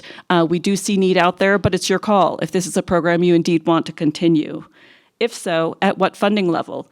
We presented a few alternatives in the $1 to $5 million range, but certainly the choice is yours. You just heard from Daniel that we have a good sense of our $41.1 million in CARES money. Those of you who sat in on last week's County Advocacy Day know that it is widely expected that another tranche of federal aid is coming. This time, it will be coming directly to locals, not passed through the state. So that's food for thought in terms of additional federal funding coming our way for county and other needs. What do you think about the small business nonprofit sectors split? You know, you shared with me your thinking, we shared the team's thinking, but obviously that's an issue for the board to wrestle with. And again, the funding focus, having that more targeted support focus versus the earlier priority funding matrix. Those are all issues that are before the board today for consideration. Our partners are here, as am I, for any questions you might have. And again, thank you for your guidance to date on this, and we look forward to hearing your thoughts this afternoon. Thank you for the presentation, Jane. Supervisor Euler, question? Questions? Anyone else? Supervisor Gustafson? So I'm not sure if this request also includes the grants that we just received applications for? It would. It would. If you go back to this slide, you'll see that we have $340,000. We need 1.5 to fund all of the grants that were just submitted to this Placer Shares extension that ended Friday night. Okay. So that would be inclusive of any additional funding that we get. Because in your options, there's 500,000 more for business, so it'd be option 2 to get those fully funded, and then we would be done. Correct. We crafted the alternatives before we concluded the Placer Shares extension Okay. on Friday night. Okay, okay. And then, moving forward, I'm definitely supportive, but kind of also in this wait and see as to what the federal government does to help businesses as well, if there's direct funding, if there's another renewal of the PPP program and other things. But if we start getting into larger grants, is there, and I'm open to discussion, and Kristen, you might be able to weigh in on this, opportunities to make sure the businesses stay open versus, for some period of time, because if we grant money and then they close shop, and then, what is our situation there? So I'd love to hear kind of input on that, especially if we're getting into $25,000 to $50,000 grants, that could be significant. So. Certainly, and that's something that we discussed, knowing that as we get further into the crisis, we want to make sure we're not simply shoring up businesses only to fail once the subsidy goes away. And that's why we see this next round as changing the criteria a bit, changing the application a bit, just because SBC and certainly the community foundations are going to have to do a more rigorous review to ensure that these are helping businesses who will survive. And I should note, I didn't, as proposed, businesses that received funding to date in the 5,000 to 10,000 range would be eligible to reapply for these additional business grants. And unlike the first round, we would not exclude those who received PPP or other funding, simply because at this point we're looking to help the businesses that are still out there and hanging on and hoping to continue to thrive during this period. Right. And then I'd also ask the question of, would you consider phased payments in order to make sure, while a commitment might be made to a larger grant, that it's phased over a period of months so that it isn't, that they are staying open and they are continuing operations, or if, that we have some assurance of Certainly, I will defer to Kristen. This is her area of expertise, but it is something we certainly talked a lot about, not wanting to simply prop folks up to fail as soon as aid departs the scene. Right, okay.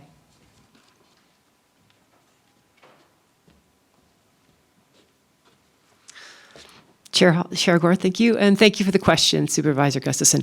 It's an excellent question. A subsequent phase with larger grants would require a much deeper due diligence of the applicants. So during this first round, we essentially verified the business. We reviewed a very high-level review of financials to ensure that they were a legitimate business. You're absolutely right. Giving more money would require us to take more time to thoroughly review financial statements to understand if this was a going concern, and that all requires more time. I love the idea of actually an installment payment. When Jane and I first spoke about this, I had the concept of this is almost like a Placer County-based PPP, so it could be a forgivable loan. That's another way to do it.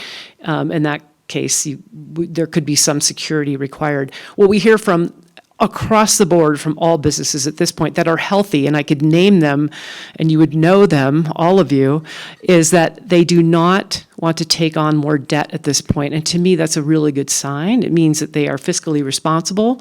And it's our job, and I don't know if you know this, but Sierra Business Council, we also have a loan program. We have an underwriter on staff. So this would be sort of almost a hybrid between a grant and a loan, where we would take that time and effort and care to do the due diligence. Mm-hmm. Yep. Other questions? I just think I have one piece of input, and that is, as we think about this, rental assistance. I know that we've helped out our food banks. I know we have mental health needs, which obviously we could help our nonprofits that do provide mental health assistance. I think that's important. But that rental assistance component, which we had gotten some dollars for, if I recall, and I don't, maybe not. So we haven't done any of that. And that might be an area we really have to look at, because these are workers who've been out of work. We still have a fairly high unemployment rate. And I do think that utilizing some dollars to assist folks in that area might be helpful. Certainly, under our targeted support strategy, we have proposed to, again, do away with the priority funding matrix that served us well in this first round and really shift to a more strategic way of getting this money out into the community for the businesses, as noted here, for the nonprofits, again, which includes rental assistance, food insecurity, and counseling. The last thing we need is more homeless on our streets. Let's see, so no other questions from the board. Let's open this up to the public. Any comments from the public? Anybody here in the room who'd like to make comments? Or anybody on Zoom, you can raise your hand. No? All right, we'll bring it back to our board for further deliberation on next steps. Supervisor Euler? My preference is for the $5 million amount. Supervisor Wygant? Could you repeat your statement, Kirk? I didn't quite hear you. I'm sorry? Could you repeat? I didn't hear what you said. My preference is for the $5 million amount. Thanks. I have a question for Kristen. If we were to do a more complex, like you were describing, kind of placer steps type of process, do you have the capacity to deal with that at SBC? Thank you for the question. We do have the capacity to do that. I have staff on the phone are probably killing me right now, but yes. We're keeping them busy and employed. Or I was going to say, or there's more employment opportunities. That's right. I mean, this crisis is, it's exacerbating, as you probably can tell from these slides, the income disparity, where we're seeing in many parts of Placer County, certainly in this area, these increases in real estate prices. The people that have lost jobs are in those industries where they're minimum wage workers. And those are the community anchors, the restaurants, and you see it in your sales tax. And it's keeping those businesses that have been around for 20 years, and they're in downtown Auburn, they're in Tahoe City, they're the businesses you know, and they employ people. And that's what we're trying to do here, because this crisis is really hitting people that cannot afford. Yeah. Thank you. Thank you. Supervisor Holmes? Well, I just want to clarify Supervisor Euler's comment, the $5 million, $2 million for businesses and $3 million for nonprofit. Is that your preference? Well, honestly, my preference would be that we even go higher than the $5 million. But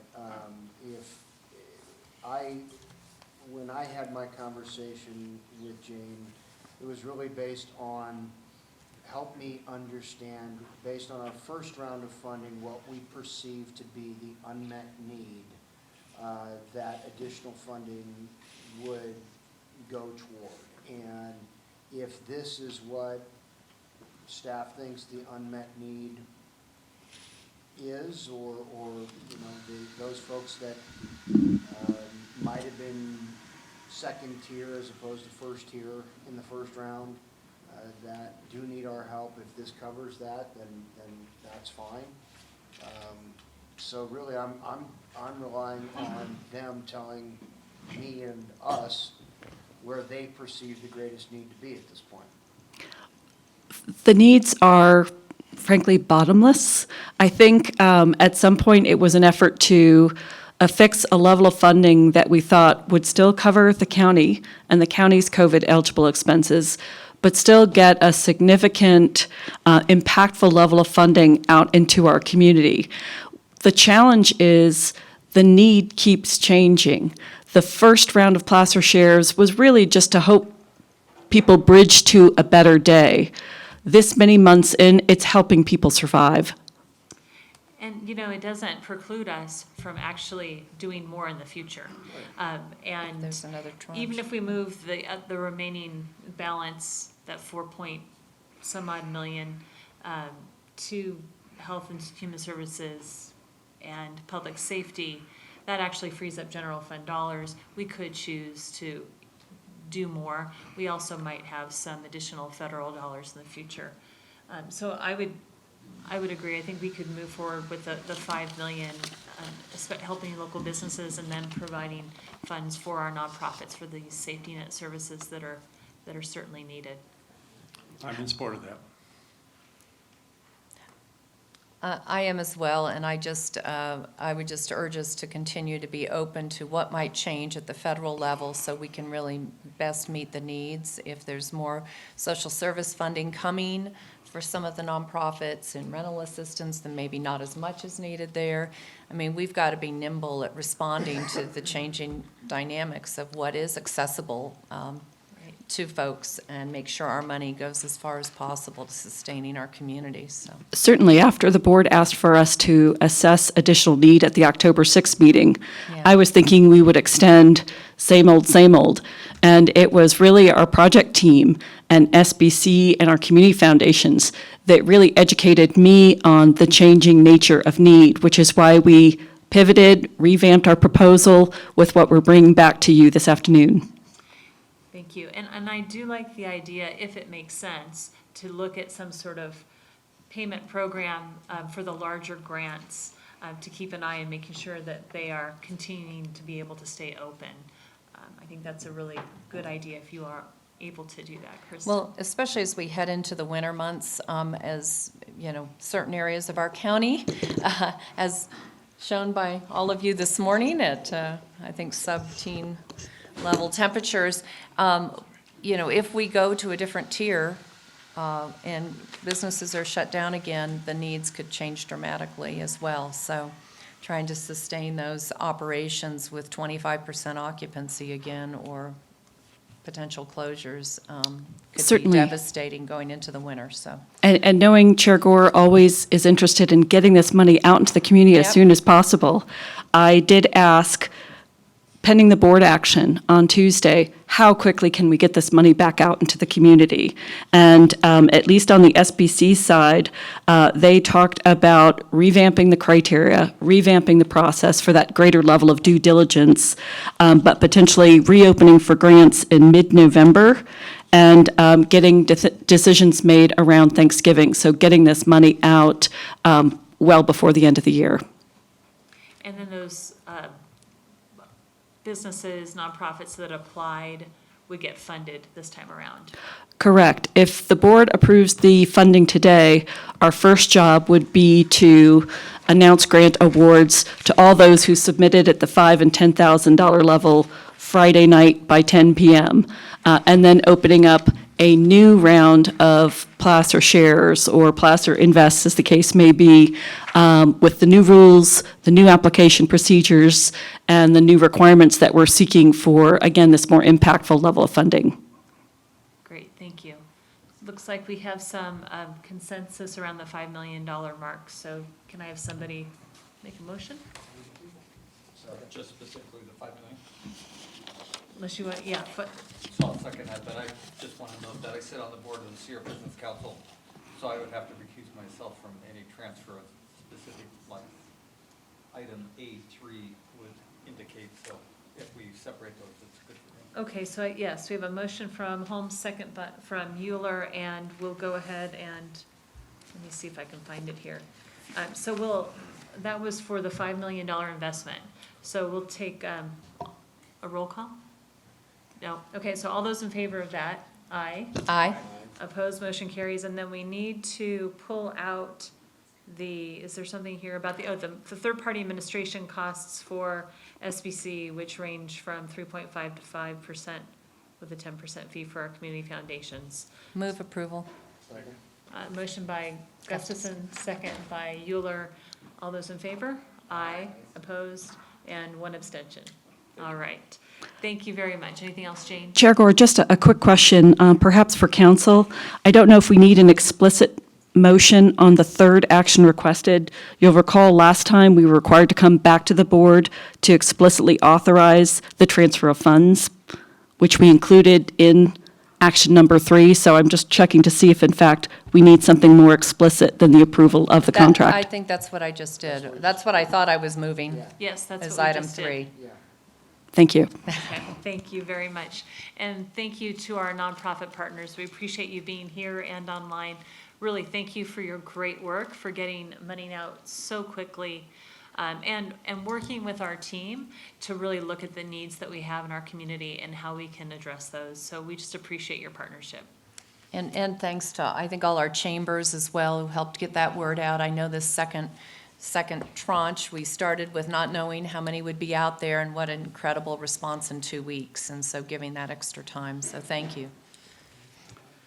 All right, we'll move to item 12A, which is the limited term property tax increment agreement between the County of Placer and the City of Lincoln. And Todd, will you take this? Yes, so coming back to you today, quick recap, I'll keep it fairly brief. Back in June of 2019, we presented your board about existing conversations about potentially a property tax revenue sharing agreement. The board at the time directed staff to work with the City of Lincoln to see if there's any opportunities for assistance. That culminated in a follow-up meeting with the board on July 7th, and it basically was coming back with some consideration that your board may consider to assist the City of Lincoln regarding a revenue sharing arrangement. At that time, the Board of Supervisors gave direction to work on kind of an agreement, as well as we had some additional financial items that we were working with the City of Lincoln to resolve, and to work on those over the next couple of months, and then come back to you as a board and readdress this issue. As the staff report indicates, it says August 6th, it was actually October 6th. We came back to you and gave you an update regarding the various initiatives. Tier 2 fee was approved by the City of Lincoln on September 22nd. Since that October 6th date, they've also approved the Placer County Conservation Plan. Approval was on October 13th. And then, however, the one outstanding item is the North Auburn Regional Sewer Agreement that's in continual discussions with the staff from both parties.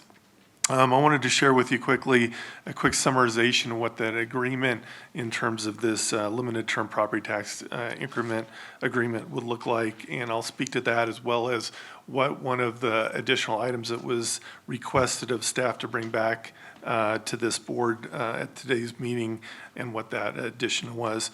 Quickly, the term of the arrangement's 8 years with a 2-year extended option. That additional option would be predicated on the Lincoln voters approving that supplemental sales tax or transaction tax to assist them with city safety services. In absence of that approval, within that 8-year period, the term of the arrangement would expire at the end of the 8 years. The calculation's fairly simplistic. We're looking at increment above and beyond the base foundational formula that we have for tax sharing arrangement that we have with them now. The incremental share above and beyond that, the county would receive the first 2% of that increment, and then the city would receive the remaining percentage for that on an annualized basis. There are provisions in there about cap limits on an annualized basis. So the first initial 8-year term would be $1.5 million annually. Anything realized above and beyond that amount would revert back to the same revenue sharing split that we currently have in place on each of these TRAs that or tax rate areas for a total cap amount over the 8-year period of $8 million. In the event that they extended the additional 2 years, there would again be a cap limit annually of $2 million with a total maximum cap amount for that remaining 2 years of 3.7. The total impact potentially could be up to 11.7 million. In addition to that, there is an annual reporting requirement, and as the conversation stemmed from the last discussion we had on October 6th, an additional provision was built into this, and it's a biennial review. And I'll read briefly what the additional component is. Commencing on at the fiscal year 2022-23, the parties agree that 2 members of the City Council and 2 members of the County Board of Supervisors will meet to review and confer on the city's use of those limited term increment dollars over the prior 2 fiscal years, as well as the county or the city's progress in achieving the city's Safety service goals and the county's mutual aid calls will be discussed with the city at that same period and over that same period of time. This biennial review shall continue for the duration of the term, and in the event that there is an extended term, it would remain in effect as part of this agreement. So as part of the discussion was taking place on October 6th, we added that provision into the existing agreement. I'm happy to answer any questions you have about this. Thank you, Todd. Appreciate you coming back with the changes. Supervisor Holmes. Am I to understand that we're going to take action on this today? That's the discussion, yes. How come I don't see anybody from Lincoln here? The city of Lincoln has has the mayor of Lincoln as well as their city manager on the Zoom call for any questions you might have. And we still have no agreement on the sewer issue, That's correct. Still in discussions with them between both parties. So I don't know why we would take action until that issue is resolved. There's going to be an increase in the sewer fees for SMD1. That's already, they're paying $96. I know because I'm paying it $96 a month. And we're going to be asked to give $11.7 million to a jurisdiction that has a history of mismanagement. And what am I supposed to tell the ratepayers when they come and ask me why we're raising the rates again, when we already raised them $14 a month to do this colossal mistake of a regional project? Can anybody answer that? What am I supposed to tell them? It's okay, don't worry about it, but we're gonna give 11.7 million. What we should do, the right thing to do, is give that $11.7 million back to the ratepayers over time so they can absorb this tremendous cost that they have to pay for that $75 million colossal mistake. This should go back to Auburn at the least. Well, Supervisor Holmes, you know, I had an opportunity to get a staff update. I think all of us had an opportunity to speak with staff about the sewer issue. And, you know, it was an agreement that was made in a prior board, and it was not a great agreement, that's for sure. And what I appreciate is that staff has been working really hard with the Lincoln folks to address an agreement that was not well written and poorly done. And I think we actually, as a county, don't even have to, based on the way the agreement is written, even have to do anything. I mean, we could just keep it going the way it's going. Unfortunately, we do have costs to that service that have to be addressed, and staff's working with them, and I think we'll get to a place where there's some agreement between Lincoln and the county on the sewer issue. It's unfortunate that it's at that place. At the same time, the city of Lincoln has some challenges. Yeah, And that's not our fault. We didn't bring those challenges on. No. You need to fix their problem. No, don't come to us for Well, a and handout. I think that that's where we have some disagreement, Supervisor Holmes, and that is, You think? we have a city in huge challenges. We have been working diligently with them to figure out how we help a community that needs to help address their public safety issues. And we have come up with a mechanism that allows for growth there and sharing those funds to help go back to their public safety issues. I look at it as, you know, a lot of times we use general fund dollars to assist other areas. We use general fund dollars in unincorporated areas to provide for fire safety. And we augment fire safety services, fire services with county dollars. This is an opportunity to use dollars in future growth to assist a community that needs additional public safety services. And it's not something that we would do in the future, but I think it's something that we can do as a partner in our community to make sure a local jurisdiction can stay on their feet and continue to get to a place where they can provide better services. I think Lincoln is very well aware that things have to be done in the future. to address growth and make sure they really look at future agreements that they work on. But I see Lincoln staff working very hard to get to a place where they are addressing those issues that came up from that state audit. And I think this is an opportunity that we as a county can support our local municipality and make sure those residents in Lincoln have better public safety. Supervisor Gustafson? Yeah, thank you. I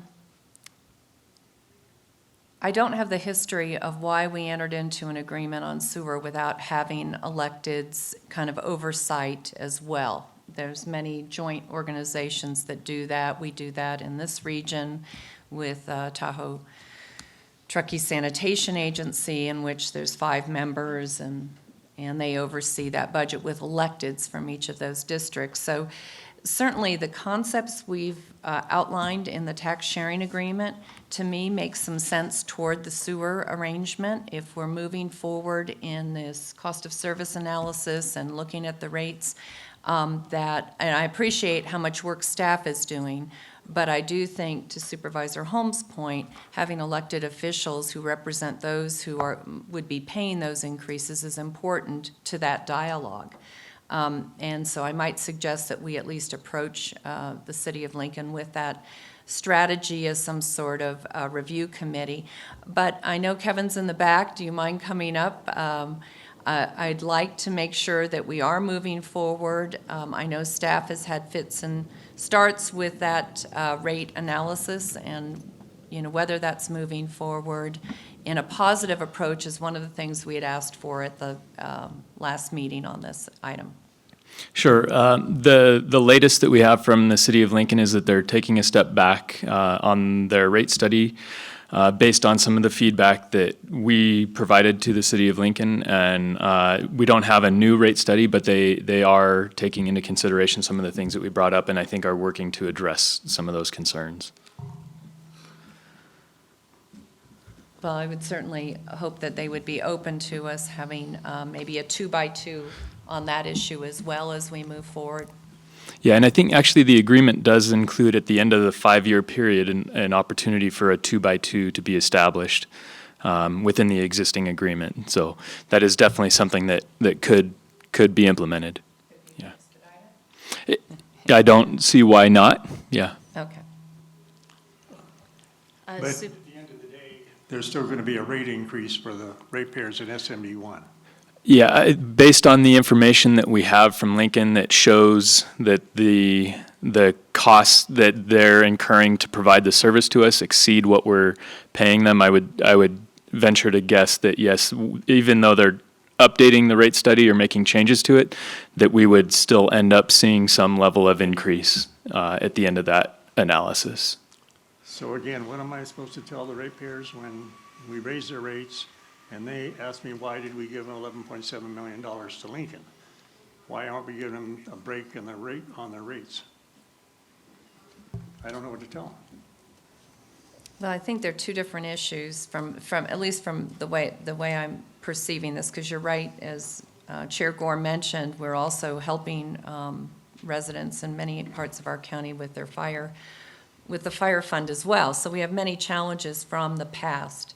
And I think the whole effort has been not toward officials who did something wrong or right or whatever the judgment is there. We're trying to help the citizens have public safety in the City of Lincoln. And we're trying to offset our county expenses for servicing Lincoln because our public safety officials are having to go out there. So I think that's clearly outlined in the tax sharing agreement, that's the purpose for this funding. And we've asked for a report, and I want to see that report done, that we eventually see a reduction in calls and demands on our county services as they build up their ability to serve themselves. I can't speak to what was done in the past, but the constituents of Lincoln are our constituents too, and creating a healthy community is important. I am very sensitive to the sewer rate issue, and I really want a lot of attention on that, but it is somewhat separate. I understand why Supervisor Holmes, you're concerned about it. And I'd like to suggest that we try to get that 2x2 going so that we really are in on the ground floor of the assumptions that go into that study and that analysis, so that when we're asked, because I will be asked too, why the sewer rates are going up, that we can be extremely clear on that issue. Thank you Supervisor Gustafson, Supervisor Wygant, and then I know we might take some public comments. Yeah, so thanks. So first, I concur with the idea that these items are separate. Obviously, they're being discussed together, and that's good. And where did Kevin go? I want you to, so Cindy, I would take a little bit of an exception possibly in terms of perspective. When we entered into this agreement on sewer with Lincoln, the COJA, it did call out, as Kevin mentioned, for, as I recall, having the elected purview that you're describing after a 5-year time when the pipeline would be built and operated. So it didn't ignore that. It was just that we had 2 firm fixed offers and prices. One was to rebuild SMD1, and the other one was to build this pipeline and have the wastewater treated in Lincoln. I would say that neither one of those presumed that rates would never go up. The question was more accurately, would they go up less or more with one of the other alternatives? So we're yet in that process to determine what those rate increases are going to be, if there are any, particularly before the end of the 5-year term. And that's what staff's trying to dig through now technically. And I think we do need to develop a closer relationship as to how the elected purview occurs and how we deal with some of the standards to go forward. So I just wanted to add that as terms of my perspective and hopefully a little bit of clarity. But I agree with you at this point, and with those conversations, we have 2 different questions, one yet to be resolved. The one before us today is whether or not we want to enter into this sharing of our revenue based on a property tax basis that's much alike redevelopment agency functioning, and I think that's what we need to focus our attention on. Supervisor Holmes? The fact remains, if we had rebuilt the plant on SCP-1 on Jurger Road, we wouldn't have raised the rates $14 to build this pipeline. So don't give me that, the intent was to raise the rates. We already had incrementally raised the rates to rebuild the plant over a period of 2 or 3 years. And rates would have been stable. There was a possibility to even lower the rates. So $14 a month is what the extra, my ratepayers had to pay to build that pipeline, which has been a colossal mistake. And Roseville had the same problem. They had a problem with police and fire, so they went out and did the right thing. They went out to their constituents. They had workshops and everything. They passed a sales tax. I don't know why Lincoln doesn't follow that process.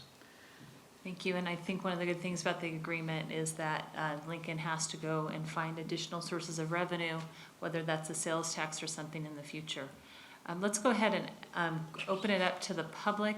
I don't know if we have anybody here in the public, but we do have on Zoom Mayor Carl Skent and the City Manager of Lincoln. So if either of the 2 of you would like to make a comment, please do so. Jennifer, why don't you go ahead? Sure, of course. I'm going to say the same thing. Chair Gore, Supervisors, my name is Jennifer Hansen. I'm the City Manager with the City of Lincoln, and I just wanted to once again express my sincerest thanks to the board, to Supervisor Wygant, to Chair Gore, and to county staff, specifically Todd, Vanessa, Dave, and Kevin, as well as Ken Graham. I think that we have, through this process, made great strides in not only understanding each other better, but moving collectively towards some really good solutions to some long-term challenging problems. I also wanted to acknowledge to the board, I sincerely apologize for not attending in person today. That was my intent, was to attend the board in person. Unfortunately, our city council meeting is also tonight, and I was getting a little bit crunched on time to get back. And with that, I will just leave my comments very brief with just saying that on behalf of all of our residents, we sincerely appreciate your consideration We are also very much supportive of the added language that was added in regarding 7.2 for the biennial review. I think that is a great tool to keep everybody on target and to keep this ongoing dialogue going. And into the future, specifically for Supervisor Holmes, we are always more than willing and available to discuss all of your concerns. I hear you loud and clear. I too am very protective of all ratepayers, and in fact consider SMD1 ratepayers also city ratepayers. So I can assure you that through the Prop 218 process that we are working through with county staff right now, there is no intention by anyone for any set of ratepayers to pay more than their fair share apportionment of the fees. And with that, I'm more than happy to answer any questions the board might have for me. Thank you, Jennifer. And Dan, did you want to make any comments? No, I just reiterate what Jennifer said. I really thank Supervisor Euler for coming up with the idea of the biannual elected review of the documents and the funding. I think that's a great idea to end any future suspicion or concept that we aren't managing money correctly. So other than that, I really hope you vote for it. Thank you. Do we have any other comments via Zoom, Megan? All right. We'll bring it back to our board for any further discussion or deliberation. Supervisor Euler? Well, I'm going to resist my very strong temptation to relitigate the decision regarding the pipeline as opposed to what Supervisor Wygant overlooked was actually the third alternative which was on the table, which was the privatization of SMD1. That was the solution I was pushing for. So again, I'll resist the urge to relitigate that. As tempted as I am to want to tie resolution of the sewer issue to this conversation, I don't think it's really in ultimately our best interest as a county to tie those two things together. This is one that I have struggled with mightily for over a year and a half now as we've been having these conversations. And I truly believe that it is in the best interest of us as a county as a whole to make sure that no one entity within our county is falling behind in terms of levels of service that can be delivered that then have a ripple effect upon other jurisdictions or the unincorporated area. And clearly, if an area gets known as under-patrolled, not adequately covered by public protection, that has the potential to be devastating from the standpoint of neighboring jurisdictions, including the unincorporated area. Word travels fast amongst those communities as to what soft targets are. And so far, fortunately, we haven't had that reputation develop in Lincoln, and I think it is in all of our interests to make sure that never happens. And so I believe that it is ultimately long-term in all of our best interests to move this item forward and make sure that Lincoln has the public protection levels of service that they need, not just for their residents, but for us as a county. Thank you, Supervisor Holmes. Supervisor Wygant? Well, just Supervisor Euler with full transfer. Sorry, Supervisor Euler and Supervisor Wygant. So last time we discussed this item, I did mention that there were 3 different alternatives, and you're correct, that there was a privatization offer that was very provocative, and you and I discussed it, and I only didn't mention it today because I don't know if it categorized or staff would agree that it was actually a firm fixed offer as compared to the 2 that were, but I didn't dispute the fact that it did exist. And With that, I'll simply move that we adopt a resolution approving a limited term property tax agreement with the city of Lincoln. And I will second that. And let's see, do we don't need a roll call. So all those in favor? Aye. Opposed? No. And motion carries. Thank you very much for the discussion. Thank you to the City of Lincoln and to the hard work from our staff. And of course, I know we'll be hearing more about the sewer issue as we move forward. And I do think that that's a good direction to talk about having a future, whether it's a JPA or at least having county electeds and city electeds talking in the future on those issues. All right, we'll move to item, let's see, the 2:30 item, which is the COVID update, which is going to take us a moment to get Dr. Oldham up on there, and it'll be 2:30 as we are speaking. So we're going to take the COVID update. Dr. Oldham, good afternoon, and I know you're on Zoom. Good to see you.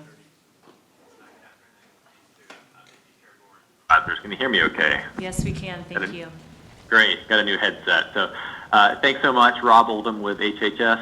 I'm here this morning to provide your board with an update on HHS's response to the COVID-19 pandemic.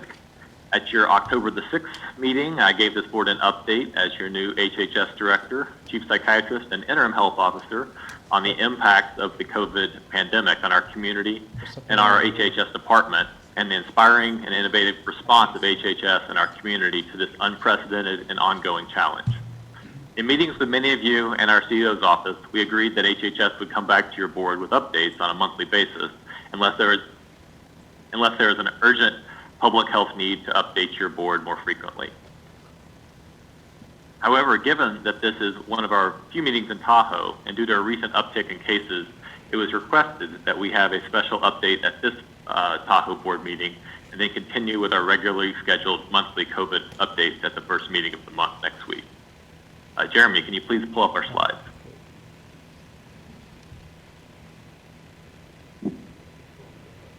It is.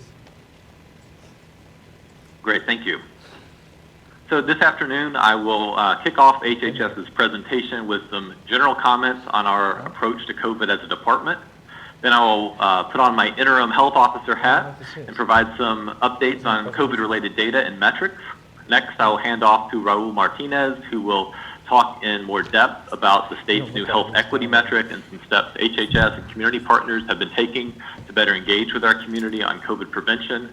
And finally, Joe Arsenis, who's been leading our public health division, will talk about some new and pending state guidance, including the pending youth sports guidance, which I know is one area that those of us with kids who play sports are following with a lot of interest. And do we have the slides up? We need a moment to pull up slides. Okay.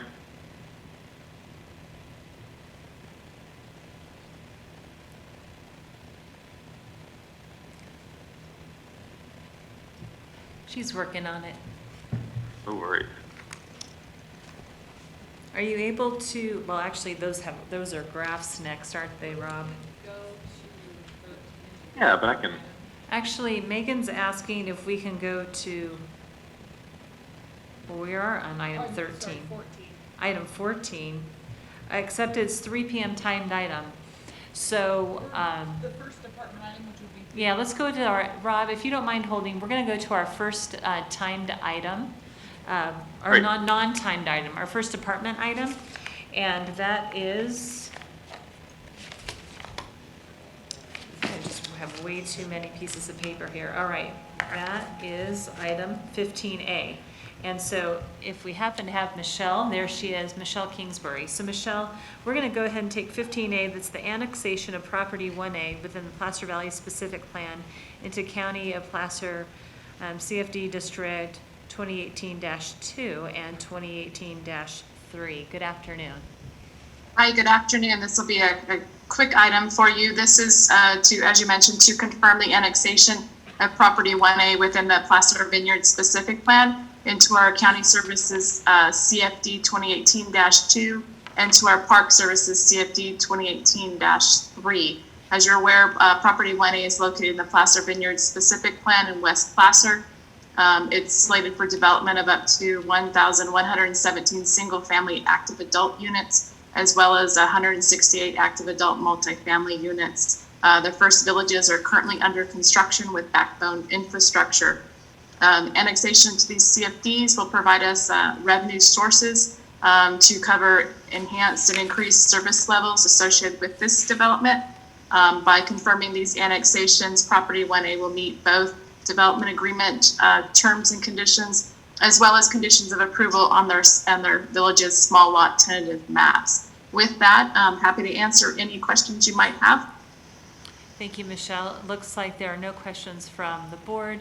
We'll open it up to public comment, and it is very unlikely that we have any public comment, and we don't, as I'm being told. So we'll bring this back to the board for action. A motion by Holmes, second by Euler, and we'll have a roll call vote. And would you do that for us, Karen, please? I can do it back here. Oh, she can do back there. Go ahead, Megan. Wygant? Yes. Holmes? Euler? Gustafson? Gore? Aye. Great. Motion carries. Thank you very much, Michelle.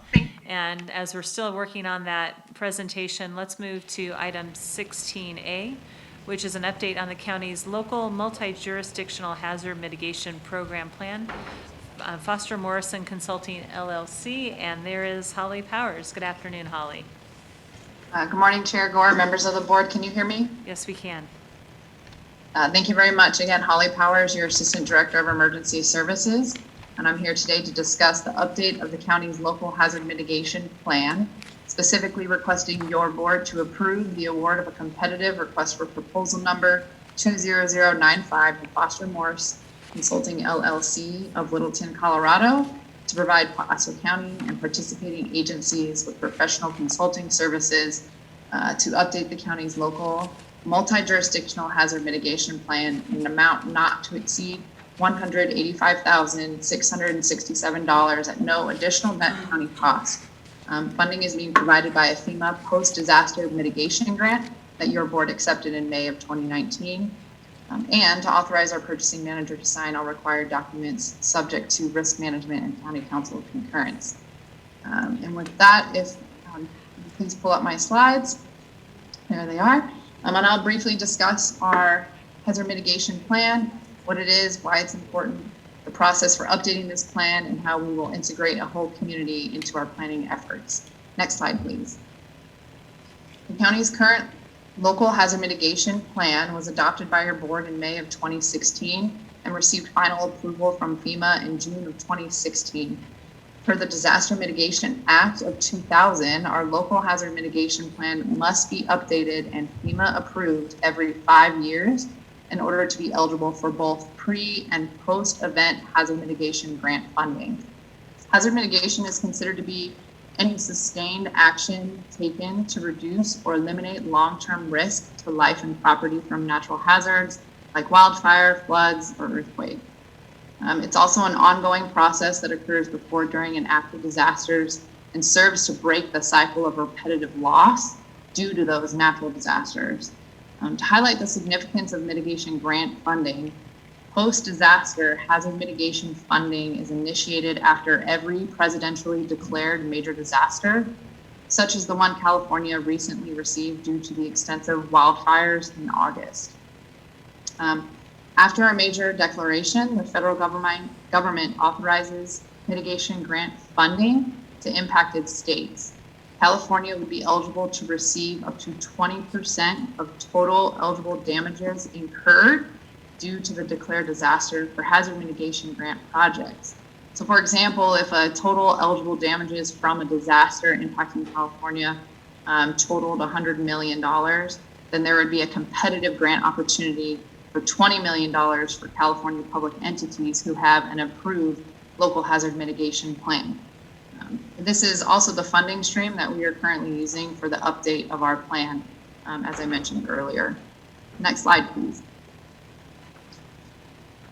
Placer County's plan update will consist of 4 phases. Phase 1 is the planning process that is focused on identifying our planning committee and community stakeholders. We've reinstituted our hazard mitigation planning committee, which consists of representatives from the county, cities, special districts, and other participating agencies and private stakeholders. Our 2016 local hazard mitigation plan included 22 participating agencies between our cities and special jurisdiction in the final approved plan. And we're hoping to maintain and hopefully increase the amount of participating agencies this time around. A priority in this process is also making sure to integrate our community members in this by holding regular public meetings for review and comment on the plan. Next slide, please. Phase 2 will consist of an in-depth natural hazard risk assessment. The Planning Committee will use available data to evaluate the risk and vulnerability from identified hazards that may affect or have historically affected Placer County. The committee will consider frequency, multitude of past events, likelihood of future events, and the potential for devastating losses during that assessment. This will also lead us to a ranking of those natural hazards that impact our communities. Next slide, please. Phase 3 consists of the development of mitigation strategies, which ultimately is the most important part of this plan. The strategies contain mitigation action items and projects that will be implemented over the 5-year life of the plan. For example, projects could include hazardous fuel reduction, erosion control, floodplain or stream restoration, or critical facility permanent generators, etc.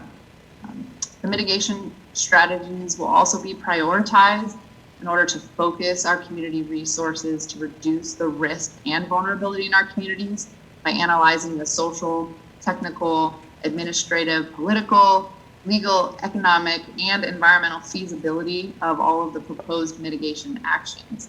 And this really ends up being the living portion of our 5-year plan.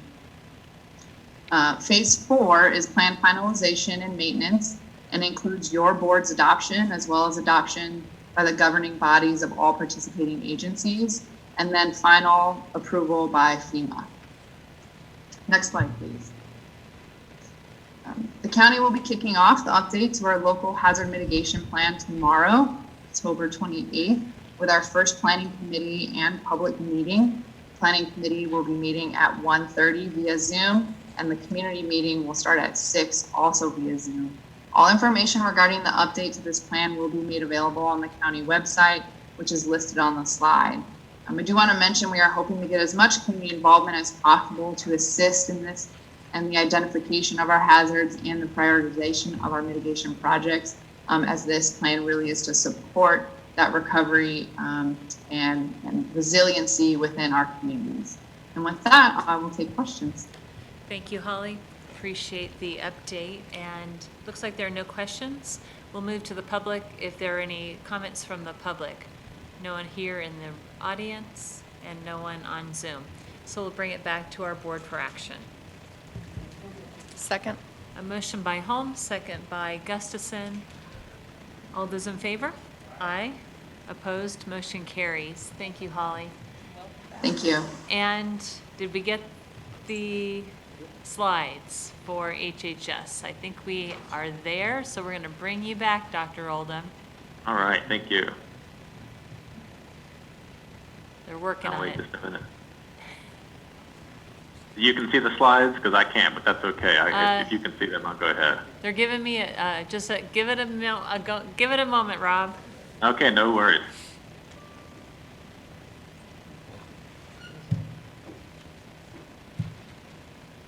And, while we're waiting, I do want to say thank you to our IT staff who worked to actually get us all set up in here, adding Zoom in.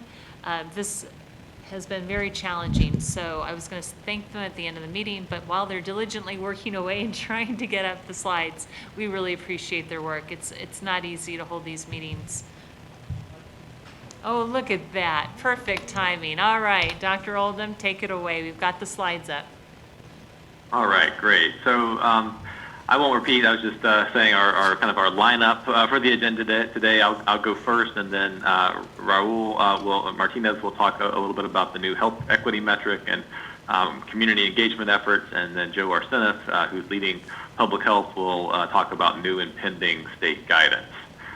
So next slide, please. So as I talked about at the October 6th board meeting, all of HHS's divisions have been impacted by and continue to respond to significant impacts of this pandemic. That work continues as it looks like COVID will be with us, at least to some degree, long into 2021. We are working to streamline and normalize HHS's COVID response to make our response more sustainable. And in an environment with seemingly infinite demands for our attention, we're trying to prioritize and focus our attention and work on the areas that will have the most impact for our community. We're also reinvesting in relationships with key stakeholders. Obviously, this board, as the representative of the people of Placer County, is one of our key stakeholders, and I really appreciate the opportunity to meet with all of you and your staff and for the very open communication. As many of our schools are returning to in-person learning, another key stakeholder group is our school superintendents, with whom we're meeting once or twice per week, and with whom we're partnering to develop answers to frequently asked questions that are then updated and posted on a weekly basis.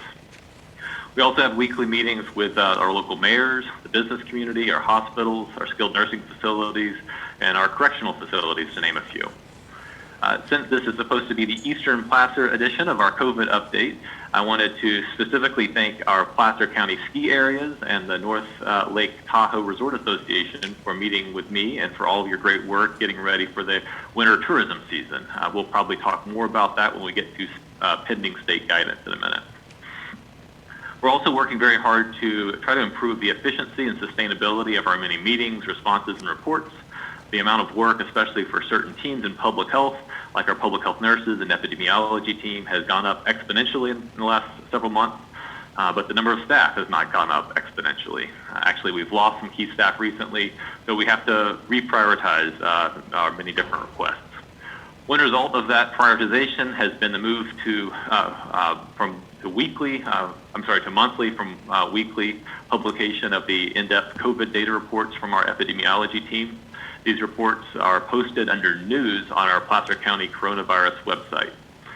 We started the weekly report at a time when there were a lot of questions around the state's monitoring list and lots of questions about which areas of Placer had community transmission of COVID. Well, now COVID is spreading in all of our communities, and the state provides their own updates and data on a weekly basis. Moving this report to monthly allows our epidemiology team to focus on doing more in-depth analysis of local disease patterns. We also stopped updating our Placer County dashboard on the weekends and holidays.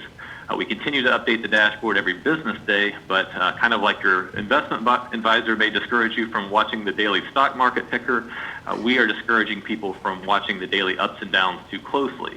Again, while the rate may fluctuate a bit from day to day and week to week, COVID is spreading in all of our communities, and we should all be taking precautions regardless of what the data for a particular day or week may show. The state's colored tier assignment is based upon the state's data and not our local real-time data.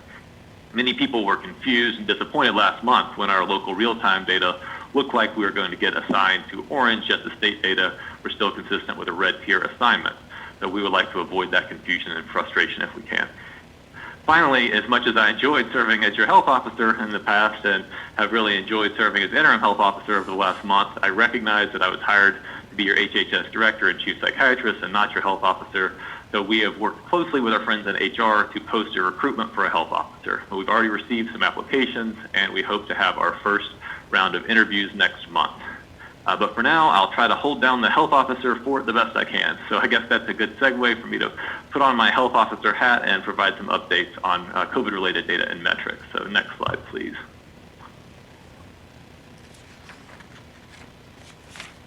So this is a slide I showed you earlier this month, but now with updated data. While our COVID hospitalizations have bounced around a little bit, it's pretty clear from this graph that they continue to be much lower than they were last summer. From our regular discussions with our hospitals, it sounds like our hospitals are in good shape and ready in case of a surge of cases and COVID-related hospitalizations like we were seeing in the Midwest and other parts of the country. Next slide, please. So you can see here that our case rate has also bounced around a bit, but it is also down significantly since summer. It has been difficult to get the case rate down to near the range for the yellow tier like we've been able to with our testing positivity rate. The case rate has been trending up in recent days, and I would predict that if we eventually have to move back into the red tier, it will probably be because of this metric in particular. Next slide, please. And here you see our testing positivity rate over time. It's gone down significantly since the summer. As you can see, we actually had several days when it was down below 2%, which is in the yellow tier range. It's gone up slightly in the last few weeks, but remains at the lower end of the orange tier range. Next slide, please. So since this is the Eastern Placer edition of our COVID update, I wanted to take this opportunity to talk a little bit about the spread of COVID in Eastern Placer. We've had 224 confirmed cases of COVID in Eastern Placer, which represents about 5% of our total Placer County cases. This is about what we would expect relative to the population in Eastern Placer. However, when we look at Eastern Placer by zip code, we can see that the Kings Beach zip code alone has had more cases than the rest of Eastern Placer combined, and that the rates of confirmed cases in Kings Beach are almost 3 times as high as in Placer County as a whole. I offered this analysis with the caveat that the numbers in Eastern Placer are very small. If you'll remember from your statistics class, as the sample size gets smaller, it becomes increasingly harder to tell whether variations between groups are statistically significant or just due to chance. Next slide, please. This slide is just a reminder of the metrics in the state's colored tier framework with the metric ranges required to qualify for each tier. Purple is the most restrictive tier for counties with widespread transmission, and yellow is the least restrictive tier for counties with minimal transmission. Next slide, please. As you know, Placer County has been in the orange tier since October 13th. Here you can see the 7-day lagged metric values we have received from the state for the past 3 weeks. We just received the lagged data from the state for October 11th to 17th today. So this data is hot off the press and unfortunately couldn't make it into the slides. Our case rate per 100,000 residents the week of October 11th to 17th was 5.0, which unfortunately is in the red tier range for that metric. Our testing positivity rate for that same week is also ticked up slightly to 2.5%, but this metric is still safely in the orange tier range. However, under the state's reopening framework, if either of these metrics is in the less favorable tier for 2 consecutive weeks, the county must move to that tier. So unfortunately, if this trend continues, Placer County will be assigned back to the red tier next Tuesday, November the 3rd. This uptick in cases is consistent with what we have been seeing in most other areas across the country in the last few weeks. Actually, the uptick in California and here in Placer County in particular has been less pronounced than what most other parts of the country are seeing. Some of our neighboring counties are also experiencing an increase in cases. As far as the reason for the uptick here in Placer, it appears from trends we have seen in the last month that large gatherings are a major contributor to increased transmission, with over 15% of cases in October reporting that they had attended a large gathering. We have been asking about attendance at large gatherings throughout the pandemic, and this is the highest percentage reporting attendance at large gatherings in any month so far. We're also getting a lot of citizen complaints about large gatherings, many of them saying that they're seeing large gatherings without masking or distancing. Geographically speaking, the largest upticks recently have been in Mid-Placer and Lincoln.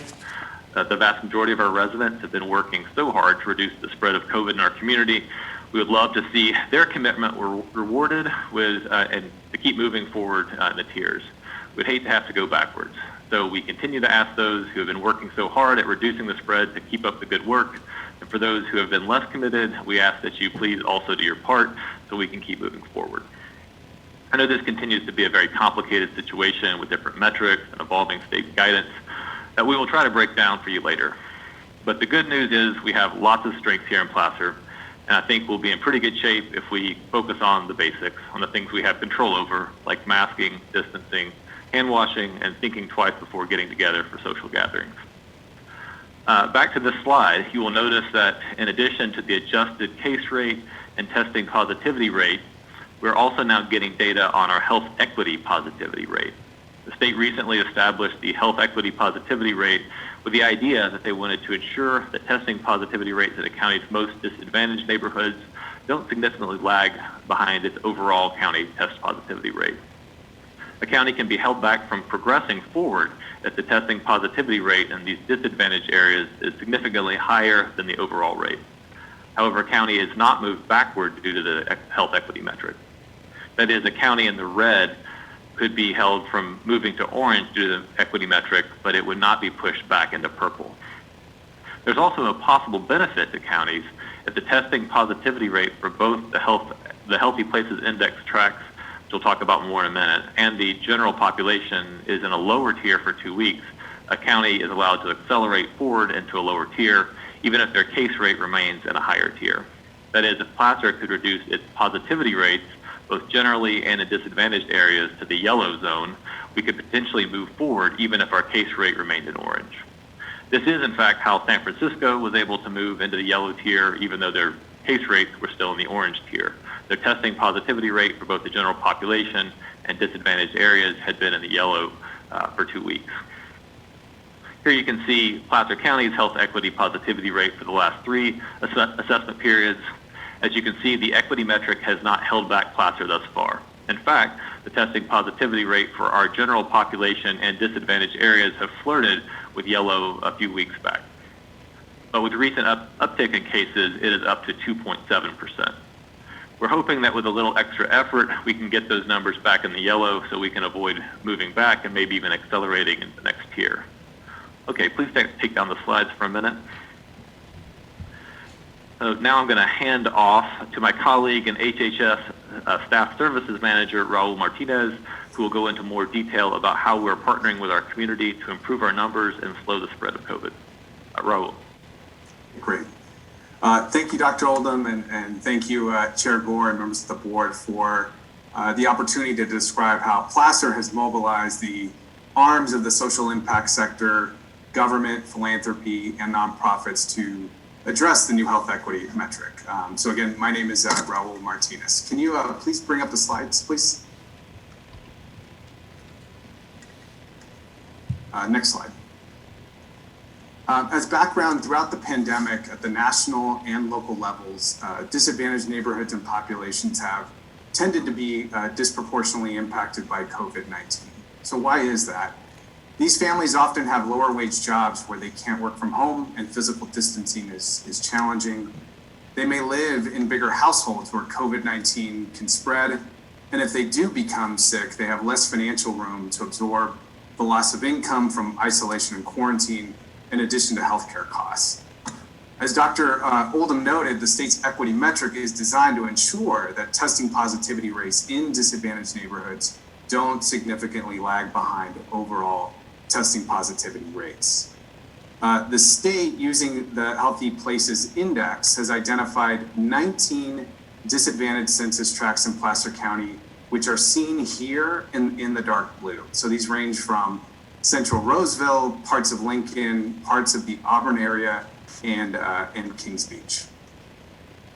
The Healthy Places Index explores local factors that predict life expectancy and compares community conditions across California by looking at economic, social, education, transportation, neighborhood, housing, environment, and healthcare indicators.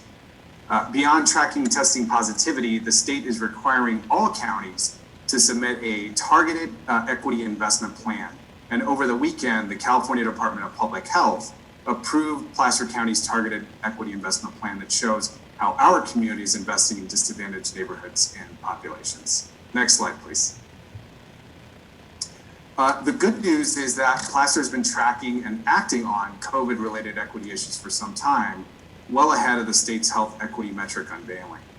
Back in late May, HHS observed concerning increases in coronavirus transmission in disproportionately impacted populations, including the Latino community, living in areas with census tracts eventually identified by the state, including the neighborhoods around First Street in Lincoln and Kings Beach. Then in June and July, HHS began working with Latino Leadership Council and Sierra Community House in Kings Beach to support our local contact tracing efforts by following up on specific cases, to provide quarantine and isolation support, including dropping off care boxes filled with food, masks, hand sanitizer, and educational materials, to promote coronavirus-safe behavior in common gathering spaces, churches, markets, apartment complexes, and to provide masks to small businesses and workers in less advantaged neighborhoods. And these efforts have helped drive down cases in these communities. On June 26th, the Latino community in Placer County, for instance, accounted for 35% of COVID-19 cases while making up 15% of the population. And as of our last in-depth report on October the 2nd, the Latino community in our county accounted for 20% of cases, which represents a 15 percentage point decline from the June 26th high water mark. Another proof point reveals that Placer's less advantaged neighborhoods have reported positivity rates similar to that, and at times better than the overall county rate. During our most recent October through 11th through 17th period, the positivity rate in Placer's 19 priority census tracts was 2.7%, which is just 0.2% higher than the county overall. We'd like to give a special shout out to Elisa Herrera, Celina Salas, and the promotores on the Latino Leadership Council team, as well as Felicity Beallo, Nayeli Indiguez, and Aníbal Córdoba Sosa, and the entire Sierra Community House. Eastern Placer, Sierra Community House is connected with many, many residents and employees to promote COVID-19 prevention and provided lots of personal protective equipment. HHS has delivered a number of large shipments directly to Sierra Community House so the organization can dispense masks, hand sanitizer, and other supplies. And this is a clear example of how leveraging trusted voices of our community partners can have real impact. Government is not and should not be the only voice around COVID-19 prevention. And despite this encouraging news, we remain cautious since fluctuations can occur, particularly with communities that have fewer opportunities to work from home, yet instead of jobs requiring them to interface with lots of people, thus increasing their risk of infection. Next slide, please. To keep up the momentum, Placer Community Foundation and its donors are investing in a targeted harm reduction campaign focused on the state-identified Healthy Places Index local census tracts. The foundation hopes the campaign generates the kind of stereo surround sound needed so that those at risk of contracting and spreading the virus, including young people and working adults, mask up, not just for themselves, but for their family and friends. HHS's epidemiology team is providing data to Placer Community Foundation to inform this campaign. Working through the Placer Collaborative Network, the foundation is now holding a series of informational sessions with community partners and providing them with a pre-made toolkit, inclusive of graphics, social media posts, newsletter content, posters, and more. And we'd like to thank the foundation's local donor community for its support. Can you please take down my slides? Thank you. I'll turn it over to Joe Arsenault, who will now discuss new and pending state guidance. Thanks very much for your time. Thank you, Raul. Good afternoon, supervisors. Joe Arsenault here, currently your Assistant Director for the Public Health Division. Today, I'm happy to share with you a new component of our HHS COVID update. I'll be providing a brief overview of relevant new guidance and new updates to current guidance that's released by the California Department of Public Health. These state updates seem to be happening more often than before. For example, on October 20th, the Department of Public Health released 3 areas of new guidance and 10 areas of updated guidance. Please pull up slide 12.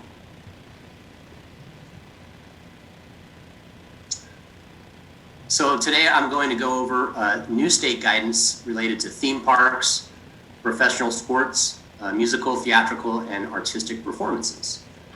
So again, just some key elements related to theme parks. They're now allowed to be open in orange and yellow tiers, and they're permitted for smaller venues. Smaller venues are defined as parks with overall capacity fewer than 15,000. The capacity must be limited to 25% of total facility occupancy or 500 people, whichever is fewer. And only outdoor attractions are permitted to open at this time. All other indoor attractions must remain closed. In reference to professional sports, key elements include, the opening in orange and yellow tiers, permanent venues with live audience Audiences outdoors only are allowed to open. The capacity must be limited to 20%. And reservations are required with assigned seating only. In regards to musical, theatrical, and artistic performances, again, outdoor is the venue. Distanced with face coverings is recommended and required. Audience must be less than 50 in the orange tier, which is where Placer is right now. And the state requires the local health officer to approve each performance. So to accommodate this, we've created a form online that the community can access and fill out and submit. We have a goal of a 10-day turnaround for these applications. Next slide, please. So what about youth sports? I wanted to provide an update on current youth sports guidance at the request of Supervisor Gore and offer some promising news about some guidance updates. So the current state guidance from August 3rd focuses on sports and physical education where safe distance can be maintained. These activities should take place outside to the maximum extent possible and focus on individual conditioning and skills training. It's important to note that Placer's orange tier designation now allows for these activities to be done indoor. So this is a positive for activities that can be difficult to train outside, like basketball and volleyball. Keep in mind, these efforts must be consistent with guidance for gyms and fitness facilities where cloth face coverings are worn and group sizes are no more than 25% capacity of the venue. So the exciting news I have today is the fact that Placer has been invited to be a part of a youth sports work group working in conjunction with the Department of Public Health and 6 other counties. I can say that what I've seen so far has some significant changes that appear to address activities beyond skills and drills. So for me, as a public health professional, this is exciting, but also as a coach and a parent of youth athletes, I'm very optimistic about where we're headed. Please take down the slides. And with that, I think we want to open it up to questions. Rob, is that correct? Correct. Great. Yeah, thanks, Joe and Raul. Appreciate any questions you may have. That concludes our report. Great. Thank you very much, gentlemen. Really appreciate that. I really do appreciate the update on the work that you have done with our communities that are at higher risk, our Hispanic populations. That's something we've been talking about a lot. Thank you, Veronica, for the Placer Community Foundation partnering and getting out Spanish language materials. That's terrific. So really appreciate that update, and it's clear that efforts to educate definitely help. Let's see, questions from my colleagues. Supervisor Gustafson? Yes, well, and I want to ditto those comments. Thank you to the whole team at HHS. I know how busy you've been throughout this whole pandemic, and excellent work on the areas that you've talked about. Rob, in particular, Dr. Oldham, you met with the ski areas and said you had a good, productive meeting. Do we anticipate any state guidance on the ski areas? Yeah, that remains to be seen. Right now, our read of the state guidance, there is guidance for outdoor recreation, and so I shared with the ski areas that my read of that would allow, skiing most of the skiing operations. I recognize, the industry, there's lots of different things that happen at ski resorts, from food to hotels, et cetera, and so I think they're very savvy in talking with them about the different areas of guidance. But as far as, skiing and snowboarding, that falls under my read of that, and other health officers' read who have ski resorts in their jurisdictions, is that currently would be permitted under the outdoor recreation guidance. I think the concern of the industry is that the state would come in and add additional guidance beyond the outdoor recreation. I haven't heard any suggestion of that, and I'm in contact with the state. And actually, I think, even around youth sports, I've seen some, actually our daughters are ski racers, as some of you know. So there's some talk around, having even competitions like ski racing in the youth sports guidance. So remains to be seen, but if there is any guidance from the state in addition to the outdoor recreation guidance, I'm pretty confident that we'll be included in that the process of developing that guidance as we are now in the youth sports guidance. Thank you. I appreciate that and your efforts to convene the group and meet with them. There's certainly a significant amount of our community up here involved in that industry. And the other point I wanted to make, and a clarification on the numbers in Eastern Placer, and I really appreciate you breaking those out.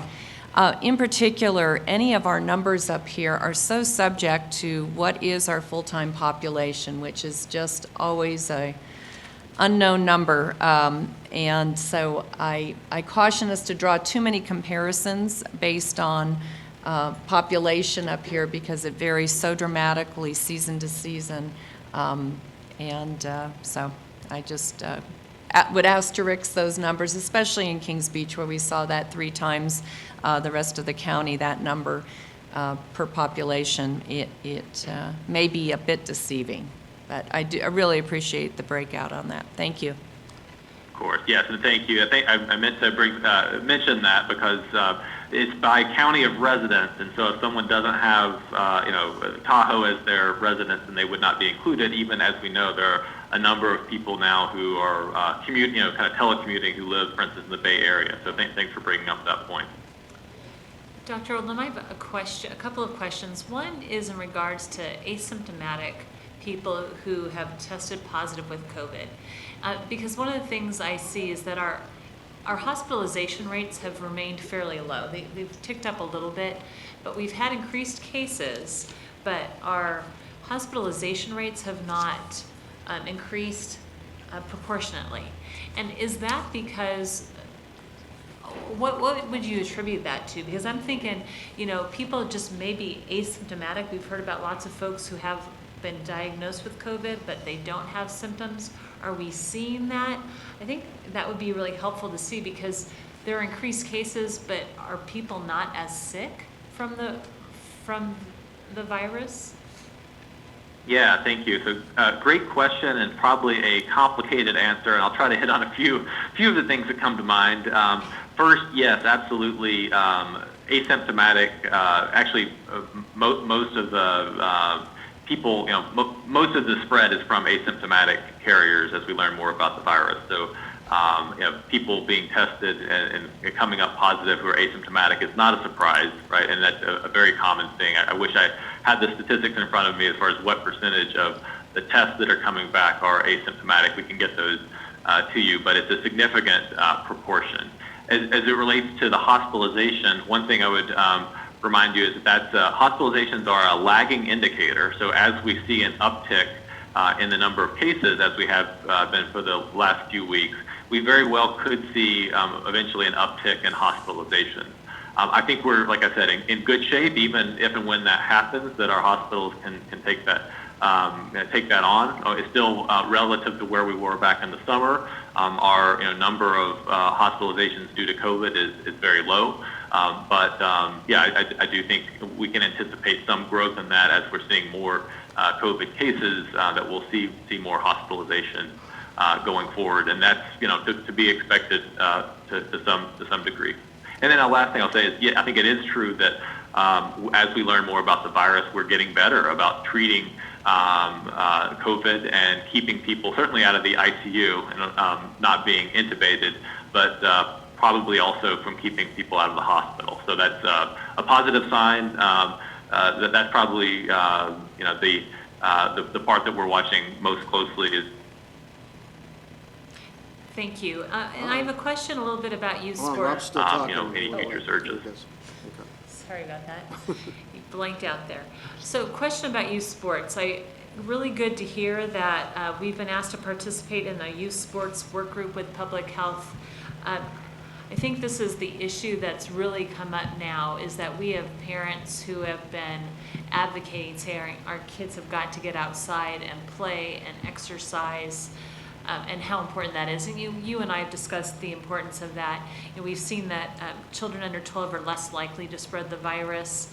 And we've got professional sports out there and college sports, but our kids can't be out there playing against one another. It's good that we have the CDC guidelines for where they can do some things, but I think that's an area where I think that we really need to advocate for. And there's talk about high school sports, which is really important.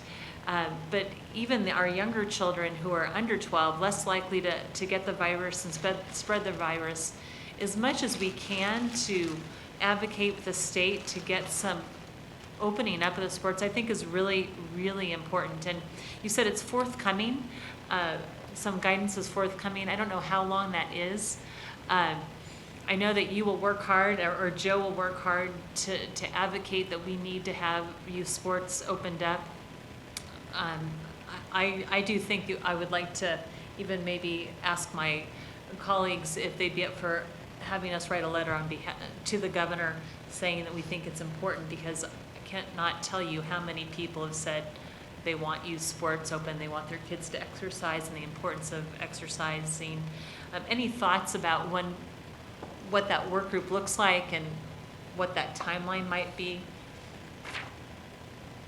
Yeah, I'll try to take a stab at it and then hand off to Joe, who's, like I said, on the recently named work group. But yes, I have talked with the state, and they've assured me that it's in the works. Said any chance you can have it this week, and they said, well, probably not. But I think we're hopeful. I think Joe highlighted how many different sets of guidance that the state's working on. So, and I know we've heard that before. Sometimes we think guidance is coming and it gets delayed for various reasons. So, no promises, but I'm hopeful it'll be in the next week. And Joe, I don't know if you've heard anything from your deliberations on the work group. If you have any additional information.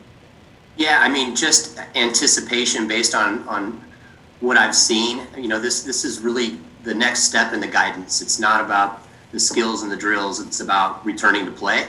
So I think that's very positive. I think it's well developed as far as being close to publishable. So it seems to me like a week, Rob, 2 weeks is a good timeline. And again, it's well structured, and I'm optimistic that when it's in final, that it'll make some people happy about being able to get out there and do more things than just the skills and drills.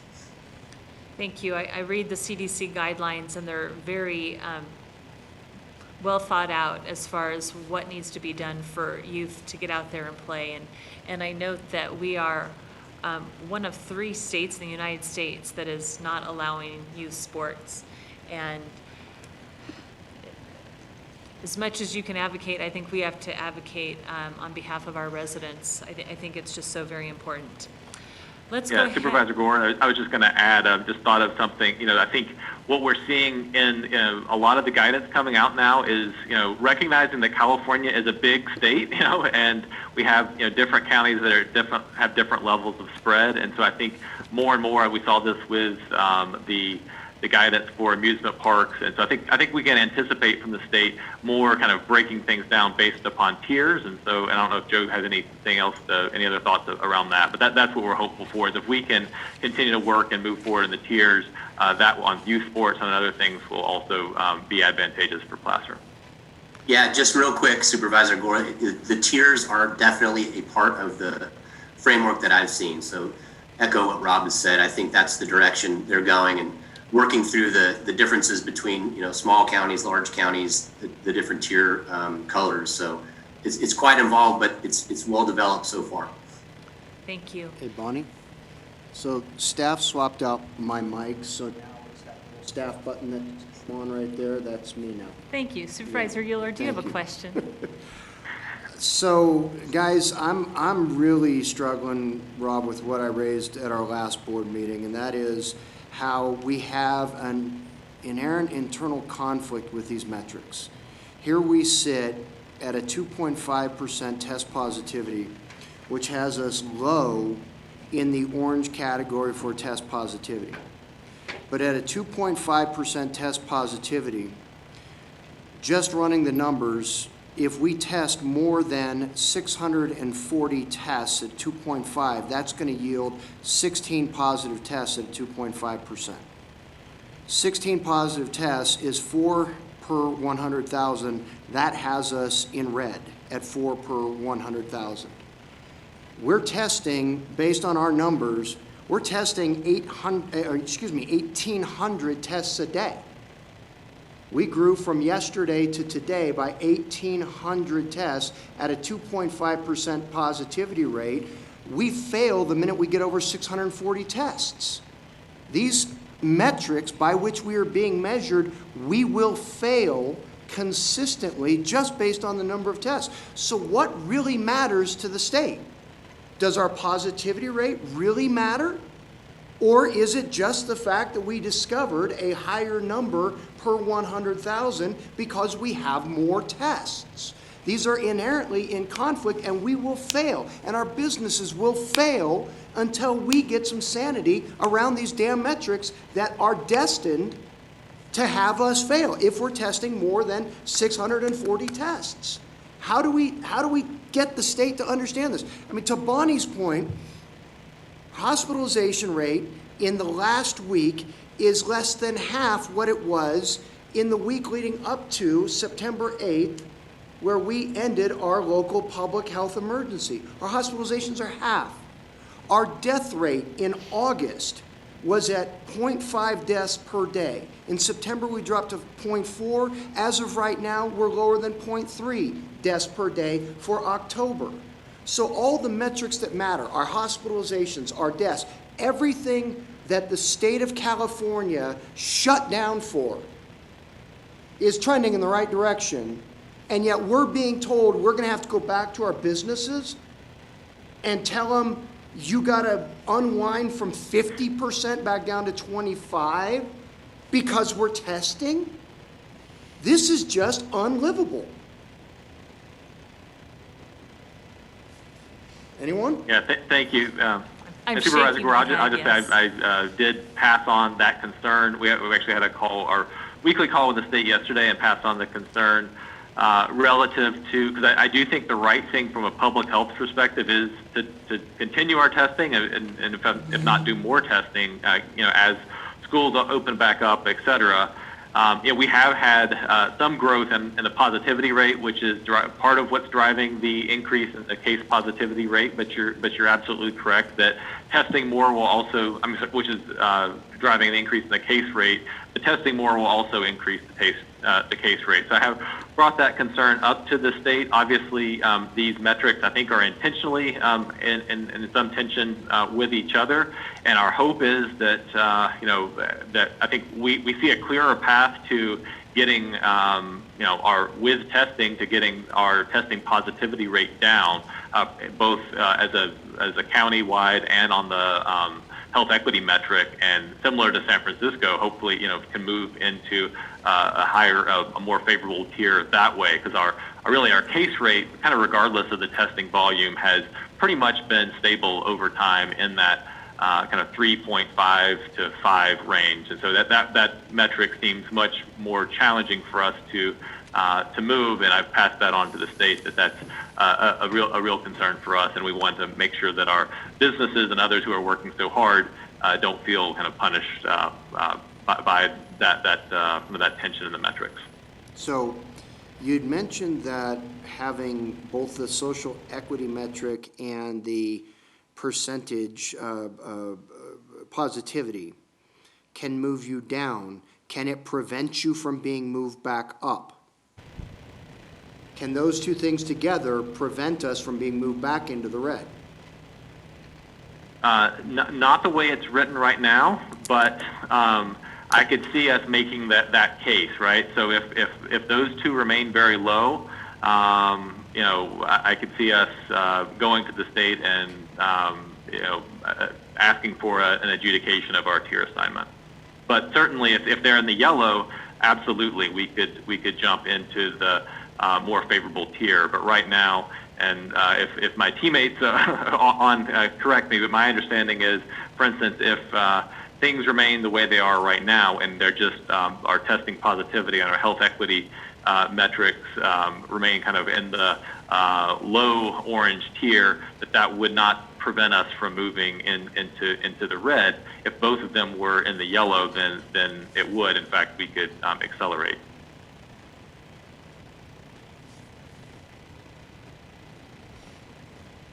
And hearing no comments from my colleagues, I'm assuming maybe I was right this time, got it right this time. Thank you, Dr. Oldham. Let's see, Supervisor Gustafson. Well, I understand the absolute frustration, Kirk, this is, and I hope you understand this isn't targeted at you. You're not making these decisions, team. You've been working diligently throughout this pandemic, and we really appreciate that, but it is so frustrating as elected officials to understand that the tension is there and between the various metrics, and we're doing so well, and we want to keep doing well, and we look at this potential closure next Tuesday could be, again, devastating to our local businesses. So again, I just want to express our gratitude that you're bringing it forward to us. You're trying to advocate at the state level for us. We so appreciate that, and we urge you to continue, and I would certainly support a letter. You had raised an issue of a letter to the governor, another letter, but I understand the frustration of sending more letters, but I think we should on the youth sports issue, and I would certainly support that, Chair Gore. And encourage our residents to reach out to the governor and advocate as well. Absolutely. Did I open this up to the public? I don't think that I have yet, so we'll open this up to the public. Veronica, good afternoon. Veronica Blake with Placer Community Foundation. I just wanted to let you know that I'm pleased that the foundation and its donors can help the most vulnerable residents in our county, providing leadership on the harm reduction campaign that Raul Martinez spoke about. Using the Community Foundation is a strategic way to execute and deliver this life-saving messaging, and our outreach has begun, and we are building visibility. Last week, we convened over 60 health and human service agencies, and we'll be working with them over the next several months to reach our target audience. I brought masks and a copy of the first cut of the campaign materials for all of you, and I'd like to thank the county staff, including the public health team and the EPI team, the contract tracers, because they all gave us input into the campaign. And most especially, I want to express gratitude to Raul Martinez and Katie Combs-Pritchard, because they are working so closely with us on the implementation of the program. That's what I have today. Thank you, Veronica. I really appreciate your work and that of your team. Anyone else here in the room? And then we'll go to Zoom. Do we have any Zoom comments, Megan? All right. Elisa, go ahead and unmute your mic and give your comments. Thank you. Thank you, Chair Gore and Supervisors. My name is Elisa Herrera, the Executive Director of the Latino Leadership Council.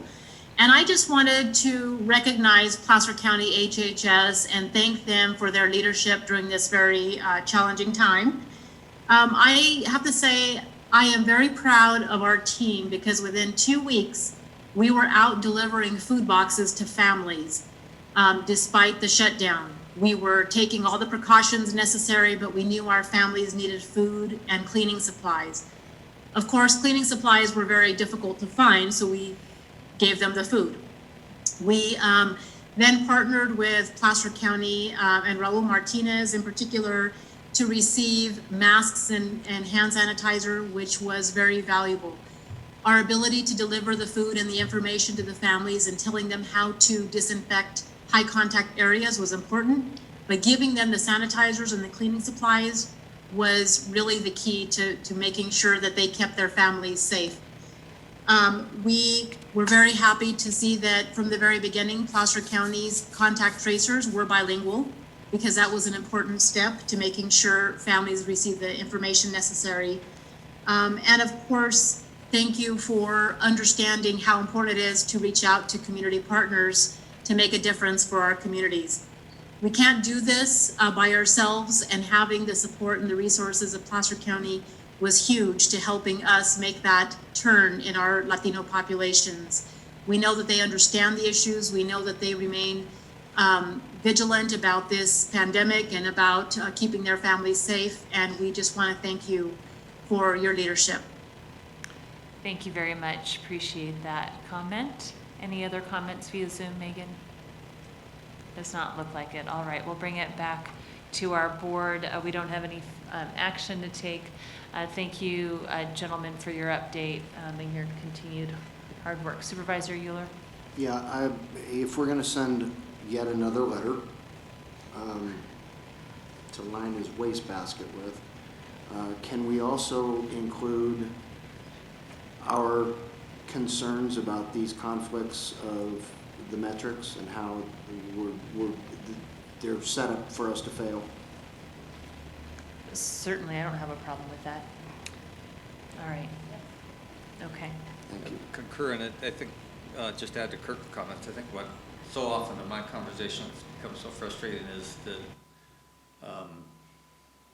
the goal, the specific target of the policy is rarely discussed. In the beginning, we were told by the state that what we were attempting to accomplish was slow the rate of spread so that we didn't overwhelm our medical capacity to address those who needed it. And it seems to me personally that we just end up talking around most of the time the question of whether or not those think that the slow can be spread, or the spread can be slowed so much that it actually diminishes the virus in and of itself, or are we still where we were in the first place? And if you then frame letters like our kids need to get back into playing sports because of all the other metrics we're seeing that aren't part of the state's guidelines, like calls for suicide assistance, then you get some perspective and you get a bigger and more full picture, which is what policy should be based on. Thank you. All right. Thank you again for the update. We appreciate it very much. And we're going to move to item 14A, which is the update response to critical issues in North Lake Tahoe during the COVID-19 response. Good afternoon, Erin. Good afternoon, Madam Chair, members of the board. Erin Casey here with the County Executive Office. I actually think some of the comments that you just heard, in particular on partnership, are a great segue into this presentation. I am going to speak to your board about efforts between many county departments and external partners and agencies on a response to critical issues that were exacerbated really by COVID over the summer in North Lake Tahoe. The presentation overview includes a summary of those issues, the public feedback that we received over the spring and summer months. And then I've got county staff here who have worked diligently to address many of these issues to share with your board more details on response to that feedback over the summer, and then plans moving into the future to continue to address those issues. So this includes litter and trash solutions, short-term rental solutions, traffic management solutions, and then work that we have done on signage and messaging in partnership with many regional stakeholders and partners, distribution of masks and hand sanitizer, and then work that we're doing in partnership with the North Lake Tahoe Resort Association to convene focus groups in our community to develop strategies moving forward. Just a brief summary of the issues before I invite the next speaker to provide additional detail. These are not new issues in the community. Many of these things have been brought up to many of you over the years, but they have been exacerbated by the state of things with coronavirus. I know this is a county-wide experience and even a state and national experience, but just wanted to point out that we do recognize they are not new issues. However, the impacts from COVID, including restrictions, many of which you've been discussing in the previous item, business closures, distance learning and teleworking, fewer travel and recreational opportunities, and Tahoe being a destination, all of those things have contributed to some of the issues and the exacerbation of those issues or the public's awareness of them. The county response has included coordination with several departments and external agencies. As you will see today, we've worked very closely with Department of Public Works, CEDRA, Economic Development, and Health and Human Services. Some of the staff that were on the previous call have participated in many community meetings with us and have contributed greatly to our response in many of these areas. As I mentioned, presentation will include the summer 2020 response. I think that's important to highlight, but also each presenter will talk about plans to continue to address those issues into the future. And with that, I'd like to invite Emily Setzer with Cedra, who has spent a lot of time working in partnership with the County Executive Office as well as Department of Public Works on litter and trash improvements in our region. Again, here with Cedra, and I'm just waiting to be able to see that slide again. We have it up here. Well, I have it on my computer, so I can go ahead and All right, continue. go ahead. Can you all hear me? Emily, it looks like we're having technical difficulties in the boardroom, so our Zoom meeting has frozen, so let's go ahead and pause for just a moment. No. And Okay. I'll have an update for you momentarily, okay? Okay, thanks. Actually, Emily, we can hear you and we can see the slides without a problem in our boardroom. And I can advance the slides also, Emily, so if you'd like, you can just cue that, and I'll go ahead and take care of that. Oh, Oh, she is frozen. okay, never mind. Emily, I think that they're having, we're frozen on our side, I think that you are as well. Okay. No, you're So not. go ahead, you can go ahead and continue your presentation, and Megan will let us go. Okay, do I wait until I see the slides? Emily, can you hear me in the boardroom? Yes, I can hear you. Okay, great. I'm glad you can hear me. So I can see you, we can hear you, and we can see the slides in the room. So go ahead if you would. Okay, That'd be everything great. looks like it's working again. Great. Okay. Technical difficulties always are fun. So trash was one of the most visible symptoms of the COVID spurred increase of visitors to Tahoe this summer.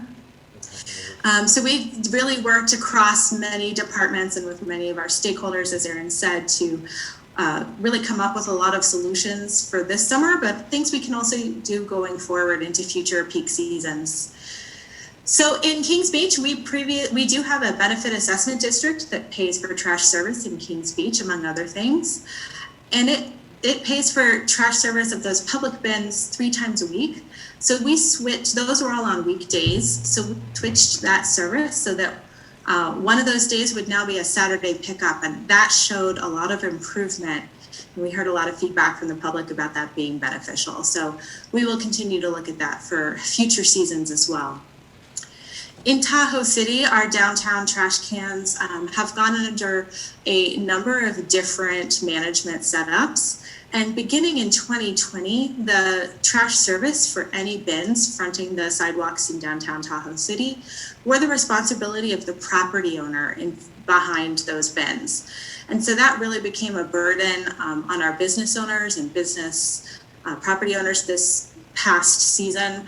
And so the county went ahead and did a temporary, we paid for the service temporarily through September, while we look at other mechanisms to make it easier for trash service to get picked up in Tahoe City. So it's not a burden on our businesses going forward.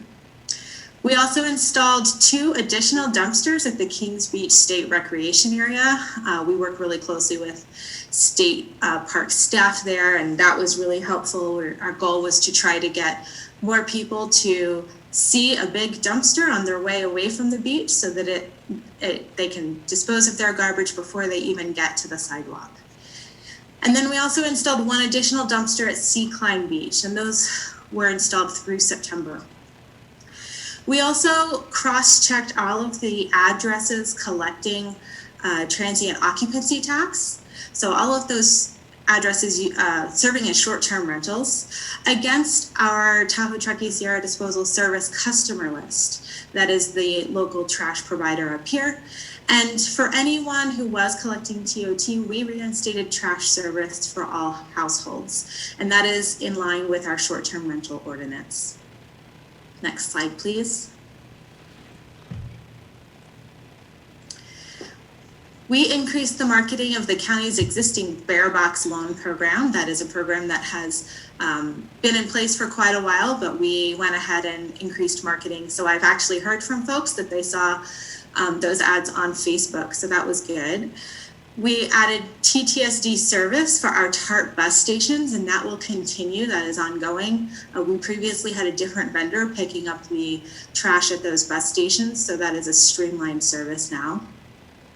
We also installed these stickers that you can see on the right there on our public trash cans in key locations to reduce the household waste within those containers. And it was kind of really a trash 101 kind of lesson on that sticker. So if it's full, we're encouraging people to go find another bin.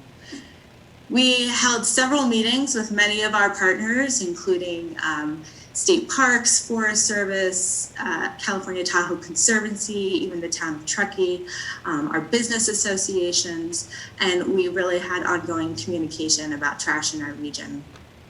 And we will have future meetings as well to plan for future seasons.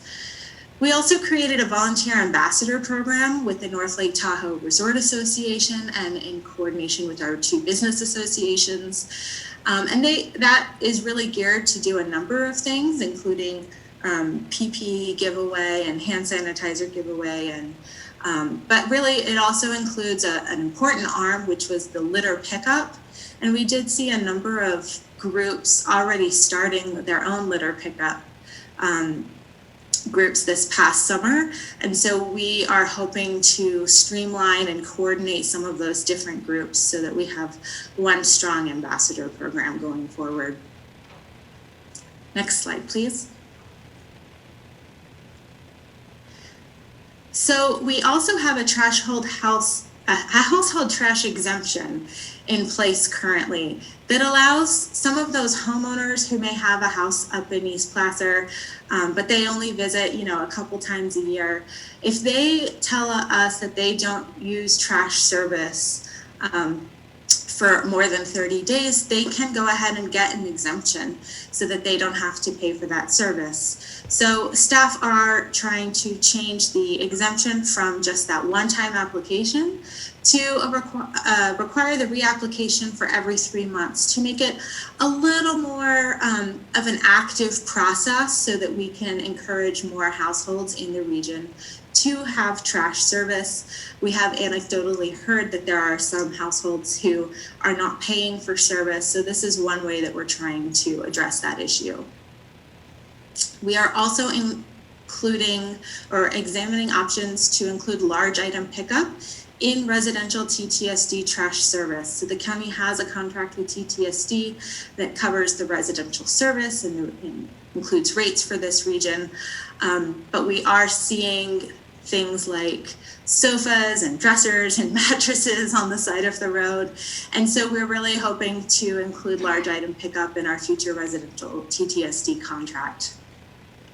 Staff are also evaluating litter pickup vendor service estimates for our town centers. So that would be a service where we could have people patrolling our 2 town centers, Kings Beach and Tahoe City, and just actively picking up our litter or addressing our overflowing bins when they are overflowing. So we're looking at service vendors to do that. We are also identifying some future trash service options for a funding mechanism for downtown Tahoe City so that going forward, at some point, our business owners and property owners in downtown Tahoe City would not have to take their own trash out of the bin in front of their store or business themselves, and try to streamline that service so that we know the entire town center has a uniform trash service similar to Kings Beach.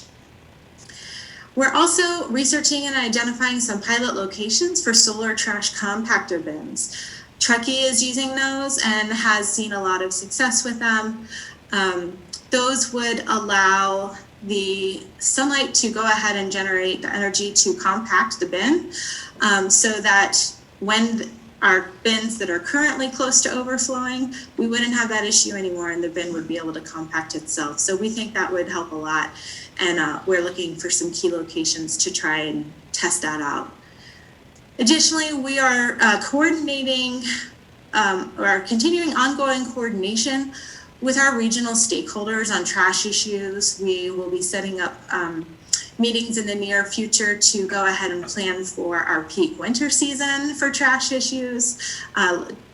applying some of the lessons we've learned so far. And then we'll also do that for summer because we expect some of these issues to continue. And I'll hand it back to the next presenter here. Thanks, Emily. I'll go ahead and introduce our next speaker. Thank you very much for all your efforts on that work. And next, I'd like to invite Tim Wegner to speak to your board about the short-term rental program that he is running with his staff and their experience over the summer and steps moving forward. Thank you very much, Tim. You bet. Well, great. Well, thank you so much, and good afternoon. Again, Tim Wegner, Deputy Director over in CEDRA. I just want to give your board a brief update today on really the progress and status of the short-term rental program. You know, admittedly, we had a rough summer and a rough startup. You know, with COVID impacts up until August, really staff turnover and other impacts really challenged the team this year. You know, the good news is that the guest visits are returning. And with the ski season, the holiday season approaching, we anticipate a busy STR season, and the team is certainly set up to be prepared for that season. On the slide you see in front of you right now, the team is working through approximately 36 to 3,800 anticipated STR permits. To date, the team has issued approximately 2,500 permits, and we are receiving new permits weekly, and that's going to vary between 30 and we've had up to 100 in a week, so it just depends on how folks are applying. We are in the process of issuing citations for folks who have failed to obtain a permit. We've extended the deadline or the due date multiple times because of the COVID impacts. But July 31st was the end date, and we are looking for folks to obtain those permits. If not, they will be receiving a citation in the mail. And one thing I do want to mention with that is if somebody has received a citation in error, meaning they have an STR permit, or should they have applied for an STR permit, we certainly encourage them to contact our office, and we're glad to look into that, and we certainly will rescind any citation that was issued erroneously. An interesting thing is we are finding that some property owners are dropping the program, and quite a few number are contemplating dropping the program. And when I say dropping the program, that is moving away from short-term rentals. We are hearing things such as property owners are enjoying their own properties themselves. Property owners really don't have interest in dealing with the COVID cleansing and other mechanisms that are required around renting. We also hear folks may not be interested in going through the practice of the STR program and those permits. And last but not least, we're certainly hearing that some folks have just decided, to go to long-term lease. So that's summing itself up that way. We can go to the next slide, if you don't mind.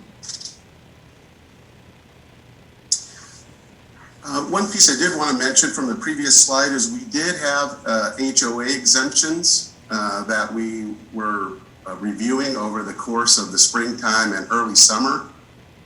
We are rescinding many of those exemptions at this time. What we have found is the HOA did not confirm their ability to provide enforcement mechanisms that met the ordinance. And for that reason, we are working back with the HOA and those property owners and are requesting that they obtain a permit. If we did previously provide an exemption to owners, we are sending notification to them about their obligation to obtain a permit should we find that they don't have the necessary elements. And we're providing them additional time to apply for that permit, so they are not subject to a citation until we can remedy that. As far as complaints, again, this year has been interesting with about 1,200 valid complaints that have been received. I've tried to highlight for your board here, 44% of those complaints came in really during the peak COVID season, and the other complaints were somewhat related to that same season. Folks that had questions about the program itself. Some folks were voicing their displeasure with the implementation of the program, but those two combined were 44% of our complaints with the remainder, 49% of those complaints really falling in the noise and occupancy categories. Sometimes those can be parties, but sometimes it can be as simple as folks sitting on the back deck later into the evening, and the neighbors are just dissatisfied with the noise from the neighboring parcel. The remaining complaints, or 5% of those, were trash calls, and 2% are parking. As Emily has mentioned, we are working with her and other county partner agencies to try to develop more education around trash, trash containment, and really around bear bins. So we've added additional language to our website and are encouraging folks, if they can't afford it, to use the loaner program so they can spread the cost of their bear bin out over a period of a year. Next slide, please. And I really wanted to close here by saying Jamie, a new supervising officer, is on board now. She's really focusing on increased patrol with an officer in the field as much as possible.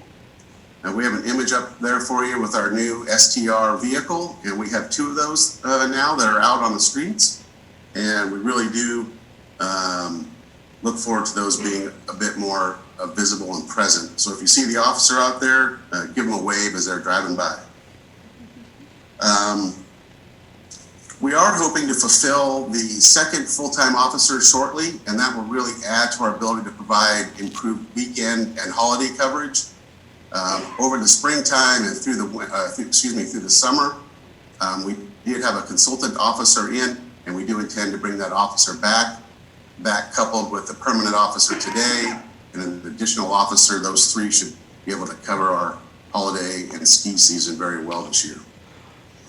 The last thing is we have developed a GIS mapping system where we're receiving and data collecting and mapping our complaints, STR permits, and trying to focus on really more of those chronic areas with very short data, because as you can imagine, we've really only been able to receive effective data from August until now, since the closing of the STR permitting season or permit requirement. So over the last couple of months, we have mapped those and are finding areas where we're finding concentrated, again, noise, trash, and occupancy areas. In the future, we'll be able to use those to better serve by providing the patrolling of those areas with officers and better identification where those areas lie. So really with that, I just wanted to say, admittedly, while this year has been challenging, the team continued to improve. I'm really proud of their accomplishments today. The community is experiencing positive effects of the program and will increasingly so feel those effects over the coming months. And really with that, I'm glad to answer any questions at the conclusion of the presentation. Thank you very much, Tim. Appreciate that and appreciate all the hard work of your team. And with that, I will invite Peter Kratz with the Department of Public Works to present to your board work that he's been doing on traffic management in Kings Beach and Tahoe City. Thank you so much, Aaron. Peter Kratz here with Public Works Department, Assistant Director up here in Eastern Placer County. Here to report on traffic management and really, again, just plotting the team effort between Aaron's group at CEO and Emily and then the other groups. And so on the Public Works front, in response to the uptick in visitation to the area this year, Public Works deployed efforts for controlling pedestrian movements at the higher volume crosswalks in Kings Beach and Tahoe City. The purpose obviously was to improve the safety and mobility of transportation modes of the vehicle and the pedestrian. We attempted to deploy something similar in 2019, as Aaron mentioned. These are things that we get high visitation in the summer regardless, but we definitely felt more of the pressure this year with folks coming up here. So we improved upon this traffic management program that we deployed last year by making sure our vendor was better informed and adequately skilled to control pedestrian activity at these high volume crosswalks. We initiated the program in Kings Beach at the 2 roundabouts in late July this year, and then added in the Grove Street and Commons Beach Drive crosswalks on Highway 28 in Tahoe City. To give you an idea of summer volumes, At the Grove Street crosswalk, for instance, there have been past measurements of up to 300 pedestrians per hour at that crosswalk and in excess of 2,000 cars per day. So we're talking really big volumes, even pre-COVID. And so those numbers could have even been higher this year. Our vendor that we used this year to do this work, Nevada Barricade, deployed 2 persons or 2 crossing guards at each of the crosswalks. And they would hold pedestrians at each end of the crosswalk for a minute or more to allow vehicular traffic to move more freely. The crossing guards would then release the pedestrians to cross as a large group. This metering effect tended to help vehicles move through the town centers experiencing less congestion as opposed to random and often continuous pedestrian crossings during high volume periods that would cause more traffic backup.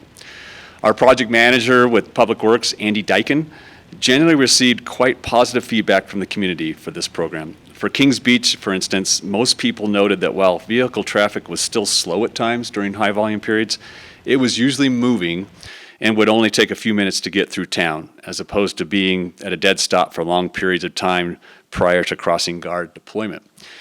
For Tahoe City, for instance, the farmers market folks over at Commons Beach that are out there on Thursdays, we deployed crossing guards there, and the folks there were very appreciative of our efforts.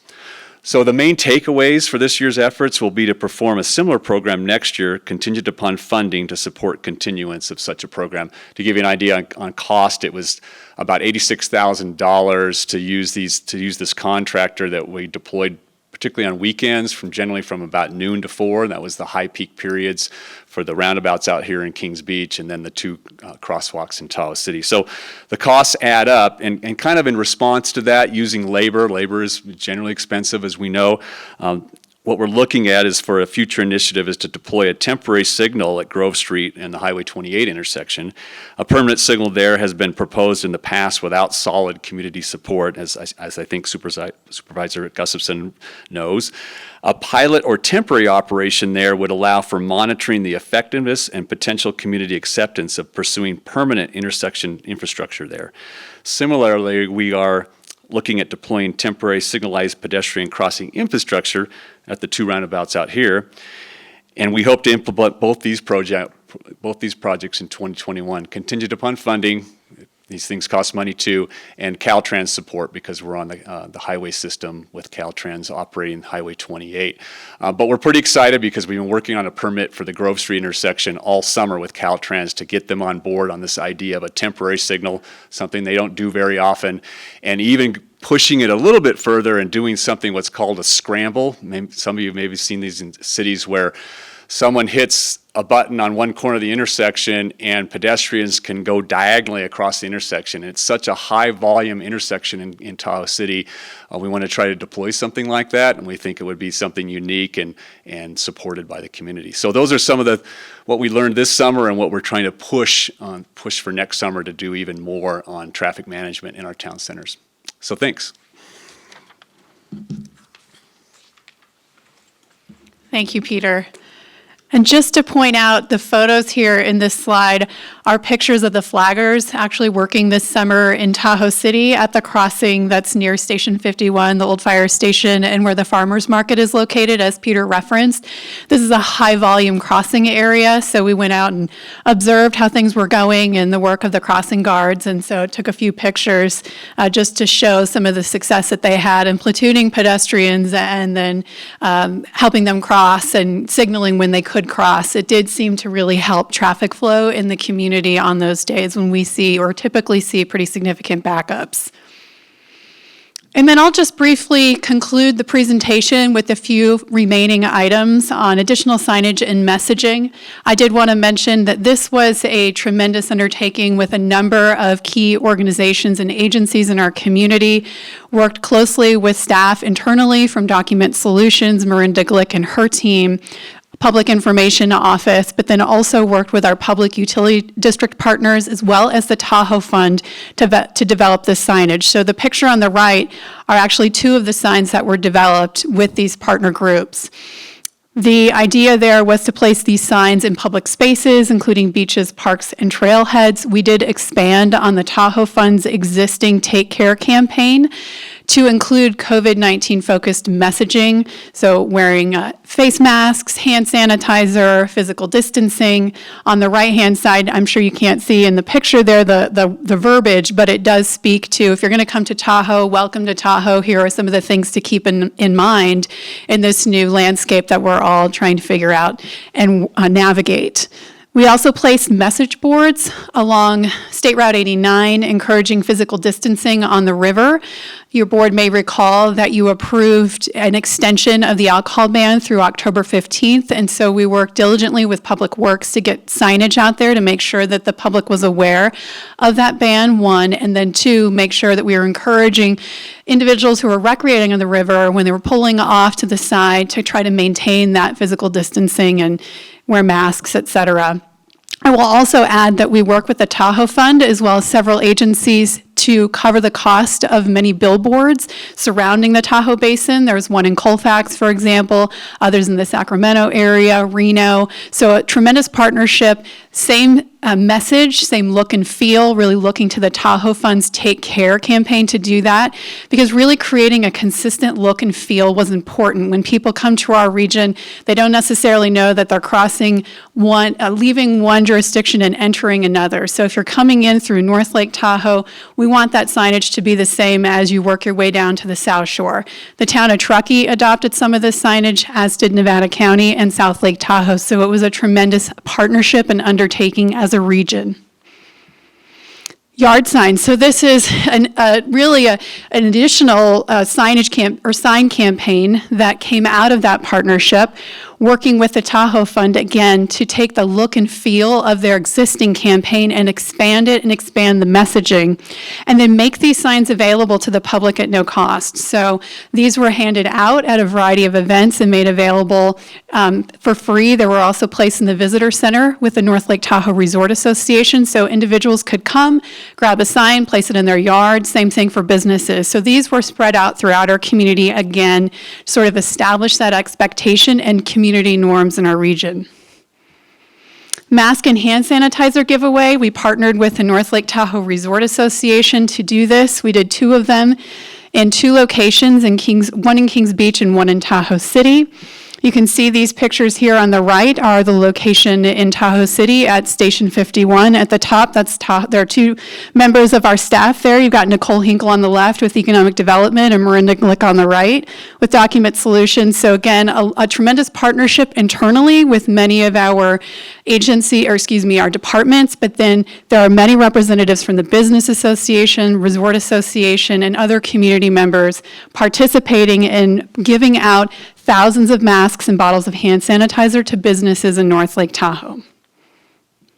And then these are just additional pictures of that effort.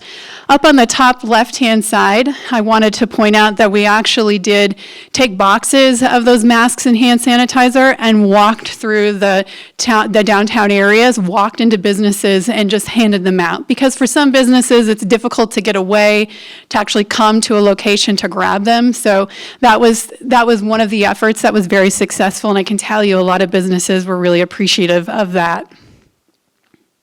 And then finally, I'll conclude with a really important, I think, and meaningful effort that we're undertaking in partnership with the North Lake Tahoe Resort Association, calling them Stronger Together Community Conversations.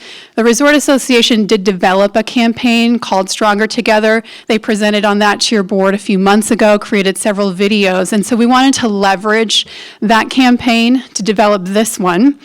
It is an initiative that's developed to address some of the divisiveness in the community around many of the issues and concerns that we've covered already today that are impacting the quality of life. We hired Zephyr Collaboration to facilitate several community focus groups, as well as a community survey, and then we hope in the future, in the not too distant future, we'll be able to pull together some virtual town halls to continue to discuss the issues as well as develop solutions. That quality of life survey I mentioned, we already have over 500 responses. We're going to conclude our final focus group will be on Thursday, so that will be the final 4th focus group that we've had, and then we'll reconvene our group and talk about next steps. But so far, really good engagement from our community on this effort. And then we hope that the virtual town halls that we develop will come up with, as a community, short and long-term solutions to these issues. We believe that developing a venue to have constructive conversations around these issues, but then to develop solutions is really important and somewhat lacking in our community right now. So we feel that this effort, this initiative could really help us to address that and then build stronger relationships as a community with which we can rely on as we continue to face issues moving forward. I have included up here a link to the website that we've worked with the Resort Association to put together that has more information on this campaign, has the quality of life survey there, and will continue to be updated as we move this project forward. And finally, some of the ongoing regional coordination. We're developing, in partnership with other agencies, a data dashboard. Data has become really important. You all were speaking about this in the former item. But there are additional data points that are important for us to really understand what's happening in the community. I think it's easy to make observations and come up with anecdotal thoughts about what may be occurring, but for us in trying to make recommendations to your board to work with the community on solutions, really understanding what's happening around us is important, and data can be an important component of making those decisions. So looking not only at TOT collections, but looking at traffic count data, looking at water flow data, and we don't have all of that information, but other agencies do. So working with them to pull that together so that we can all work jointly on solutions is going to be important. We continue to convene weekly meetings with the Resort Association. We call those our stakeholder calls. We were meeting 3 days a week back in March. We've reduced those to 1 day a week, but we continue to do that because we think it's important to keep us focused on these solutions. Bi-monthly meetings, we convene with large stakeholder groups, so these include representatives from many of our jurisdictions and agencies, our PUD partners, the town of Truckee, Nevada County, many others participate in these calls, as well as our HHS partners to provide updates to those groups on what's going on as it relates to COVID, as it relates to the state's tiered system, among many other updates that are provided during those calls. There are also regional recreation coordination meetings that include the TRPA, Resort Association, and other agency partners that we'll continue to be a part of. Coordination with local, state, and federal agencies to address trash issues. You've heard a lot about that already. And then continued coordination with our business association partners, the Resort Association, on traffic management, trash issues, business needs, and public engagement. I wanted to point out, you've heard a lot about the county's response to those issues today, but what's really important to the county, not only in working with several departments, is also working with our partners to develop those solutions. And so we will continue to do that in the upcoming months and beyond to develop those solutions and make sure to monitor whatever it is that we're implementing to ensure that it is successful. And with that, that concludes our presentation, and happy to answer any questions or receive any feedback from your board. Thank you. Thank you, Erin. Supervisor Gustafson. Thanks. I know it's getting late, so I won't go on and on. This was an incredibly divisive time in our community, and when I say that, I've only been here 38 years, but it was incredibly divisive. And I look at some of the things you didn't mention, which was ongoing graffiti on the trails and people telling visitors to go home, the anger that was being expressed with verbal attacks, worrying both Erin and I that it could result in more violence in certain situations. And so I really want to thank staff for stepping in on so many fronts to collaborate with our partners. We had incredible amounts of what we think was day use. Again, the data is so critical. We don't know who everybody is who's here. And the anger that was expressed, was just, I can't say enough about it. And that working together to try to build that collaboration. This is a $1 billion economic engine up here, and we need to find solutions where we solve some of the immediate problems. The trash is a great example where county staff jumped in. We found a way to do it with CARES Act funding, pick up more garbage. But that was a number of things. It wasn't that, the interesting thing was even today, we had a public speaker earlier, and he sent me photos during the meeting of a dumpster again. Again, the trash was being left most of the time by garbage cans and dumpsters. People weren't just leaving it on the street. They were leaving it near a can. thinking it was going to be picked Right. up by a municipality or a municipal service. So I want to encourage our locals, I guess, to have a little more tolerance, and let's help educate our public and our visitors. And so I think the stickers are a great job. The signage was great. And most importantly, I have to just kudos to Erin because she convened countless meetings. I mean, it's not easy in Tahoe. There's so many partners. There's state agencies, federal agencies, regional agencies, local partners. And she had to convene those all on behalf of the county to come together and try to solve these problems. Often what a state agency would do by closing a park would push more people onto a public Caltrans right-of-way. Yep. With not having garbage cans or restrooms, and then what were we going to do? And you can understand the public doesn't understand who's in charge, but they know how to get a hold of, I guess, me and our office and the county offices, and do expect a lot from all of us and our law enforcement, our code enforcement, and everybody. And so it really took an incredible team. We did a really, I think, a great job. I know staff didn't get as much recognition as they should have, and so I really want to thank you for that because you really stepped up, and there weren't a lot of kudos, a lot of, complaints that you didn't go do enough, and we have more to fix, I get it, but you did a lot in a very short period of time under very demanding circumstances, so. Thank you very much. Thank you. Let's go ahead and open this up to public comment. Any comments here from the public? Yes, good afternoon, Jeffrey. Thank you. I'll be brief.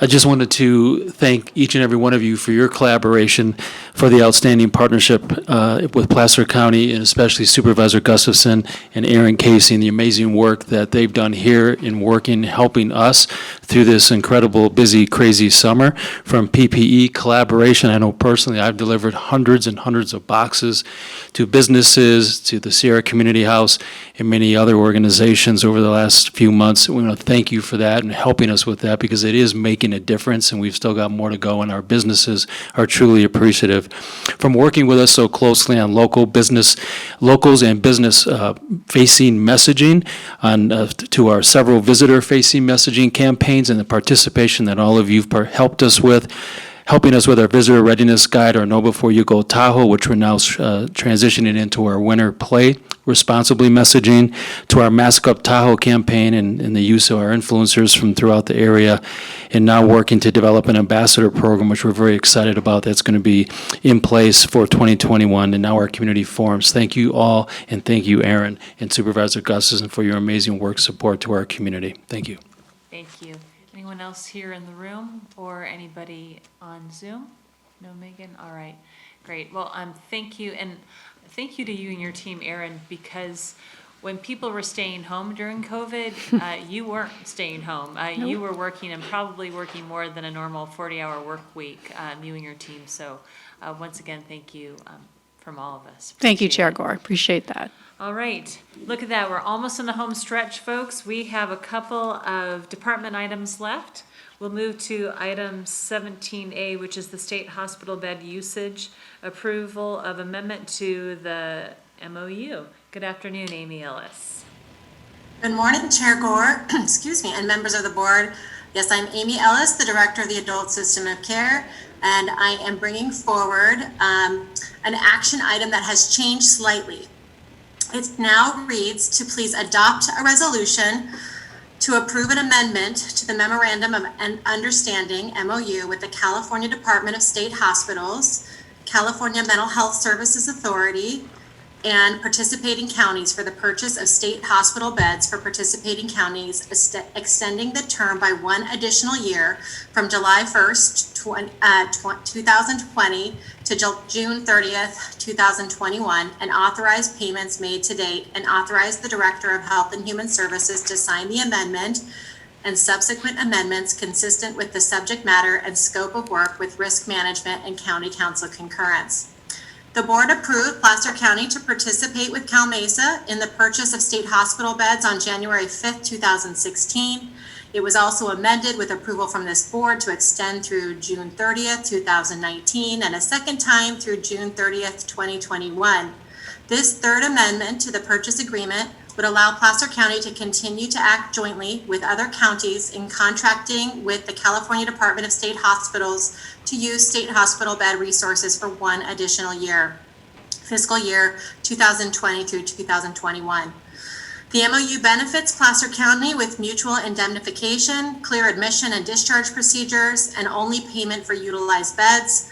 Reimbursement to DHS occurs through an offset of the 1991 Mental Health Realignment Funds sent to Placer County.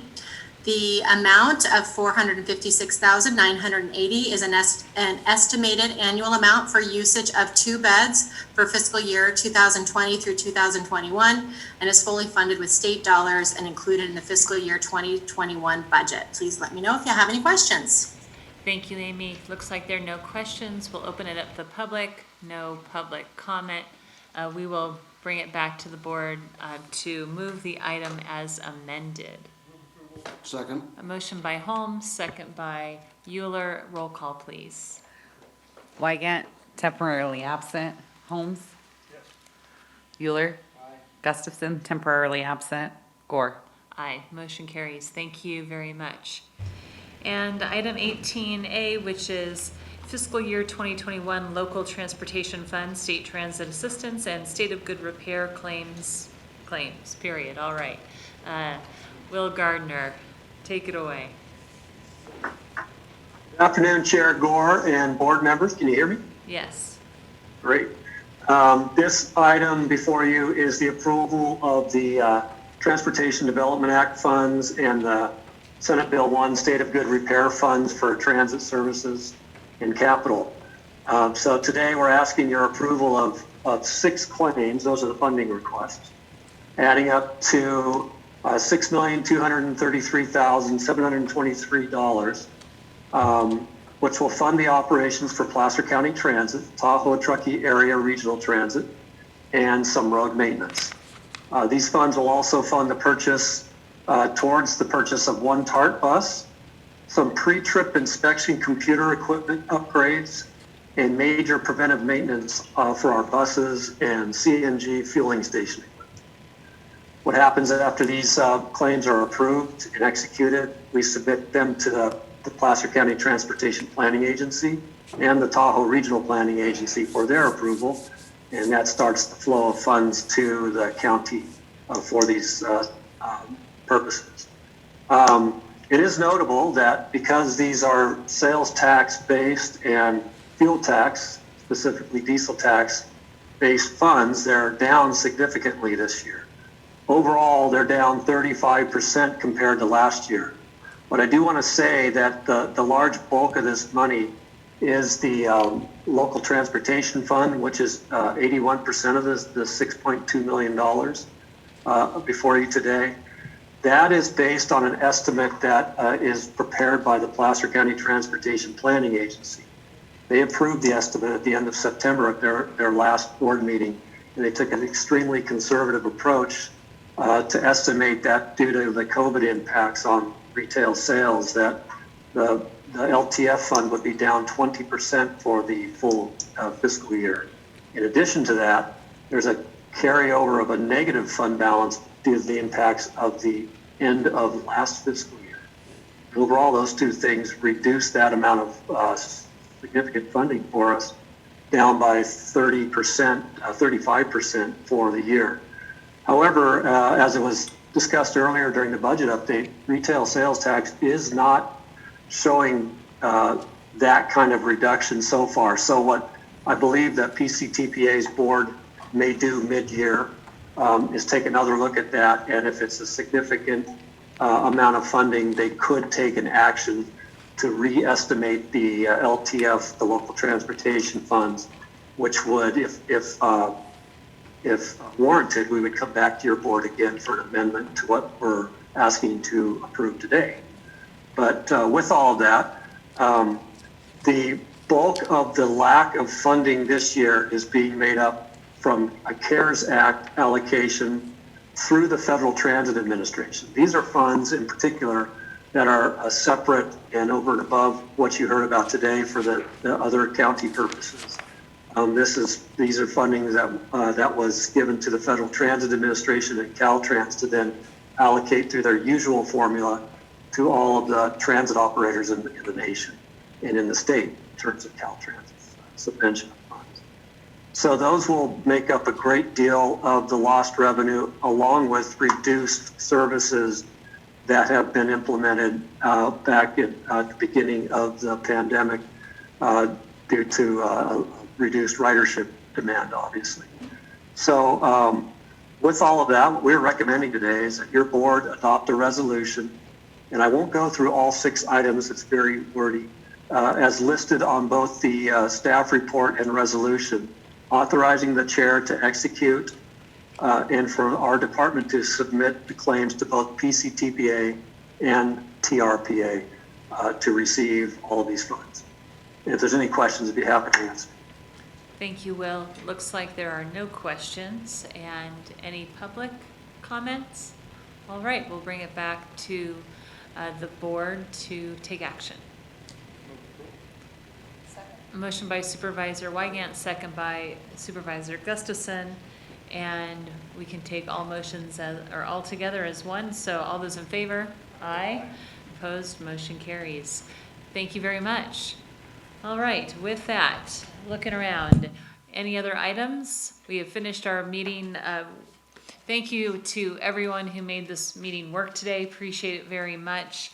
And we will adjourn to our next meeting, which is next Tuesday, November 3rd. All right, thank you, everyone, and don't forget to vote between now and November 3rd.